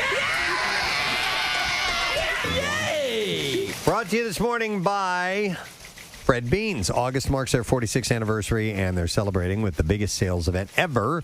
You can go enjoy a better experience and see why it's better at Beans. You can get free. You can check fredbeans.com for information. So Kiss was forced to postpone last night's gig at Burgettstown, Pittsburgh, Pennsylvania Pavilion and Star Lake after Paul Stanley tested positive for COVID. Now, I'd gotten a text from my stepsister is a huge Kiss fan. Oh, yeah, I know. And she had said that he was having heart trouble. She had read that he was having heart trouble. Right. He dismissed that, though, right? He did, yeah. So Kiss posted a message on social media that said, tonight's Kiss show is unfortunately postponed due to Paul Stanley testing positive for COVID. More information and show dates will be made as soon as possible. The question is he symptomatic? Everyone on the entire tour, both band and crew, are fully vaccinated. The band and their crew have operated in a bubble independently to safeguard everyone as much as possible at each show. There's only so much you can do, right? And in between shows, that's correct, Gene. So after reading online rumors that he had been hospitalized with heart issues, Paul tweeted to fans, people, I'm fine. I am not in the ICU. My heart allows me to do 26 miles a day on my bike. I don't know where this came from, but it is absolute nonsense. It's hogwash and hokum. Yeah, there's no word on if these shows will be postponed. Kiss is next scheduled to play on Saturday at Raleigh, North Carolina's Coastal Credit Union Music Park. May I suggest something here, looking at pictures of Paul Stanley?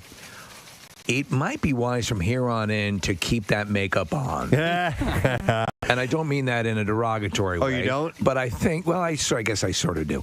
But no, Gene, for some reason, I think it has, because Gene had basically an entire face transplant, looks a little bit more taut, I guess. I remember when they showed that. I guess they had a reality show, right? Family Jewels. Family Jewels, and they had footage of his facelift getting lifted off, basically. Yeah.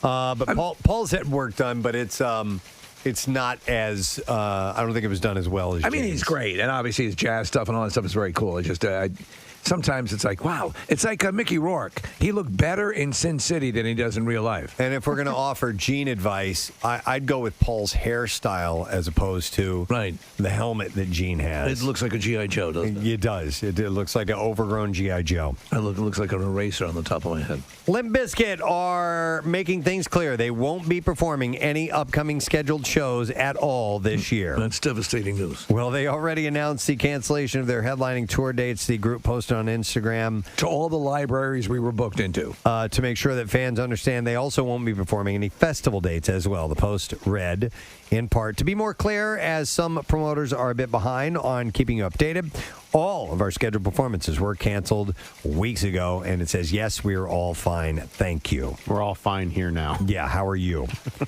And then... It's great to be here on the Death Star. Thank you. This is We Are Kissing. It's an honor to be here on the Death Star. The construction and everything is very impressive, and thanks to Lord Vader for the tour we got earlier. Lord Vader. God. I didn't know they did a Death Star. They tour. did a Death Star That's gig. amazing. Yeah. Wow. And you know, it's not like you just play one.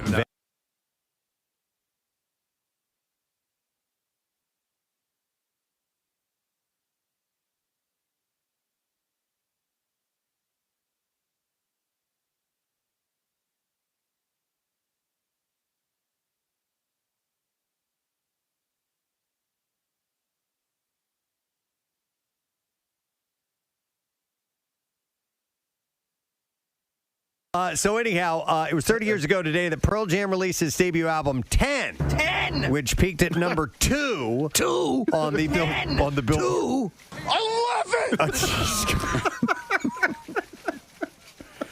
Got any other numbers floating around? I need Thornton Mellon saying 4. Yeah. We do have, though, we do have 2. We do have lots of numbers. We have lots of numbers. Well, we have Casey Kasem from Hamilton as well. Oh, yeah, true. Yeah. Was Casey Kasem in Hamilton? Number 4. It's great to be here as Hamilton. Oh, he's the title role. Yeah. I didn't know that. Anyway, the album 10 has sold over 13 million copies in the U.S. alone.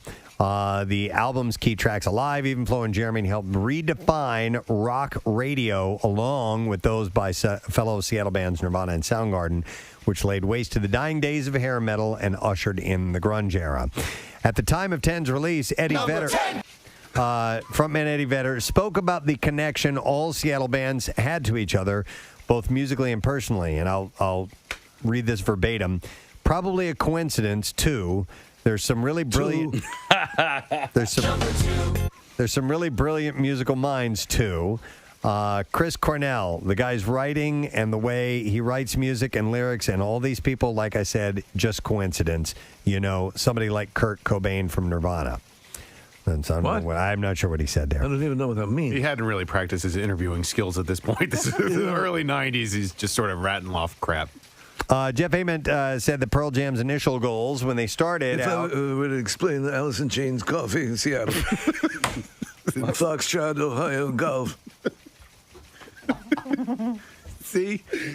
You needed work. You have to expand on that, Ed. He was trying. Yeah, I mean, he had thoughts in there. You actually wanted to mean something? You got to articulate that stuff. But Jeff Ament said they started out, their initial goals were decidedly modest. He said, I think we all thought like if we sold 50 to 60,000 records, that would allow us to make a new record. And I think mostly we wanted to just get out and play. I think we wanted to be a touring band, and we wanted to be better musicians, and we wanted to be more powerful and tighter. And we knew in that process we'd be better songwriters. And so I think for us, at the time, the focus was just to be a better band. Stone Gossard had said, talked about why he thinks Pearl Jam remains strong after 30 years together. He said, I think we really respect one another. We've been together long enough that we know how lucky we are to be in this position. Right. So I think there's a lot of gratitude in the band and a lot of like when we show up together, we're like, wow, we have our own warehouse and we get to plug in our amps and we're going to write some new songs and somebody cares about it. And, we're just going to put a record out.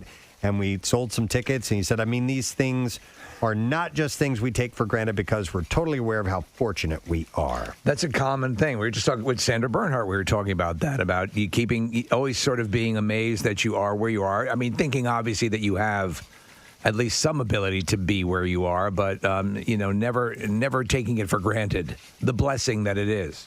So today, Pierre's a special edition of Vinyl Cut. He's going to track all of side 1 that starts at 2 p.m. I'm going to join him for that. And also, I'm up on PrestonandSteve.com and WMMR.com. A whole bunch of Beasley DJs, including Matt Cord. And I reminisced about our thoughts on 10 and on No Code, which also came out 25 years ago this week. So, which album do you prefer? Well, I mean, 10 is 10. It's the first album. It's how we were introduced to the band. But I really think that No Code is underrated. I think it's a great record. What songs are on No Code? In My Tree, Present Tense, which was used so well in Last Dance, which is a documentary about Jordan and the Bulls. Smiles on there. It's a great song. Who You Are. So it's. I don't know any of those songs. You do. You just don't remember that you know them. It was at the point where Pearl Jam's popularity started to be a detriment to them. So there was a pushback against the band at that point. They weren't on the cover of Rolling Stone anymore. They were being taken down a notch, and so they still got a lot of radio play. They just weren't the cool new hip band anymore. And so, but No Code really is an underrated record. So it's the 25th anniversary of that this week too. Okay. And then one last thing, there's a ticket raid for the barbecue on Saturday, tomorrow. Yeah. It will be, where is it? Oh, join the Army today. I'm sorry. It's today. Yeah, from 5 to 7 p.m. at Live Casino and Hotel. It's a great place. It's on Packer Avenue. Very clean. Yeah, it's very clean. And you can win tickets every 15 minutes. Luxury hotel, gaming, bars, restaurants in the heart of South Philly. Live Casino and Hotel, Philadelphia. And that will be, like I said, today from 5 to 7. Join the Army. Tickets every 15 minutes. Honestly, it's well worth your time if you're really, the amount of tickets that are given away and you're just turning around and more are being given out. And also, Live Casino is very cool because where you step out, Preston, you forget where you are and you look to the left and there's Citizens Bank Park and the entire. It's just right there. Oh, and by the way, there is going to be one on Saturday at Live Casino. It's an early one, 11 to 1. Ooh. Tickets every 15 minutes. Look at that other one. I love it. And then Saturday, You'll be back in time for Soul Train at Rita's in Glenside. Casey, you should go. I should, but I can't. 3 to 5 p.m. at Rita's in Glenside on Saturday. So 2 ticket rates on Saturday. So and there you go. That's what I got for you. Your music news all wrapped up and done for your weekend. Let's take a break, come back, and wrap up the show and give away our Word of the Week prize. We'll be right back.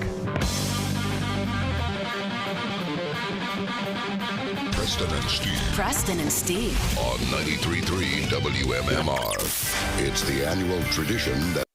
That's right. So you're slowly dying throughout the week. Can't wait till Thursday. I'm so thirsty. I'm so thirsty. What day is it? This is only Tuesday.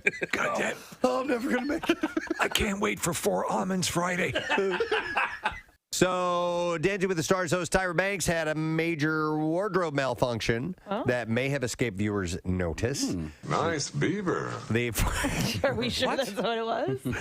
The 46-year-old told E.T. I can see a beaver. I think it was the 3rd or 4th episode. I walk out, my hand is on my back, and I was holding my dress together. It was not zipped up.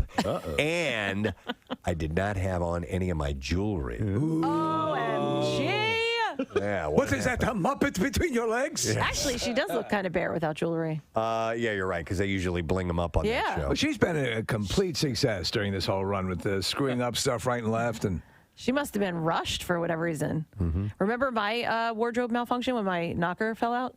No. Excuse me? Was it dancing? Salsa dancing. I remember. It was a halter top, so it clipped behind my neck. Yeah. And I was in the middle of a performance, and it snapped off, and it literally just fell down. And I remember the move. I had to drop to the floor in like a count or two, and so I went down early.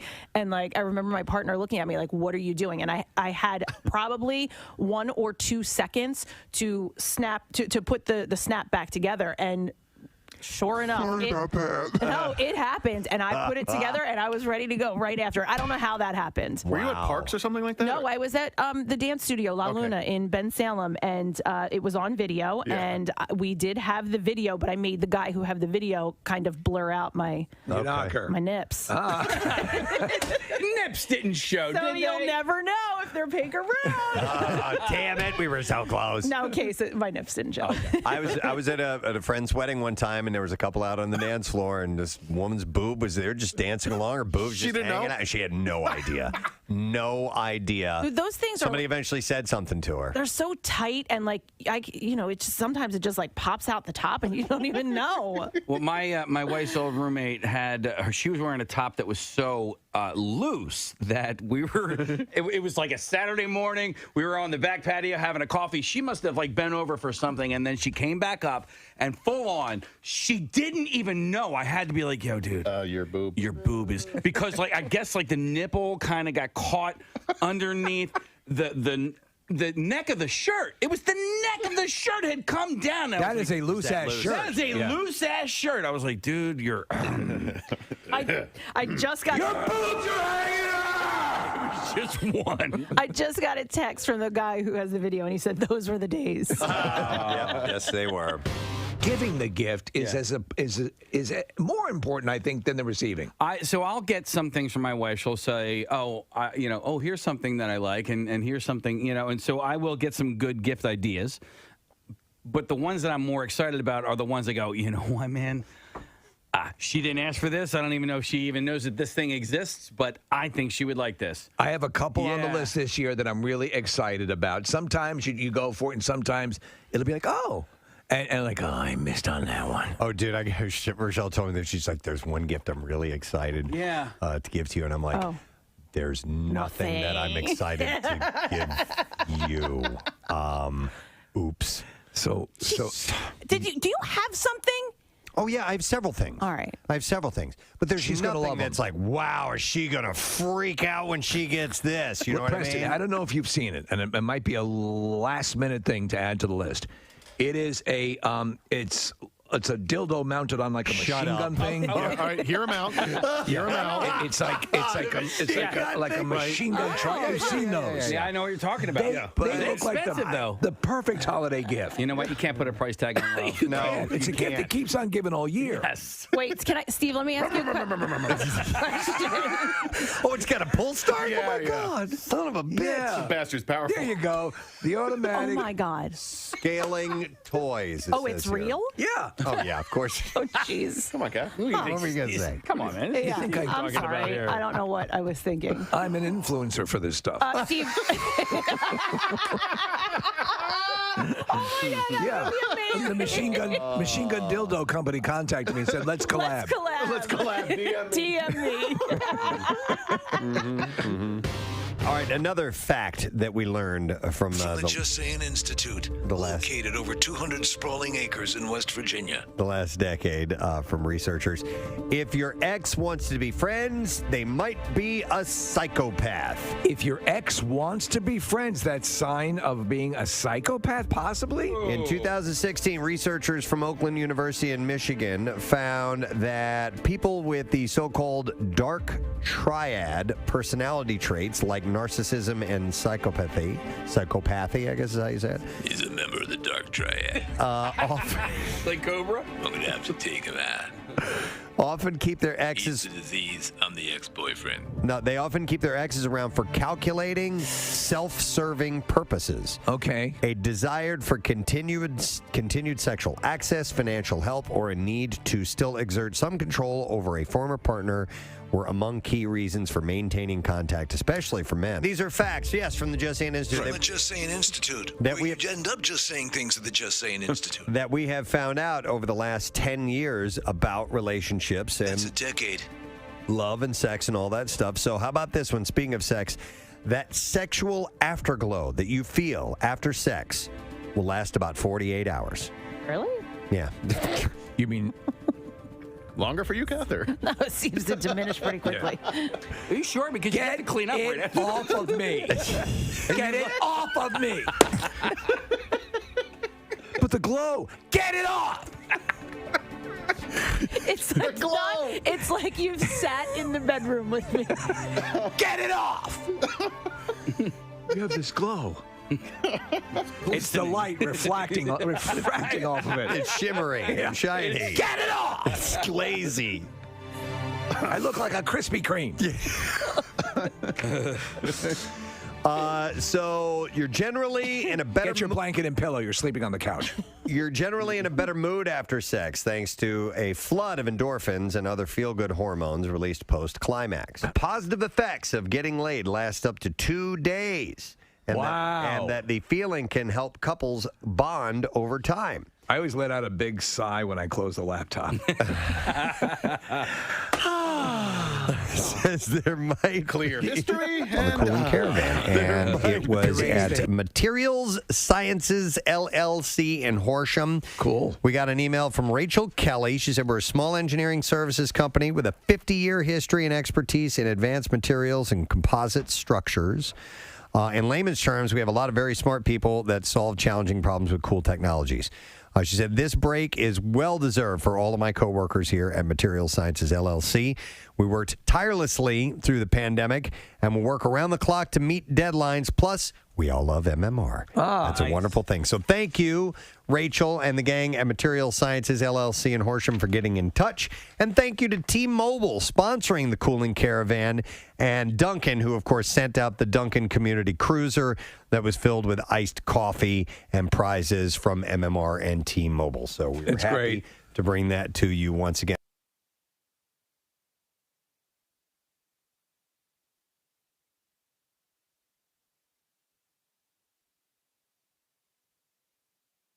Here in our fair studio, and he's got tangled things, and he's getting unraveled and unwrapped and ready to go. I was already unraveled. Yes. You're about to snap your neck with your headphones. Yes. Yeah. Yes, I was. You ready for that letter? Yeah, man. Here we go. Preston and Steve on 93.3 WMMR. Now, the Daily Letter. All right, the Preston and Steve Show is brought to you today by The Letter. Just trying to keep you on track. I appreciate that, Bubba. E, as in early. All right. E is the last letter, and we need caller number 5 to reveal the word 215-263-WMMR. So please give us a call right now, and we will see if you end up getting through and is our big winner, I should say. What's happening today, man? Well, we're going to do some fun things. Workforce Blocks will have Hailstorm. Kings of Leon are playing this weekend in town. And we have a Getty birthday to celebrate, so a block of Rush. Oh. Actually, it's Alex's birthday today. Exactly. Yes, we have Alex's birthday today. Yeah. And so it'll be time to celebrate a block of Rush. I love that. And then Nick has graciously agreed to stay on, and we're going to have some fun with Pearl Jam. We've been practicing. That's what I heard. You have mentioned the swear words. Yes. There are 2 or 3 on side one. That's probably an underestimate, but yeah. But see, the thing is with Eddie, you can't understand a word he's saying anyway, so like you can't understand if it's a curse or not. Nick, what's the song that opens up? It's a up-tempo song. Porch, yeah. What the F is this word? Yeah. And so great song. That one, it is a great song. It starts off with a pretty strong curse word. So we'll just be delicate in the editing process. Well, Pancake actually took the vinyl. We have purple vinyl to play for it, and has practiced potting it down. Nice. But what that means is if you imagine a console with the knobs on it, you just pull the knob down real quick and take the volume away and then put it back up real quick. And that's And he's what doing does. well? Yeah. If anyone can do it, it's Pancake. He's done it very well. If it were me, every F-bomb would be exposed. Yeah. As many of them have been, whether I've wanted them to or not. And they're back in the day. I mean, it wasn't until that stinking Janet Jackson meltdown. We played a zillion songs that had F and S in them. And it was fine. Did the world end? Excuse me, I think not. Because Steve Miller, Funky S going down in the city. Who the F are you from The Who and all that stuff. Well, you know what? Used to fly regularly. All the time. Yeah. I mean, 30 years of that stuff. More. One of the great aspects of the whole 7 words you can't. Carlin created a list that did not exist. George Carlin, the great comedian and social commentator, and he created this list that was really never memorialized, and then that's the list that kind of the FCC went with as words you can't say over regular broadcast channels, and we've been screwed ever since. Well, but it didn't hit an intensity level until Janet Jackson because up until that point, those songs could easily fly on the air. Well, and a curse word on television on an award show would occasionally get out here or there, and then the world didn't end. Right. However, after the Janet Jackson thing, the FCC started fining smaller stations like us, like up to $100,000 for stuff like that. And so, for heaven's sakes, what a piece of S. Yeah, I agree. I agree. Mother effer. All right, let's get some mother What else effer can I say? on the phone and see if we can get a prize to this person. We were looking for caller number 5. It's Angie. Hello there, Angie. Happy Friday. Same to you. What is our word of the week, Angie? Fame. Great day in the effing morning! That's correct, Angie. Thank you. You said you got it right. We have a $300 Hens and Honey Shop gift card for you, and they're in beautiful downtown Swedesboro, New Jersey.